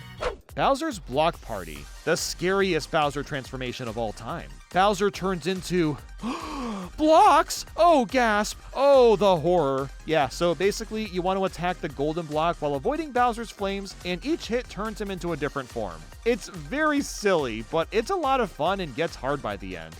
Speeding bullets from Mario Party 9. Using the Wiimote, you tilt left and right to clear the obstacle course, and I really like this one due to the thrilling speed. It's not F-Zero, but most Mario Party minigames don't get fast to this degree, which is refreshing. Speeding bullets from the top 100. And this is the same, but you tilt the 3DS to turn, which works just as well. The reason I prefer this version is because the bottom screen lets you see your character in full screen, which is super helpful considering the 3DS screen's 4-player split screen makes it a lot harder to see. Cliffside Crisis. The prospect is terrifying. Bombs are trying to bomb you off this cliff. Both the top and bottom platforms move, so you really gotta be on your toes to make it through. Shortcut Circuit, a smart usage of the touchscreen for this DS minigame. You'll slide these arrow panels across the screen, which allows your character to walk across them and grab coins. This affects not just you, but everyone else, so a lot of the strategy is timing your panels to grab these coins in between the paths. And at 400, we have Social Climbers. Using the Joy-Con, you'll grab the SL and SR buttons and make a pulling motion to climb up this pole. While there are more intricate versions of this kind of game with obstacles to avoid, I really like this one because the video feedback with the Joy-Con feels exquisite. Careening Koopas from Mario Party 4. Tilt the stage and get all the Koopas into the holes. There was an extremely crappy 1v3 minigame that's similar to this, but this version is so much better. Figuring out the precision to get the shells in is so much more fun and fair. Careening Koopas from the top 100. And there you go, another remake on the 3DS. The big difference is you tilt the system to tilt the board, which I find to be a bit more precise for a game of this nature. Meteor Melee. Meteors and stars are falling from the sky, and you run around with a pot to catch all the stars. This uses the top and bottom screen to show the meteors and stars coming in, which is a clever use of both screens. Coney Island from Mario Party 5. We've got another classic. It's a very similar idea, but we're catching ice cream instead. While you see the shadows of ice cream prop up ahead of time, the real race is getting under the shadow before anyone else does, as that will almost guarantee getting another scoop. The more scoops you have, the slower you move, so that gives players with less ice cream a chance to catch up. Coney Island from the top 100. Strangely, the camera angle has been lowered slightly, but it's otherwise the usual type of remake. Coney Island from Superstars. Holy crap, that Mario chocolate on the bottom looks so goddamn good. Oh, I want that right now. But yep, it's another remake. Snack Attack. A similar concept, but you'll catch popcorn and have to avoid meteors? Is this just Meteor Melee again? Yeah, it basically is. The popcorn comes from this corn-on-the-cob volcano. It's a more interesting dynamic, as the shadows can sometimes be deceiving and go from looking like popcorn to meteors real quick. Toad's Quick Draw. Balloons float up, and you'll shoot the color of the flag Toad pulls up. Even with how many rail shooters are in the franchise, this is one of the few that requires you to react really fast to win. You can hover your cursor over a balloon, but if Toad picks a color far away from you, then you're out of luck. Pipe Sniper, an on-rail shooter where you take out a bunch of piranha plants. We've seen this one a bunch of times, and this is one of the highlights as it uses the Wii Remote's motion controls in a smart manner. Snipe for the Picking, a super fast-paced shooter where apple targets come into frame, and you want to score as many points as possible. I love games like this. It almost feels like something that comes from a Kirby minigame, and those are usually really great. It's addicting going for the 100 points. Manner of Escape from Mario Party 9. Imagine Hotel Mario, but it's actually sick. The goal here is to go through doors and get from top to bottom. It's a guessing game on which door is correct, and the best part is that you don't have to rely completely on luck. You just have to pay attention to the doors that have already been entered and were rejected, and use the process of elimination to help you get to the bottom faster. That little sprinkle of luck is what makes this one so great. It has way more strategy than you'd expect. Manner of Escape from Superstars. Oh hell yeah! Getting a remake of this for the Switch is awesome. Nothing's changed of course, it just looks a little bit nicer. Match Faker, another minigame where you'll take notes. The idea is to write down the names of each enemy to help remember them. After some time, the panels flip and you need to start guessing where each enemy is. I find these so endearing to play. It's rare a game involves taking notes in this manner. Lumber Tumble. 2 logs are swooping around across a bridge, and you need to get across without falling. This one can get very close quarters if you aren't moving forward quickly. It's a fun time. Snowball from Mario Party 6. A 1v3 where the solo player is stuck with a bunch of monkeys, and the other 3 take you all on. The snowballs turn you into a block of ice instantly, so it gets frantic trying to aim accurately while avoiding the snowy traps. Snowball from Jamboree. The difference with the Switch remake is a background change with the trees and slides, but otherwise it's as great as ever. Breakneck Building, a triathlon of woodworking goodness. You'll start by sawing a log in half, smacking nails with a hammer, and painting a piece of wood. All these segments use different motion controls, and they feel fairly natural to use. Bowser's Shocking Slip-Up. Running around on a ring, you'll hit item boxes to shoot lightning strikes at Bowser while he spews fire at you. Halfway through, Bowser turns into a robot again, and he drops a ton of spikes for some extra challenge. This is a pretty solid boss battle. It feels a lot more engaging than most boss minigames. Bopping Spree. A 1v3 where you'll punch the lit up bags. One player works on their own while the other 3 work together. This sounds like it'd be impossible for the single player, but the big difference is they're running around inside the diamond. This is much faster than being on the outside, and it's easy for the team of 3 to be clumped together and waste a lot of time running to a punching bag that's far away. So for that reason, it's a shockingly balanced 1v3. Soccer Survival. After all these minigames of squishing Goombas, they're finally getting revenge. A Goomba kicks soccer balls at us, and since we're tiny, we have to avoid them. It's a very smart use of both screens, and it gets genuinely difficult to survive. Noggin Knock. A simple game of whack-a-mole. Hit the monies while avoiding the bob-ombs. There's a few minigames just like this, but the controls are incredibly responsive, which makes going for a ton of points really satisfying. Mega Monimoles in the Hole. And here's a boss minigame where you have to whack Monimole a bunch of times while avoiding the fake ones. It's another one where you're really engaged with the fight instead of just standing in one spot. Fruit of the Doom. Collect a bunch of fruit that pours down from the waterfall. The controls feel really smooth, and there's some urchins that drop down too for extra challenge. Lift Leapers. A 2D platforming segment where you jump up, down, and all around to reach the end. The physics are a little heavy feeling for my taste, but this is one of those games that's fun to replay as you slowly get better and better with the movement. Just for Kicks. I know there's other soccer minigames, but this one is a lot better just because the controls feel more responsive. There's also no goalie, so scoring shots is more seamless. Canyon Cruisers. While the graphics don't look great, look how fast we're moving! This is some real F-Zero speeds, and you use the remote to turn. They really got this one feeling great. There's not any obstacles, but the sheer speed is a blast. Rolls for Moles. You take a ball and try to hit as many Monimoles as possible with good timing. I was absolutely horrible at this minigame, but with practice I could see it being fun to learn the timing. Avalanche. You ski down a hill and need to go fast enough so the avalanche of snow doesn't eat you alive. I find this one to be fairly thrilling because the stakes are high. Just one trip up on a rock and you're not going to make it. Alpine Assault. More sledding, but this time it's with motion controls and it actually feels nice to play. It goes on for a bit longer than Avalanche does and has more substance in general. Half the Battle. You grab crests off the ground and link them up with your partners on the other side. You can grab a bunch of these crests at once, but hitting the amp will make you drop all of them, so there's some risk/reward to it. Looney Lumberjacks from Mario Party 2. Another push-the-buttons minigame. This one is all about sawing off a log. While there's a couple others that specifically do the same thing, the partner aspect and the fact that doing longer saws is more efficient makes this really enjoyable. Mastering the timing and destroying your opponents just feels awesome. Looney Lumberjacks from the Top 100, and it made a return for the 3DS. The camera's a bit more zoomed out, but there aren't many changes beyond that. Cheep Cheep Sweep.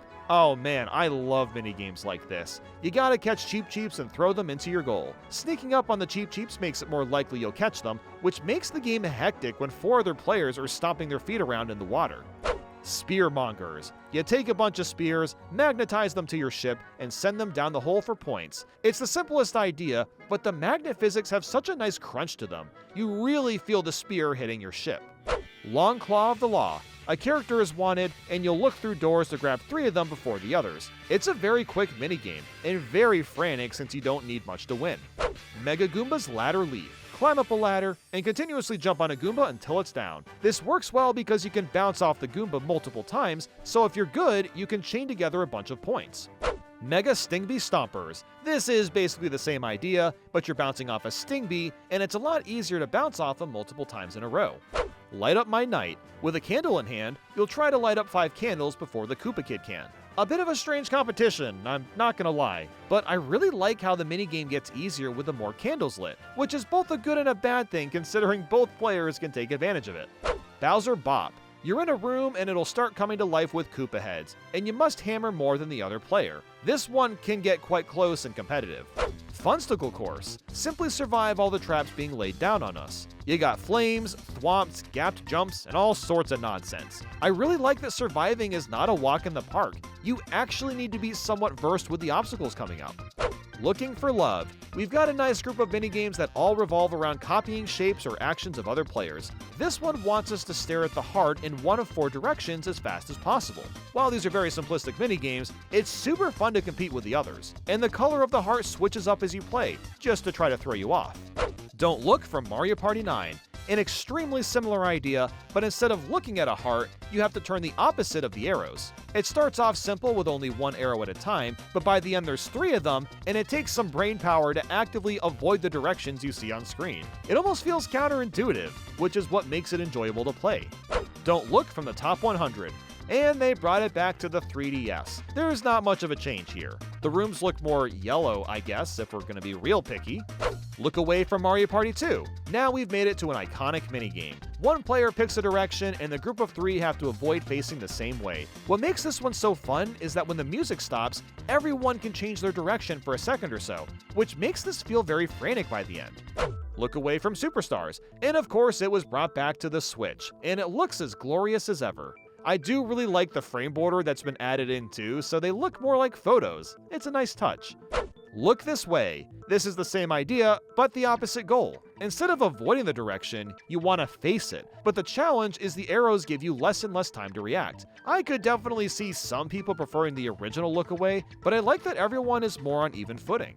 Flagging rights. We've now begun the onslaught of Simon Says with the Shy Guy. This version from Mario Part 8 requires you to match Shy Guy's movements by lifting and dropping the Wii Remote and Nunchuck. While I think this works perfectly fine, I kinda just prefer using buttons for a bit more accuracy. It's still great though. At the end you get the plank treatment.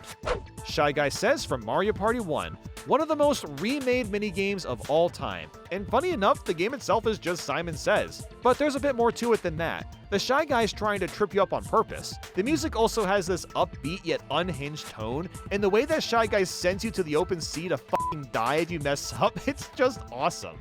Shy Guy Says from the Top 100. It's the same as the original, but it looks a lot cleaner, and you push R and L to raise the flags. Which honestly, I feel like works better since you'll use 2 different fingers instead of 1 thumb to push A and B. Shy Guy Says from Superstars. Man, that water's looking so good that I could drink it right off the boat. But I'm not gonna do that, or the Shy Guy might kill me. And yep, it's the nicest looking version so far. Shy Guy Says from Mario Party 2. Of course, it returns in the sequel, but it's gotten even more intense. Now we're floating in the sky, and the Shy Guy will pop your balloon and you'll fall to your death if you mess up. He's also much more challenging with his more advanced fake-outs, and a Lekatu scrolls across the screen indicating how much time you have left to match Shy Guy's movements.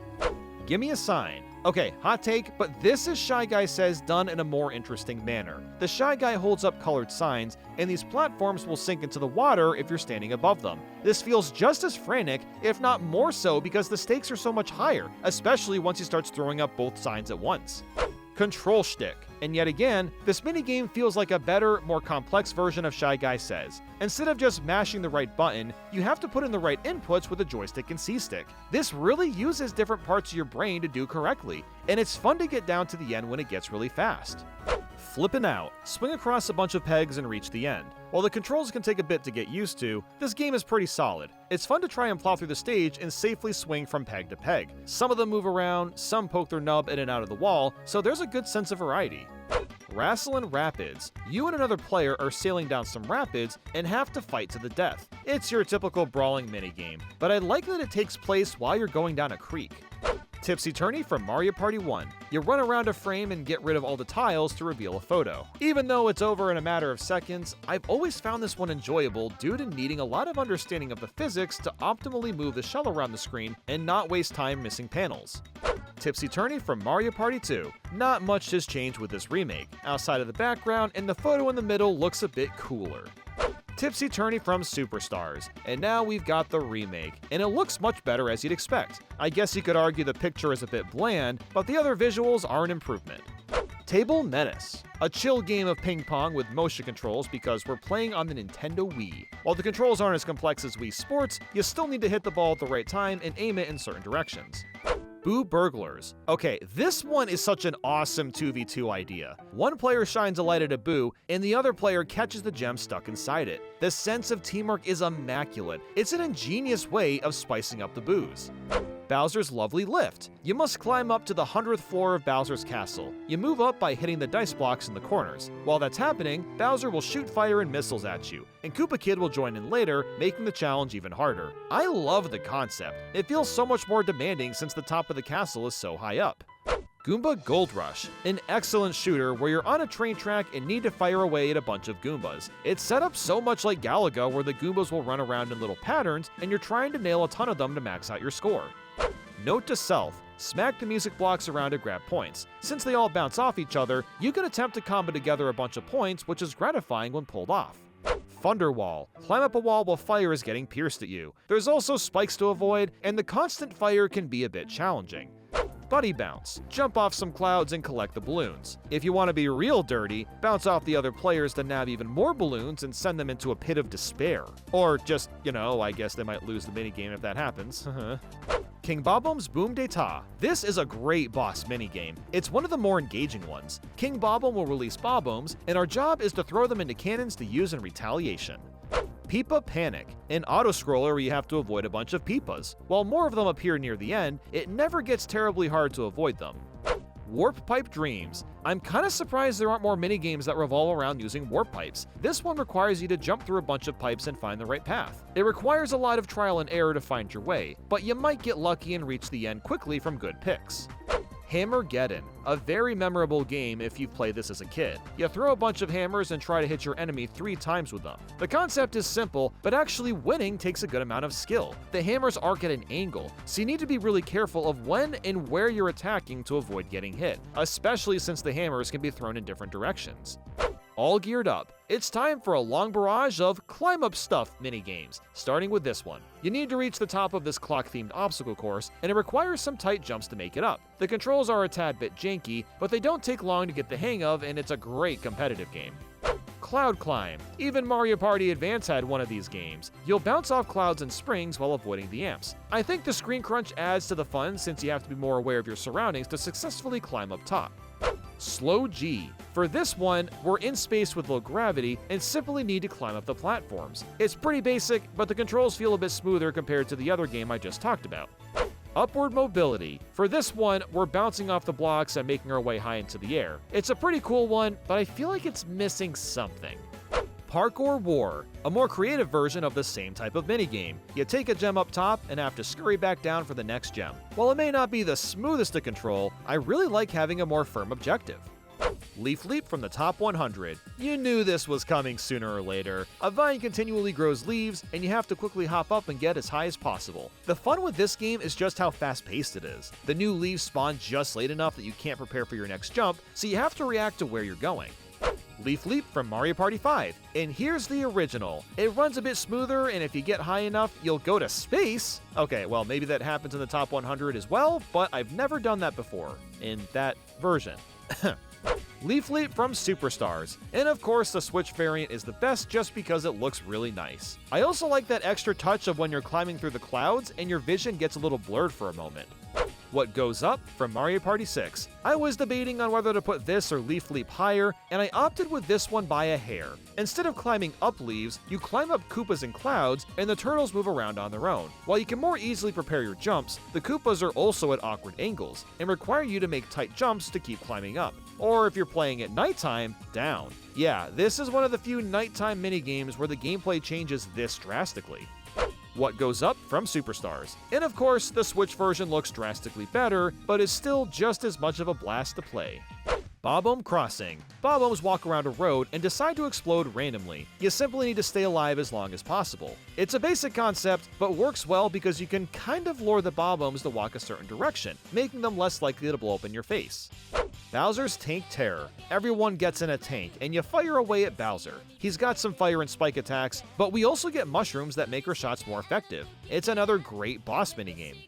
Dusk Till Dawn. You like cleaning your house? Of course you do. This 1v3 is all about seeing who can dust their rooms the fastest. This is a nicely balanced one since the single player has a smaller room, while the group of 3 has a larger room. Of course, the group needs to have a plan of who's going to tackle what dust pile to have a chance of winning. I have to imagine this amount of dust is what most people's Wii U's look like nowadays. F***ing got 'em. Fish Upon a Star, another brawler. This time the stage will start to fall apart as more time ticks away. And when I say fall apart, I mean Cheep Cheeps crash into the ground and break it up. I love imagining the lore of a Cheep Cheep from Mario Bros. 1 flying into the air, hitting this star, and then crashing back down to the ground afterwards. That's gotta be how it works, right? Rosalina's Radical Race. Oh Radical? Oh, okay, now you got me intrigued. It's a snowboarding racing game which isn't out of the ordinary. We've seen a few of these already. But halfway through the snowy racetrack, it switches to a rainbow? Whoa, an epic Rainbow Road reference? Yes, but honestly, it reminds me more of Starlight Carnival from Sonic Colors since both of the roads fade into existence in front of you. But regardless, this is really cool and a very refreshing change of pace. Bowser's Power Bomb. This game looks familiar. Bowser chucks bombs into the air that explode and tilt the stage we're standing on. This is a really great minigame since you have to be on your toes to survive the bombs in the stage itself. Bombs away from the top 100. Ah, that's right, this is what I was thinking of. A pirate ship fires cannons at you, splashing in the water making the island tilt. And sometimes the cannonballs hit land, which can stun players. It can be very chaotic, and it's also easy to jump and bounce off players only to fall into the water without meaning to. Bombs away from Mario Party 1. It might seem a little strange to put the N64 version higher, but I feel like the physics are more fun to play with. The jumps and movement have more pull, and the cannonballs are more destructive when they hit land. Bombs away from Mario Party 2. Now, the Mario Party 2 version is very similar, but it adds in bullet bills, as well as one more big difference. At the end, a big-ass missile comes careening towards you, and you better jump out of the way or you're going for a nice swim with the bloopers. Bombs away from Superstars. You could debate that the Mario Party 2 version is still better, but the physics still feel fantastic in the Switch version. And god, it looks so nice on top of that.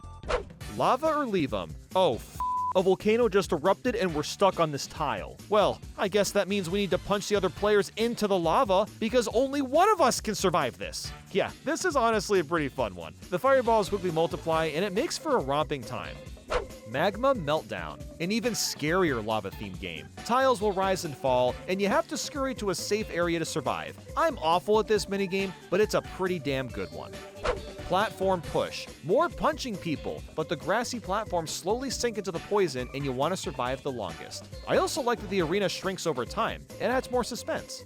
Cyber Scamper. In this 3D space, you'll run across panels and try to avoid falling. You'll need to memorize where the safe spots are, since you won't be able to tell when the lights go out. This is a really trippy one. I love the aesthetic of the panels and the weird background as well. Petey Piranha's Shell Smackdown. You pick up green shells and chuck them at the piranha lad himself. It's one of the best boss minigames just because you're actually fighting him in a fun way. You're not just standing in one spot using cards or some dumb bullshit like that. No, you're actually fighting him. Wait for it. A 1v1 where you have a hammer and have to smack balls to the other person's side. Whoever has the most balls by the end loses, and this one is awesome due to the bounciness and not knowing exactly how it's gonna go down. Hanger Management. Oh my god, I love this idea. You're ziplining with a freaking wire hanger and have to reach the end while avoiding obstacles. You want to try staying in the middle to go at top speed, but you'll need to shift sides sometimes. I've said this before and I'll say it again. We need more games where you're doing stuff like this in a big house, or just being miniaturized. Magma Mayhem from the top 100. You punch the crap out of the players and try to get them to fall into the lava. I like that you're standing on this little platform that's only being hung by one chain. Magma Mayhem from Mario Party 9, and we've got the original version. It looks pretty close to the 3DS remake. The colors pop a bit more, and the physics are a little different too. King of the Thrill, a little bit of a spin on the usual fighting game. You fight your partner, and the winner from both games pit each other in a final round. So it's basically a little tournament, and that's pretty cool. And at 300, we have King Boo's Puzzle Attack. I know I recently said that I like boss minigames where you actively engage with a fight, but puzzle games are an exception. You make a match of 3, and that match attacks King Boo. I've just always loved puzzle games in general, so I'm definitely being a little biased here. Reverse-A-Bomb from the top 100. This is a really cool 2v2. You have to continuously hit the lit-up buttons to send bob-ombs to the other team. This game requires great cooperation. I've always found that you need to delegate one player to the top half and the other to the bottom half. You really feel a rush with this one when a ton of bombs are headed your way and you need to keep up at a fast pace. Reverse-A-Bomb from Mario Party 4. The original version looks about the same, even if all the background elements have remained untouched. Reverse-A-Bomb from Superstars. I guess the visuals look shinier on the Switch? I don't know how else to describe it. Just the buttons in particular have a glossy coating. Bowser's Space Race. You go down a path, avoid fireballs, and attack Bowser at the end. You can also grab a Mega Mushroom to make your cannonball attack bigger. I like that the path changes up every time. It keeps things fresh as you chip away at Bowser's health bar. Platform Peril from Jamboree. We've got another platforming classic. Hop up the platforms and collect coins along the way. Although if I'm being real, the Jamboree version is fairly tramped. This is usually known as a challenging minigame, but look at how little space there is between platforms. What was even the point of remaking this if it feels almost nothing like the original? It's still fun, don't get me wrong, but it certainly doesn't have the same charm. Domino Effect, another unique mouse game. You grab dominoes and need to connect them from one side to the other. You can drag and twist the domino in any way you want. As long as the dominoes connect at the end, it doesn't matter how you lay them down. Pedal to the Paddle, a really fun 2v2 where you and a partner have to move a wheel to the end. It entirely comes down to using momentum to go fast, and it's not as easy as it looks. Clean Team, another great 2v2. One player sprays the grimy windows while the other wipes them down. The trick here is trying to stay out of your partner's way to clean the house as efficiently as possible, and it's fun to figure out on the fly. Crazy Cutter from Mario Party 1. We've got another iconic minigame. Using a jackhammer, you need to carve around the image as close as possible. This one is pure fun with trying to get your carving to be perfect. Crazy Cutters from Mario Party 2, and it returned in the sequel with 3 additional shapes, all ranging in difficulty. You can't go wrong with a bit more variety. Crazy Cutters from Superstars. While the Switch version only has the Boo image, it looks and controls much more smoothly, so I think it's a fine sacrifice. Daft Rafts. We've reached another Mario Party 6 minigame where the day and night versions have actual changes besides the visuals. The goal here is to hop from platform to platform and not fall in the water. The daytime version has spikes as obstacles, while at nighttime it's flames. Hop Till You Drop. For this one, you run across a larger variety of platforms, and you're really high in the air, which adds a flare of acrophobia. Sick and Twisted. It's more platforming action. The gimmick is that everything is rotating. And yeah, I don't know. These all are starting to kind of feel like the same game after playing 30 versions? Treadmill Grill. Another brawler, but it takes place on a treadmill, and this is where things start to spice up. Not only does the treadmill move, but flames hit the stage and the treadmill shrinks over time, making this one genuinely hard to win. Bill Bounce. This feels like the kind of minigame that would never exist today and is instead a self-imposed challenge from some random YouTuber. The goal here is to bounce off bullet bills as long as possible without touching the ground. Is it possible, you may ask? Well, it kind of is. You build up a combo for more bounces, but there's usually not enough bullet bills to bounce for that long. Eyesore. This might be another hot take, because I know a lot of people hate this minigame. You have to run around Mr. Eye 15 times while avoiding the flames to win. This can be quite hard if you're trying to go fast, and getting hit by the flames or eyeball stuns you for a second or two. While I can agree that it's difficult, I also think the controls are good enough to where you can build skill and it becomes a blast to play once you know what you're doing. Golden Brown. Jamboree really likes its food games, doesn't it? This one has you baking some fresh bread, and the way to get the most coins is to take them out of the oven when they're done. So it's basically just cooking in real life, but much faster. Quickest Cricket. While riding a cricket, you try to race to the end. The controls are very unique as you'll flick your joystick back to jump forward, and it works surprisingly well. I found it to be quite fun to fling myself forward. Real Cheap. Another fishing minigame. Catching fish has a bit more complexity than the other minigames. You'll push a sequence of buttons really fast to actually catch it, and it makes the game feel a bit more dramatic in a sense. Pizza Me, Mario. You decorate a pizza with your toppings as it spins around, and you want to cover every slice before anyone else. It's a very short yet fun little game. Stick and Spin from Mario Party DS. We've made our way back to the puzzle mini-games. This one wants you to connect 5 or more balls of the same color to get rid of them. The catch with this one is that you can rotate the entire circle to make matches, which allows this game to go for quite a while. While I find this one to be fun, I have to admit that I sometimes get confused by which direction I'm supposed to spin, but that could just be a me problem. Stick and Spin from Mario Party 7. And now we have the original version from the GameCube. There's not much more to say about it, it just looks a little bit nicer. Stick and Spin from the top 100. The only reason I'm ranking the 3DS remake higher is because of the multiplayer aspect. It's pretty cool that you can have 2 games running at the same time. Stick and Spin from Superstars. But you can also do that on the Switch, and it looks significantly better. I actually thought these marble designs were pulled from Clubhouse Games' Hit and Blow, but I checked and they're different. That would have been a neat Easter egg. Koopa Crunch. Would you look at that? Another puzzle game! You'll match 3 colors together and use the red shells to clear out the green shells as well as other blocks nearby. It's a fun little time. Mario also does this adorable little dance in the corner while you're playing, and just look at him, he's having a merry old time, isn't he? Mario's Puzzle Party from Mario Party DS. Another classic puzzle game. You make matches of 2 and try to chain combos together. You'll also occasionally get a thwomp to squish the pieces down. And I'll be real, I'm really bad at this one. I don't even know why. I'm usually pretty decent at puzzle games, but for this one, I just struggle to survive. Mario's Puzzle Party from Mario Party 3. Here's the original version on the N64, and I'm placing it higher simply because it's played with others, which is really how it's meant to be experienced. Mario's Puzzle Party from Superstars. And now we've got the Switch version. It looks a lot nicer, yada yada yada, you know what? Yeah. Mario's Puzzle Party Pro. I was debating on where to put this version, but I figured it's the best one because it goes on for longer and is a bit more challenging. Bob-omb Breakers from Mario Party DS. For this puzzle game, you make matches and also try to surround the bob-ombs with a lot of blocks so their explosion will be the most effective. It's fairly similar to Mario's Puzzle Party, but with a bit more complexity, which I can appreciate. Bob-omb Breakers from Mario Party 4. And here's the original version, but it's multiplayer and you can make matches on other players' sides. It's pretty rare that puzzle games let you do that. The only other one I can think of is the Connected mode in Tetris Effect Connected. The final countdown from the top 100. The numbers on the ground will tick down, and when they reach 0, the floor drops. That's the main gimmick for this fighter, and it's fairly unique for what it's worth. The final countdown from Mario Party 7. The original version runs a little faster, but it's otherwise the same thing again. The camera's also a bit more zoomed out. The final countdown from Superstars. And here it is again on the Switch, looking just as fancy as ever. Although, really, the valley does look fantastic. They did a great job with the textures in this minigame. The floor is falling. A somewhat similar idea. Bowser will smash a button and parts of the panels disappear temporarily. I like how unpredictable this minigame can be. Ducked and Cover. This is almost a button masher game. You and a partner are patching up a pipe by mashing a button and going to all the holes. I enjoy button mashers a lot, so I find this one to be fun to do. Pool Buoy. Guys, epic monkey ball reference? Probably not, because the goal is to collect as many buoys as you can. You use the stylus to roll around, and it's really well done. The controls feel fine-tuned and precise, which is impressive since it would have worked perfectly fine with a joystick.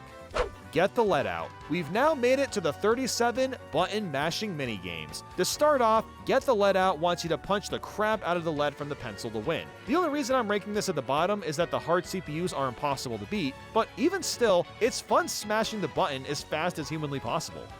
Light Breeze. By spamming L and R, the fan in front of you spins, and the team that charges up the fan first wins. I don't really like spamming with the GameCube shoulder buttons, but it's still enjoyable to play. Take a Breather. Instead of a fan, you use L and R to take breaths before jumping into the water for a breath-holding contest. This really reminds me of all the times I spent at the pool with friends as a kid doing stuff like this.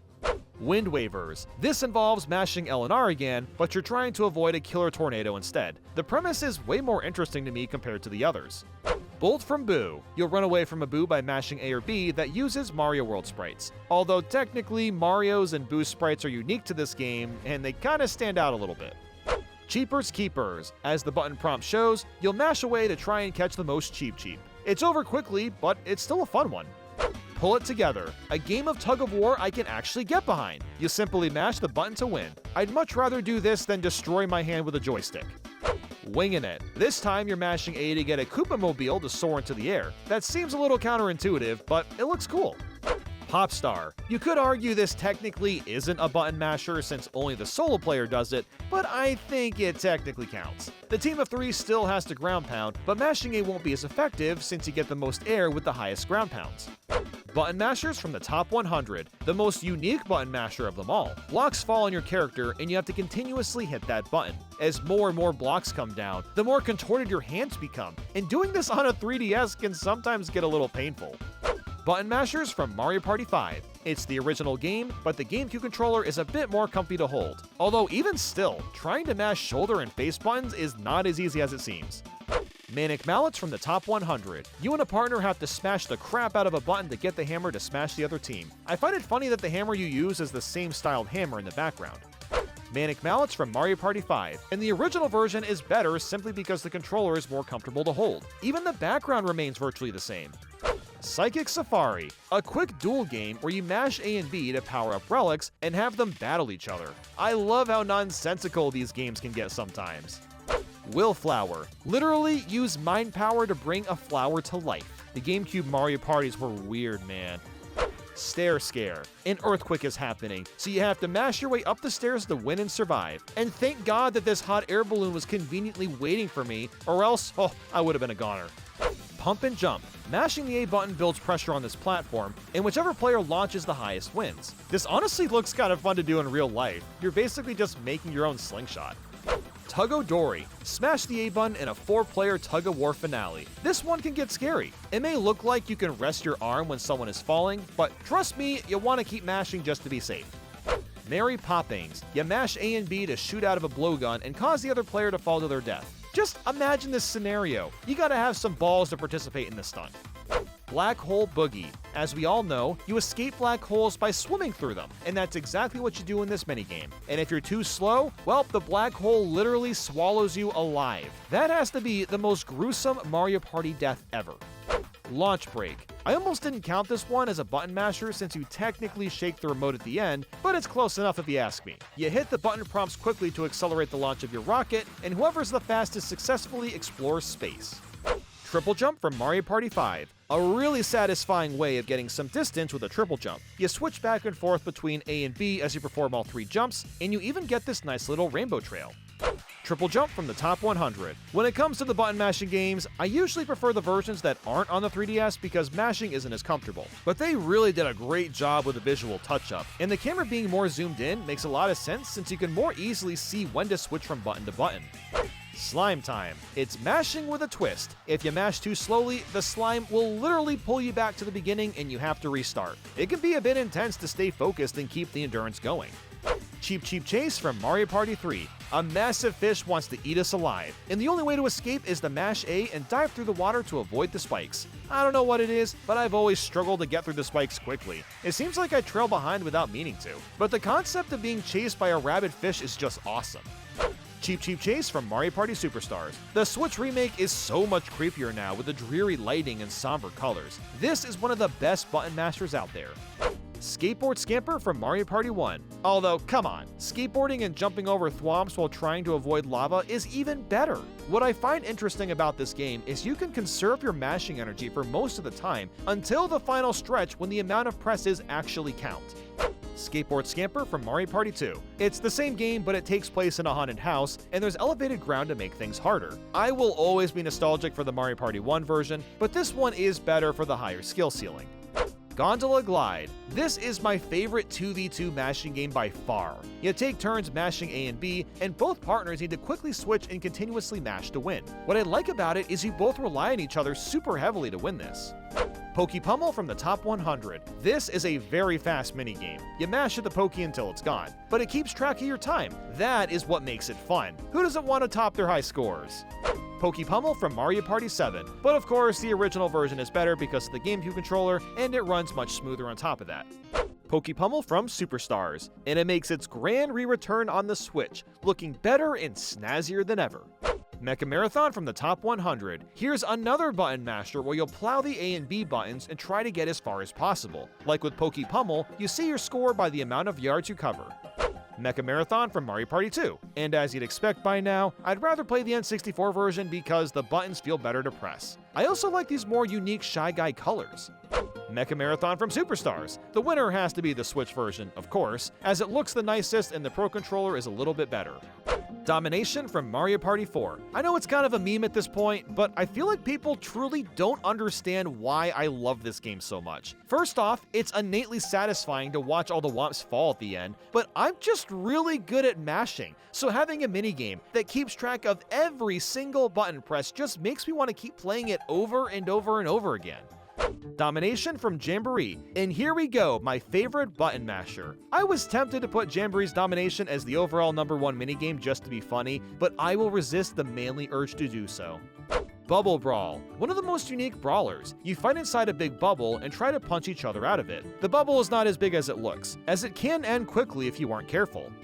Hedge Honcho. This one is a bit silly. You'll swipe leaves to move them out of the way to get to the bottom, and shake the ladybugs off as well as avoid bees. This is another one of those DS minigames that just works well with a touchscreen. Swiping the leaves is satisfying to do in quick succession.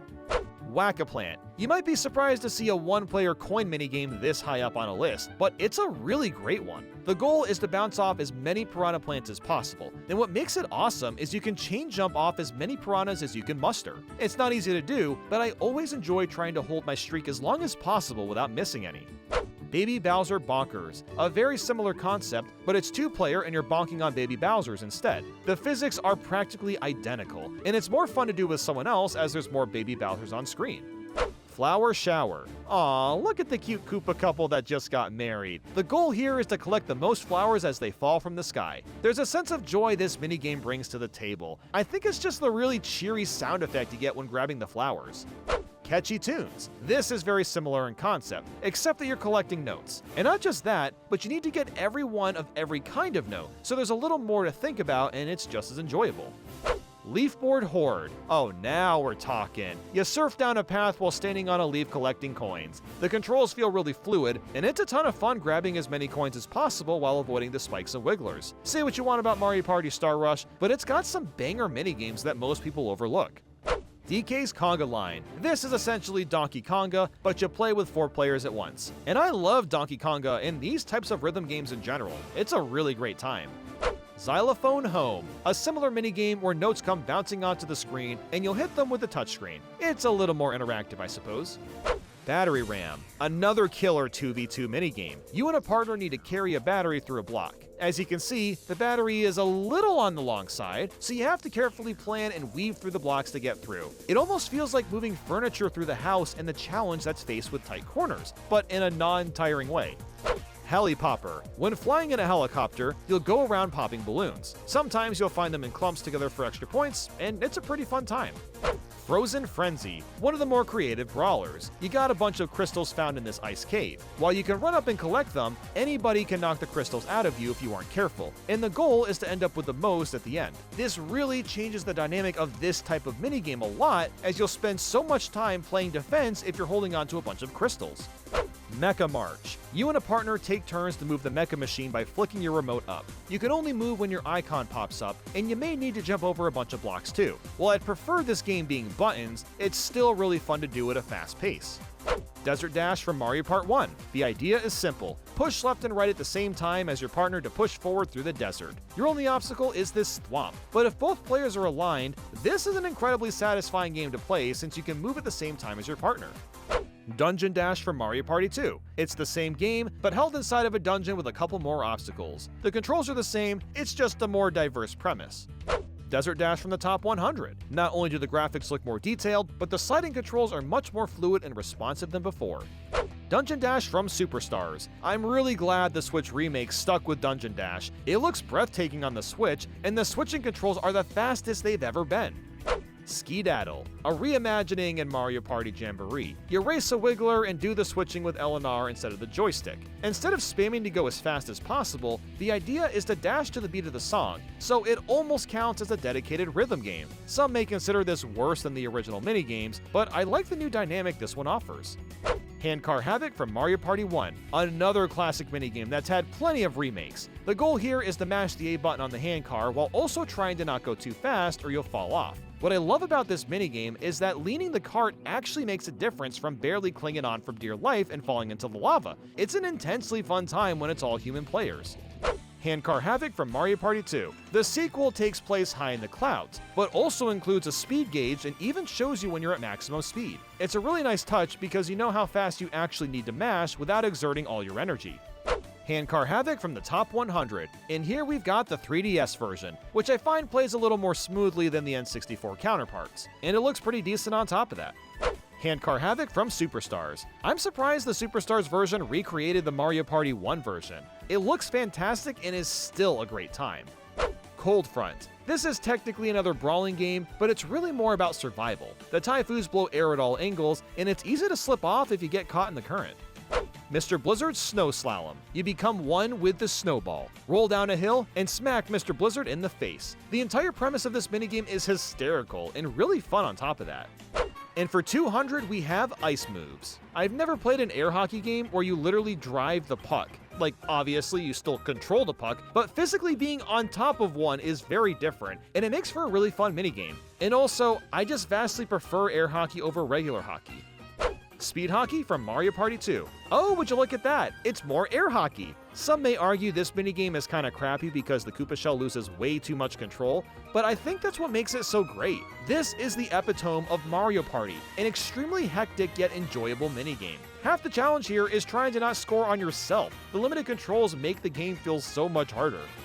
Speed Hockey from the top 100. The 3DS is essentially the same, although it does feel like our pucks or the shell is a tad bit smaller. I don't know if that's actually the case, but the minigame is still the same joyous experience.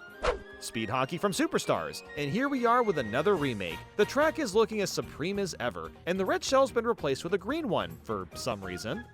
Trample Line. A bunch of ant troopers are walking around, and you need to avoid the horned ones. It almost feels like you're in a trampoline park since you can bounce everywhere. Camp Yukiki, a very diverse obstacle course where you gotta reach the end first. I love how there's multiple sections and they all play differently. You got some pegs to weave around, jumps to clear, and even a zip line. Luigi Rescue Operation, a teammate minigame where you'll complete a variety of puzzles while running through a mansion. This includes pairing photos together, clicking the right button on a statue, stepping on tiles, and clearing a path. Getting this while playing on a board can make the minigame feel a bit long, but on its own, it's really great. There's a lot of variety, the puzzles can be tough to do in a quick manner, and it fits the theme of Luigi really well. Cheep Cheep Leap. You immediately get stars and try to run into as many Cheep Cheep as possible. This is inherently fun to do in regular Mario games, so turning that moment into an entire minigame is just ingenious. Broom Zoom, a really great flying minigame where you need to go through a bunch of rings to gain speed and get points. If you're wondering why this minigame is a thing and you don't really see broom flying minigames nowadays, that's because Mario Party Advance came out at the peak of Harry Potter's popularity. It was a big thing back then. If you weren't there, just trust me. Castle Clear Out. We got ourselves another puzzle game. It's almost identical to 6-Ball Puzzle from Clubhouse Games. The rules and physics are virtually the same. You try to get matches of 6, and the way the marbles collapse is the same as well. Jewel Drop from Mario Party 10. This puzzle game is about matching 4 jewels and has a unique mechanic of shaking the Wii Remote to shake up the pieces in matches. I don't think I've ever played a puzzle game besides this one that can do that. It's a cool mechanic. Jewel Drop from the top 100. For the 3DS remake, it's got 2 games happening at the same time, so I suppose that makes it a tiny bit better. Ridiculous Relay, a really great 1v3. One player is gliding through the air while the other 3 take it to the sea. The team of 3 each have different controls and are generally slower, but the solo player has to avoid bullet bills, which is easier said than done. Both levels have a pretty equal shot at winning. It really comes down to the skill level. Emergency Hexit, another puzzle game. This time you'll slide panels and try to line them up in groups of 6. The shape of the board is a little funky, which adds to the challenge, but I found this to be incredibly addicting. Especially when you get a big chain together. It just feels good to get a boatload of points in a matter of seconds. Mario Mechs. This is another sick 1v3. One player is in a big robot while the other 3 are flying around in little ships. Each player fires beams at each other, and I honestly love this depiction of what the future might have looked like. It feels like a very 2000s futuristic minigame, and it's also well balanced on top of that. I mean, just look at the nighttime version. It literally feels like the Matrix. Team Treasure Trek, a pretty great 2v2. Both players need to run around a maze and find either the chest or key, and then meet up to win. You're given a map so you can figure out where to go, but the challenge really comes down to if your partner is on the same wavelength as you. It's very easy to split into weird directions and get lost trying to meet up. Daisy's Field Day. Daisy being the sportier type, this collage of minigames involves a lot of running around and collecting Daisy coins. You'll jump from peg to peg, leap across spinning platforms, and run on a treadmill while clearing girders. It's a lot of fun, and I like that for each one, the goal is to keep grabbing Daisy coins.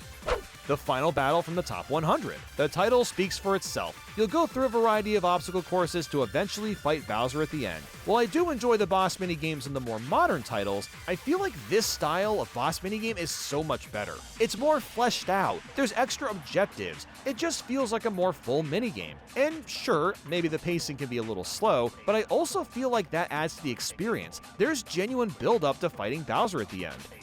The final battle from Mario Party 4. And here's the original one, of course. It just runs a little bit nicer. The controls also feel a bit tighter. Frightmare. This is a fairly similar idea. You'll start by avoiding all these Mecha Koopas, rings of fire, and getting Bowser to butt stomp his way through the floor tiles. It's pretty cool to see a Mario Bros. 3 callback in this 3D space. If you survive all that, Bowser starts shooting these magic ball things out of his hands and coating the stage in fire. There's a lot of shit going on. It's pretty intense to beat it all and take out Bowser. Vine with Me from Mario Party 3, one of my favorite duel minigames out there. You'll hop from vine to vine, and the trick to doing well is all about timing. Sometimes you have to swing early, and sometimes you need to stay put for an extra swing if there's nothing to grab onto. Vine with Me from the top 100. I'm glad this one got a remake on the 3DS, especially since the controls feel a little bit better. It also looks a bit more full and lush. Vine with Me from Superstars, but it can't top the Switch remake. This one really crushes it. I love that they brought back the Piranha Plants from Mario Party 3, it's a nice touch. Rocky Rope Race. Here's an interesting parallel to Vine with Me. It's a 2v2 where each side takes turns swinging and holding onto a bar. I find this one to be a bit more thrilling since you have to time the bar grab to make progress. Shell Hockey. As you already know, I'm a big fan of air hockey. So when you take that minigame and make it possible to move around like a mouse, you've completely sold me. The controls are perfect. It really feels like the real thing because you're getting that same sense of friction. 2-Axis Taxi. I keep saying this, but we've got another great 2v2. One player moves up and down, and the other is left to right. Whoever gets through the obstacle course area first wins. It's very gratifying when both players know what they're doing and just plow through the level like it's nothing. Buzzstormer. Okay, this is such an awesome idea. You fly around in a little bee car with a partner and try to reach the end the fastest. Your obstacles are the flowers in front of you. They really executed this minigame masterfully. Spear Factor from the top 100. You push a ball around and need to reach the end first. And it's all about pushing on the right sides and being prepared for the obstacles on the road. Spear Factor from Mario Party 7. While the original version might not look as clean, it does run a little bit smoother. Of course. Pushy Penguins from the top 100. Aw yeah, dude, we've got ourselves another OG minigame. Penguins run from the right and you simply need to avoid them and survive. This gets increasingly hard as more and more penguins pile forward. Pushy Penguins from Mario Party 5. The original version runs better and is honestly a bit tougher. The 3DS penguins are much larger, so there aren't as many on screen, meaning there's less segments to get stuck in. The GameCube one, on the other hand, is much more different as the penguins are smaller and it's much easier to get stuck. Pushy Penguins from Superstars. As you'd expect, the Switch version looks much better and retains the same difficulty from Mario Party 5. Blockstar from Mario Party DS. Yes, finally, we've made it to another addicting puzzle game. For this one, you have to connect 5 or more blocks to get rid of them. The main goal of each level is to get rid of the blocks with stars in them, so there's a bit more to it than just clearing blocks over and over again. I like that there's a proper objective. Sometimes it's nice to play a puzzle game that isn't endless. Blockstar from Mario Party 6. And here we are with the GameCube original. The main difference is the time block that adds an extra 15 seconds. Blockstar from the top 100. For the 3DS version, you're up against a second player and you're facing off against them. So while it's the same game, the dynamic is totally different and has a more competitive edge.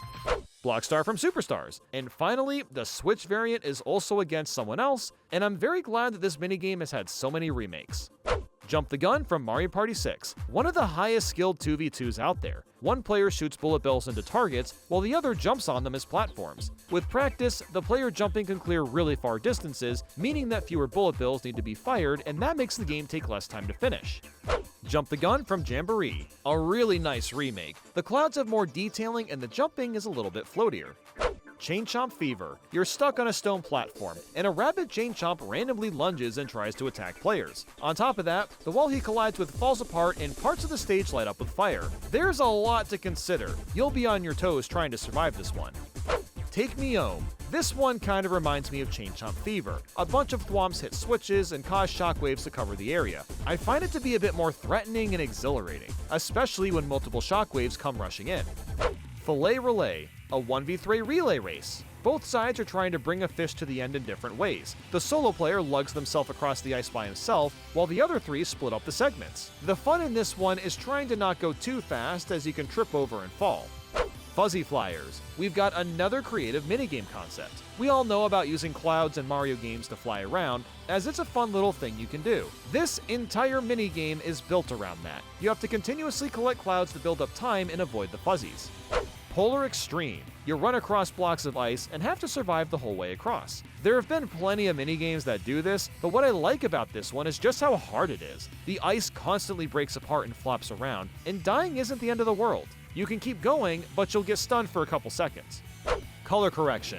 You ride a magic carpet and try to color the spaces in your color. You might be wondering why I'm not ranking this as high as, say, Stamp It Out, and that's because it's over in like 5 seconds. It's really fun, but it ends way sooner than it should. Dust Buddies. It's funny how Nintendo manages to make household chores fun. This is one of the best minigames Super Mario Party has. One player sucks up the dust, while the group of 3 does the same. The solo player can move around much faster, while the team has more range but moves more slowly. It's an incredibly well-balanced minigame. Every time I play it, it's always a close call.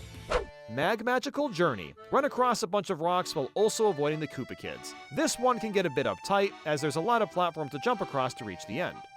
Spider Stomp. Flutter has been kidnapped, and it's our job to save him by taking out the scuttlebugs. The end also has a big spider, and you use your little pistol thing to take them all out. There's a bit of an adventure with this minigame.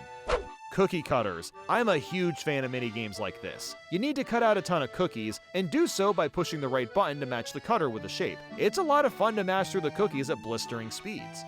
Track and Yield from Mario Party 7. You run across a treadmill that continuously gets faster, with some of the hurdles being electrified. While you can get hit and survive, you really gotta be cautious and alert or you're not gonna make it.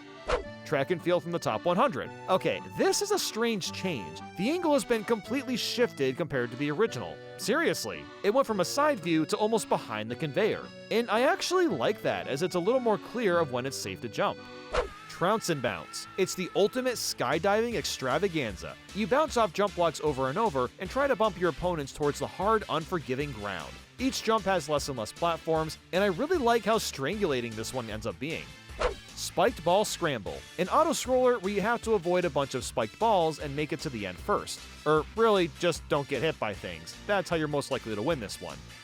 Baby Bowser Broadside, a fairly compelling 2v2. You'll fire away at the Baby Bowser shell and need to avoid the barriers to continuously score points. I like that the balloon moves around a bit too. It makes it feel like your shots are leaving an impact. Fuzzy Flight School. It's all about maneuvering. Avoid the fuzzies by tilting the Joy-Con around. It's another motion-controlled game that works fluidly, as it's very easy to control and the fuzzies are a challenge to evade. Goomba Bowling from Mario Party 9. Wii Sports may be the king of motion-controlled bowling, but this minigame is the next heir in line. You simply toss a shell down a lane and try to hit as many Goombas as possible. What makes this one so awesome is figuring out how to string together all the Goombas at once. It's one of the most satisfying things you can do in Mario Party. Goomba Bowling Extra. It's more bowling, but it has a scorecard with 5 turns for each player. Obviously, I'd want to play this game more than once. Goomba Bowling from the Top 100. I really struggled on where to put the 3DS version. The big difference here is you use buttons to throw the shell instead of motion controls, and even though it isn't as cool, it is more accurate. So, I don't know. The remake could be interchanged with the original version on any given day. Blockbusters. The goal here is to shoot down all your colored blocks. To do this, you'll likely be forced to also help your opponents so your other blocks also fall down. This creates a really interesting dynamic because you're basically forced to shoot the wrong blocks just for yours to show up quicker. Puzzle Pillars. More puzzle action. This time you need to link together 4 more blocks to clear them. You'll use the motion controls to move the blocks around them. Like with Blockstar, you'll want to get rid of the blocks that have the emblems on them to move through the levels. I wasn't really sure how I'd feel about a puzzle game using pointer controls, but they're fairly simple and work really well. Plush Crush. A crane picks up a bunch of toys, and you have to avoid getting squished. While I'm not great at this one, it's a really fun idea for a minigame and utilizes the characters being tiny in a creative way. Blooper Barrage, a really awesome boss minigame. You take aim with a cannon and fire away at a massive blooper. You also have to shoot at incoming urchins or your screen will get covered in goo. This one is simply a blast. Mega Rocky Wrench Wreckers, a very similar concept, but it's against a rocky wrench that randomly appears from a few potholes. The second half throws a ton of wrenches at you too.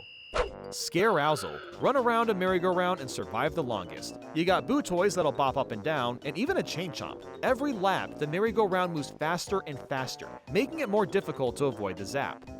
Hyper Sniper, probably my favorite shooting game, and I'll be real, it's just because I'm good at it. You shoot targets and try to get the most points. The aiming is just superb, and you got all these little baby 100-point targets to go for too. Nothing feels better than nailing a bunch of those 100-pointers.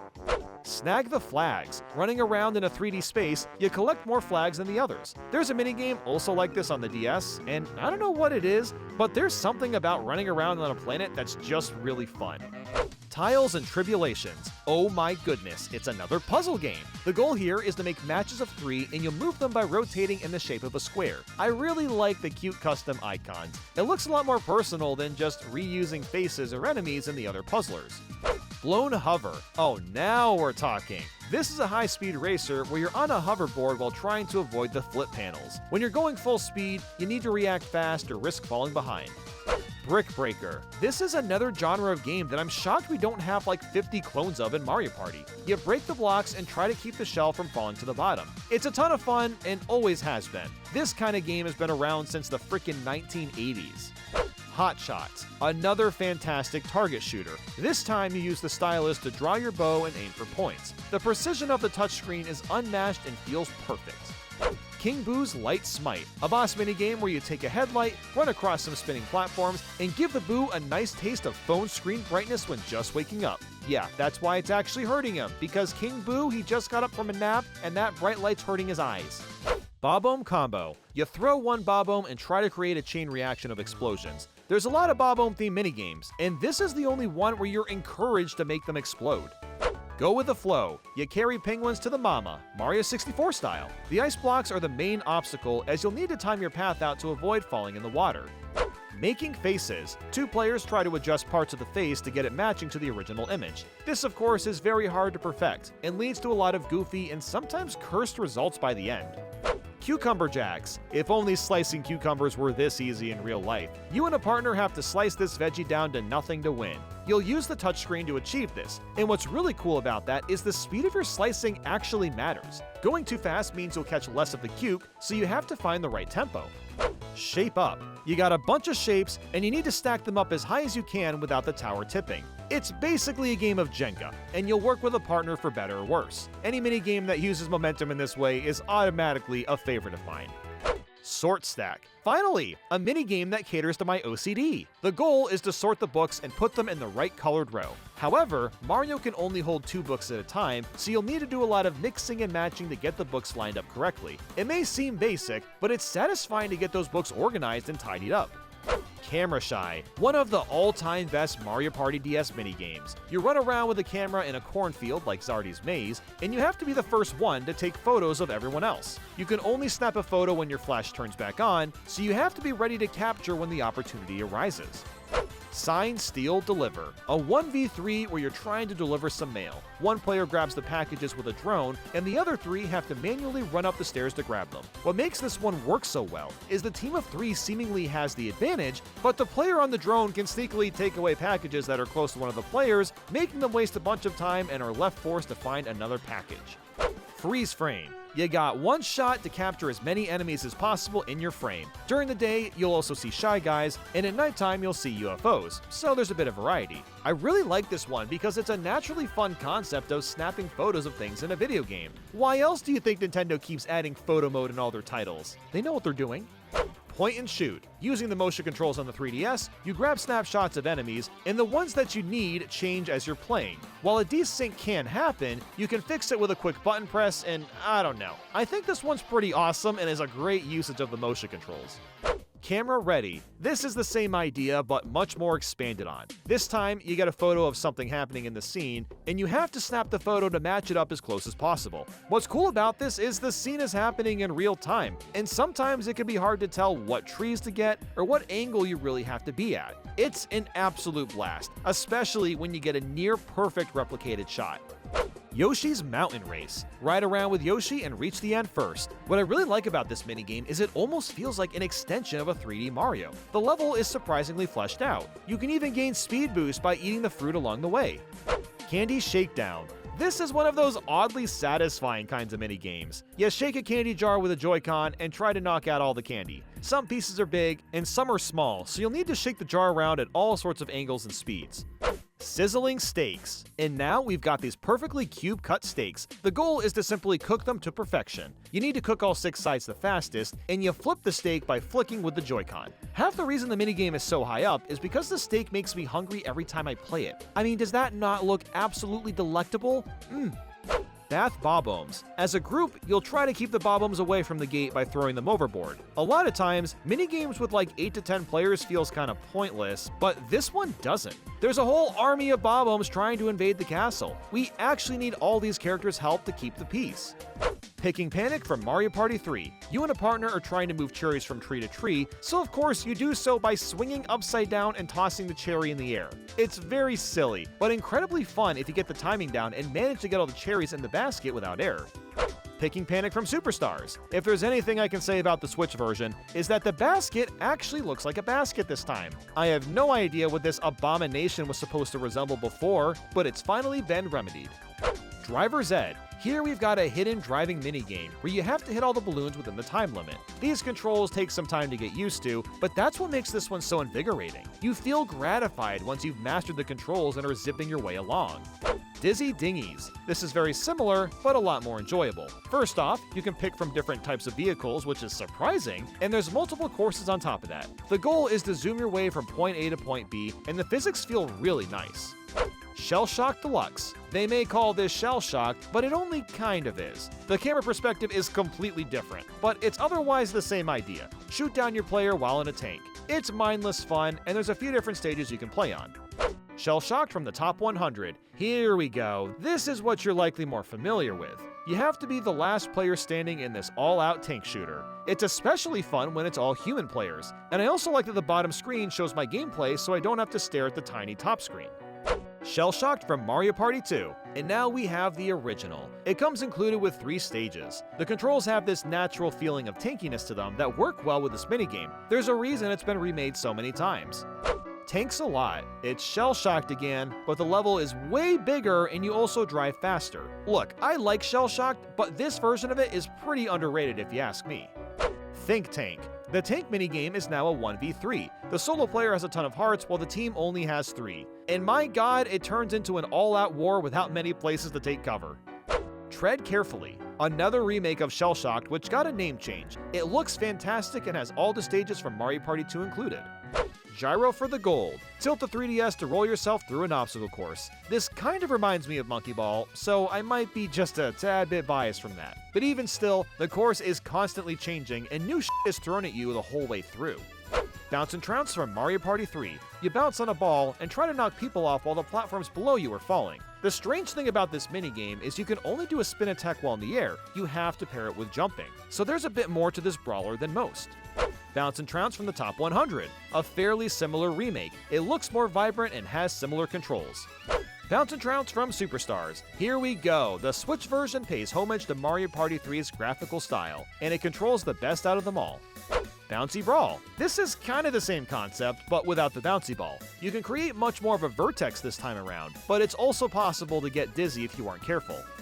And at 100, we have Ballistic Bingo. Boats come up, and you're trying to score bingos to earn points. This is another one that works well with a big group of characters. Sandwiched. This is such a fun idea. A bunch of sandwiches crash down into a picnic basket, and you have to run around and avoid getting smushed. You can't just mindlessly run around either. Sometimes holes will form that are impossible to escape if you aren't careful. And on top of that, these sandwiches look f***ing delicious. Like, oh my goodness. Joule Janitors. Instead of vacuuming dust, you're giving Joules the big suck and want to pull as many of them to your corner as possible. It's a fun twist on the idea, and maybe it's just me, but the vacuuming sound is very similar to Luigi's Poltergust in Dark Moon. This could just be a tinfoil hat theory, I don't know. I just drew a comparison in my mind when hearing it. Dust Buddies. In an inverse switching of events, us the players are avoiding the vacuum. Again, I love how much Mario Party DS honed in on the characters being tiny as the theme. You have to avoid standing on all the random household items to survive. Cheep Cheep Shot. Shells and bubbles soar towards us, and you'll pick them up to chuck at the Cheep Cheep. I love how you grab them in the same manner as Mario Galaxy when holding on to shells too. I'm impressed with how fun an underwater minigame turned out. Tuber Tug. Using the remote, you'll tug away at this row of veggies and try to fill your basket with the most tubers. It's another oddly satisfying minigame since you're making the motion to do this. Robo Arm Wrestle. Now you're shaking to win a game of arm wrestling. Whoever shakes the most wins. I know there's not much substance to it, but I like having the ability to win in 3 seconds. Shake It Up. I know it's stupid to have a minigame where you shake a soda can for 5 seconds this high on the list, but can you blame me? Look at that spew of artificially colored sugary goodness. Of course I'm ranking this near the top. Precision Gardening. This is a very similar idea. You'll pump the lever to get the water to the flower the fastest. This one can be a little tiring, but it's fun to see your flower blossom in an instant after all the hard labor. Cannonball Fun. An all-out war in hover ships. Whoever gets 5 hits in first is the winner. The cannonballs alternate each shot, which adds a bit of strategy to aiming instead of just mindlessly going at it. Scooter Pursuit. A similar idea, but you're instead on a little scooter. It also uses motion controls for turning and moving, and it feels really great to use. Triangle Twisters. Here we go with another puzzle game. This time, the goal is to make matches of 4 of the same color. You'll do this by rotating the triangles and moving the screen, if necessary. It kind of reminds me of Bejeweled. It takes a second to get the hang of, but once the minigame clicks, it really clicks. I was hooked. It's one of those games where I could spend 3 hours playing it without even realizing. And on top of that, there's also a focus mode that requires you to make specific shapes with the triangles, which is a fun change of pace. Running of the Bulb. This is one of my all-time favorite 4-player teamwork minigames. One player is running around with a bulb trying to get to the end, while the other 3 are punching boos to keep me from giving into the boo behind us. What makes this one so awesome is the other 3 players can get possessed by boos if they aren't careful, but they can still be saved by those that are in the clear. Sky Pilots from Mario Party 2, a 2v2 where one player steers the plane and the other flaps the wings. This is a really neat one since you need both players to work in harmony together. You'll have to avoid cannonballs and go through rainbow rings for speed boost. It's one of the best minigames out there. Sky Pilots from Superstars. And would you look at that, a remake on the Switch. The planes also look like actual planes this time, although the windows kind of retain the same face structure from the Mario Party 2 original. Aces High. We've got a dogfighter this time. You'll fire shots and missiles at your opponent and try to be the last one flying. This is another style of minigame that I'm surprised there aren't like 80 clones of. Trace Race from the Top 100. An absolute bona fide classic. The goal is to trace as close to the line as possible. You can't really take your time either as the screen scrolls behind you, so you have to try to draw to the best of your abilities. There's something about the characters holding these big-ass markers that's just amusing to me. And at the end you see an exact percentage to see how well you did. Trace Race from Mario Party 4. And now we have the original. I know it looks like the drawing is lagging out, but that's just an issue with my GameCube, as it normally looks and runs perfectly fine. Trace Race from Superstars. But of course, the Switch version is the one we care about. It looks the smoothest and controls the best out of every remake. Flinger Painting. Using the Wii's pointer controls, you'll shoot paintballs at a canvas, and the goal is to cover as much of your paint as possible. This creates a really fun parallel of deciding to cover the other player's paint or shoot in areas that are still blank. Splat-A-Stamp. This is practically the same game, although it technically isn't a remake. Using the stylus, you fling paintballs towards the bob-omb and try to end up with the most color at the end. Stamp Out from Mario Party 4. The same idea, but done a bit better. You jump around and stamp the paper, but you can choose to do short hops or extend them, whichever you think will give you the most color. Stamp Out from Jamboree. Here we go, another remake from the Switch. The main change here is that the toys in the background actually look realistic. Lightspeed. Hop onto a hovercraft and color the tiles in your color. It's basically Stamp Out, but much faster and a bit more competitive on top of that. Mega Goomba's Bad Dream. A Goomba is having a snooze, and we need to run up and steal apples from him for points. He eventually wakes up, so we'll have to weave our way around his anger and the smaller Goombas. It's nice that you can carry multiple apples per trip, although it makes you move slower and there's more of a risk. Tall Order. When you shake the Joy-Con, you create some shaved ice and the goal is to stack it up as tall as possible. While you may think it makes sense to just constantly shake, you'll actually get a higher distance if you and your partners take turns and use the top of each other's ice off each other. Sky Survivor, an extremely enjoyable flying minigame. You and someone else fly forward and have to avoid the spikes in the air. The controls are buttery smooth, and it's fun trying to navigate your way around to survive the longest as the spikes get more and more prevalent. Book It, one of my favorite minigames that involve hitting buttons in a certain order. That's because you have to roll them with your thumb, which is really satisfying to do. And look at this premise! You climb up these books in the most awkward way possible while holding onto a library card. Mario Party DS, it's goated. I can't say that enough. Snow World from the Top 100. Here's a very similar idea, but you instead are doing rotations on a snowboard after taking off a ramp. This one is even better as you can go for a high score and try to improve your rhythm with practice. Snow World from Mario Party 6. The original version runs a lot better, and obviously I'd rather play a minigame like this with a GameCube controller. I love the nighttime version too. Look at those gorgeous northern lights. Snow World from Superstars. But that doesn't mean I'm not complaining about the Switch remake, as you do the same thing with a Pro Controller. All the marbles. Simply reach the end by pushing your way through a bunch of marbles. So much of this minigame is looking for the tiny openings around the marbles to push through a little bit faster, and it feels good when you're able to barely reach the end first. Monty's Revenge from the Top 100. It takes the idea of whack-a-mole and flips it on its own hill. The goal is to poke your head out for the longest period of time and hope the Monty moles don't see you. You can quickly swap from hole to hole, but it's best to try remaining in one spot and clutch out the seconds. Monty's Revenge from Mario Party 7. The original version doesn't have that shine of light at the top, but it runs nicer and is still just as fun. Monty's Revenge from Superstars. And of course, there's a Switch version, and it looks great and also brings back that light in the top left corner. Fun Run. You continuously charge forward in a spiral and have to avoid a wide variety of enemies. Clearing the jumps and climbing up at full speed is immensely gratifying, as it demands a lot of skill to do without mistakes. Platform Peril from Mario Party 1. Here we go. We saw the Jamboree version a while back, but the classics are highly remembered for a reason. You have to make tight jumps while the platforms fall behind you, and it can be quite tough to win if you aren't running at full force. Platform Peril from Mario Party 2. For the sequel, it adds some conveyor belts that push you forward or back, as well as smaller split platforms. Making this game harder to beat is music to my ears. Snake Block Party. A bunch of snake blocks are wobbling around, and you need to walk across them and make it to the end. I like that the snake blocks make the preceding path a bit more of a mystery. Skyjinx. We've seen so many of these already. This is one of the standouts. The controls are on point, the challenge is there, and the variety of platforms changes up the whole way through. Rotation Station. Another awesome platformer. This time you have to climb up a series of cubes, and you need to rotate the camera properly to see everything. There's a lot of illusions, which makes this incredibly unique.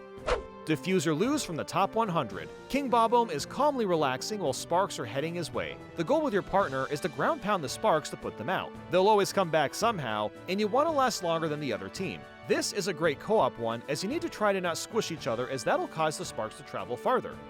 Diffuse or Lose from Mario Party 5. And of course we have the original version. The environment may look a bit more plain, but the controls are a tad bit smoother. Diffuse or Lose from Jamboree, and the Switch version changes the background yet again and pits us in this canyon-esque field. Butterfly Blitz. With your net, you'll catch as many butterflies as you can. They're worth different points, so you want to go for the red and blue to bring in a higher score. I've always adored this minigame, even as a kid. The little comfy sound you get when catching butterflies is great, and I love that you can swing horizontally and vertically. Hotel Goomba from the Top 100. Now I just want Nintendo to get back to the hotel business and make this a reality. You'll run through a few rooms to punch Goombas out of the way to get to the other side. It's a very novel idea, and I think the music is what really sells the minigame. It's got this zany and frantic energy to it. Hotel Goomba from Mario Party 5. And now for the original. As usual, I prefer the GameCube controls and smoother gameplay. Rope-a-dope. You and your partner have to cross your own bridges, but you're also attached via a string, so you can't veer away from each other too much, which creates a really unique dynamic in needing to pay attention to both your surroundings. Motor Rooter from Mario Party 3, a fantastic high-speed racer. You move by turning through a pipe and build speed hitting these accelerator panels and avoiding the electricity. It's very hard to get good at, but feels awesome when you're soaring away. Motor Rooter from Superstars. The Switch version looks pristine. I mean, check out that impeccable lighting. I guess it doesn't really look like a traditional pipe anymore, but I'm more than okay with that. Can-Take Pancake. You drag a bunch of pancakes to your plate, but you can't do it haphazardly. You can only grab pancakes at the very top, and there's also star pancakes worth extra points. It's a quickie, but a goodie. Bowser Filter. Ah yes, this mouse minigame totally doesn't reuse the Can-Take Pancake assets. Nope, they're not even close to the same thing. Okay, but jokes aside, you'll slide Bowser mail into the trash and regular mail into the folder. This really shouldn't be as fun as it is. I do this on my computer literally every day. Bowser Crashers, a boss minigame where you ride around on boards and do charge attacks into him. What makes this one so unique is at the halfway point, the perspective completely changes and you fight Bowser in a first-person view. There's tons of fire and obstacles to avoid, and it makes for a pretty thrilling time. Catch You Later from the Top 100. Oh goodness! A bunch of mail is falling from the streets! The goal is to run into the panicking Shy Guy and help him recollect as much mail as possible. The reason this one is so fun is because of Shy Guy's unpredictability. You never know which way he's gonna turn. It's very cute that the love letters are worth more points as well. Catch You Later from Mario Party 6. Whoa! It's the original! You already know the drill. Just looking at it, you can tell it's better than the 3DS remake. And it includes a nighttime version as well. Whoa. Catch You Later from Superstars, and it looks so much better on the Switch. I also think it's the most zoomed in this minigame ever gets. Soap Surfers. Come the f on. This is the most endearing minigame I've seen in ages. You're in a sink surfing on soap, trying to knock each other off. It's an incredible idea and a ton of fun trying to push everyone off. Mosh Pit Playroom. A bunch of play balls fall from the sky, and your goal is to collect all the ones of your color. This is such a visually fun one to look at, and it can be difficult to tell how many balls you have left when you're getting near the end, as they're often blended in with the rest. This is a fantastic minigame, one of the best Mario Party 8 has to offer. Bumper to Bumper, and here comes a long line of bumper ball themed games. For this one, you're on bumper carts. You'll get smacked around and try to last the longest. It's very hard to stick around since a single bump launches you far away. Musical Snares. This one actually has you tilting the 3DS. The main goal is to collect musical notes. It still feels like classic bumper balls, but with a safety net. Rolling Rumble, a very different kind of bumper balls. The goal is to knock off as many Shy Guys as possible. There's a button to launch yourself forward, which is unheard of for this type of minigame. It's pretty damn good. Bumper Thumper. This isn't exactly bumper balls, but it's a better version of Rolling Rumble. You want to survive as long as you can, and this is done by launching yourself at the other players in spots where the wall is collapsed. Bumper Brawl. It's bumper balls again with lighter physics and way more players. Maybe it's a bit too chaotic, but working as a team to be the last one standing is still a blast. Bumper Balls from the Top 100. Alright, now we've made it to what you're most familiar with, bumping each other over some lava, but with lighter physics. Bumper Balls from Superstars. The Switch variant makes your character feel a bit heavier, and there's all the original stages from Mario Party 2. Bumper Balls from Mario Party 1, and here's the one and only original. I personally like the N64 ones the most because the bumping physics are heavier, and you actually have to build up speed to knock someone into the water. I'm aware that some people think this minigame is bad because it can end in a tie with human players, and sometimes that's true, but even humans make mistakes. It's very easy to slip up and lose the match. And look at those goofy-ass faces on the balls. How can you say no to that? Bumper Balls from Mario Party 2. But of course, I have to give credit to the sequel for offering multiple different stages that also have different styles. The ice is more slippery, and the grass has rocks that can alter your speed and direction. Bumper Ball Maze. This seems like one of those mini-games that people tend to forget exist as it's a tough unlockable. But basically, it's 3 different mazes that require you to move around on the ball, and man, it is not easy to clear these stages without practice, which is what makes them awesome. I love the challenge and skill required to be good at this minigame. Mario's Three-Peat, one of the most interesting ideas Jamboree gave us, a minigame that combines 3 classic minigames that are all tied canonically together. You start on the ground and climb up high with Leaf Leap, the vines take you to the Bumper Balls arena, and balloons bring you higher into the sky to end with Shy Guy Says. Not only are all 3 minigames great, but morphing them together in this fashion is so freaking cool. Isthmus Be the Way, a super fun relay minigame where you carry a firework from one side to the other. Each player takes turns carrying it to the cannon, and I love that the paths are narrow and have tight turns and corners.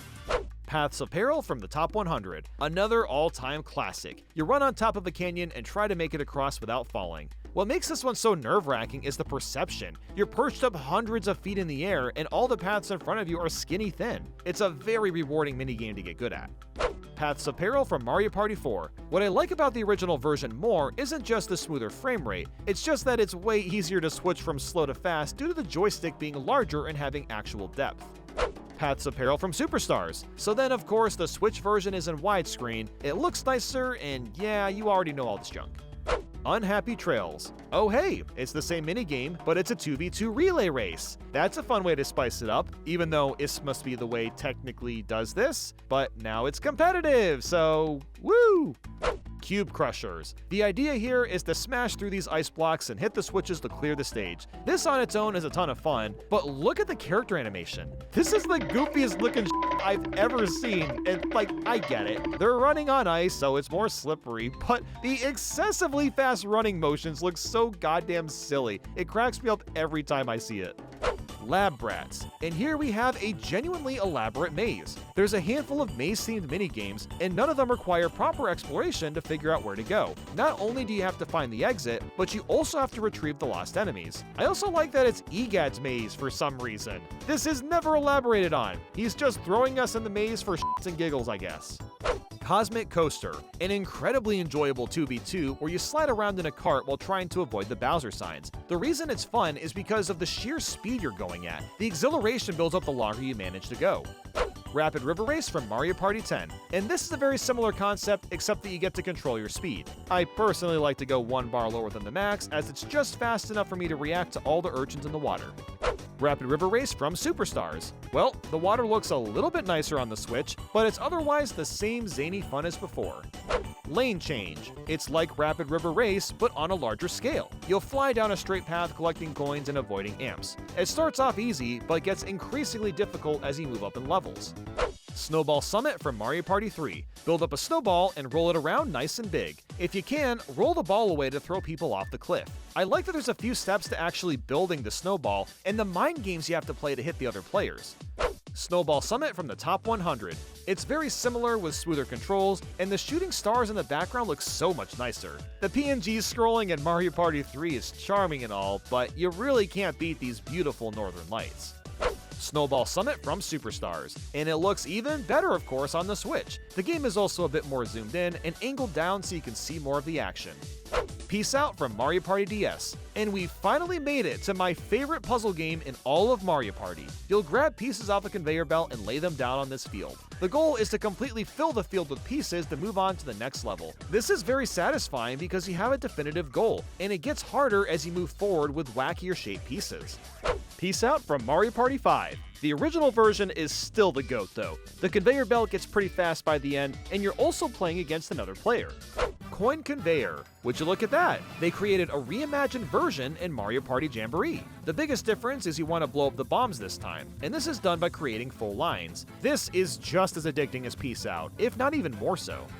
Book Bash, my all-time favorite Mario Party DS minigame. You surf around in a library while shooting ink blobs to destroy the bookcases. It's the most nonsensical, surreal thing I've ever seen in Mario Party, and I absolutely love it. There's even haunted flying books, and you fight Kamek at the very end. Mushroom Mix-Up from Mario Party 1. This is probably the most popular Mario Party minigame of all time. Toad holds up a flag, and every mushroom but that color will fall. That means you have to make your way to safety before sinking into the water and losing. This makes for an incredibly chaotic time where you'll be jumping off people's heads and trying to survive, or standing on the edge to make it harder for the other characters to make it.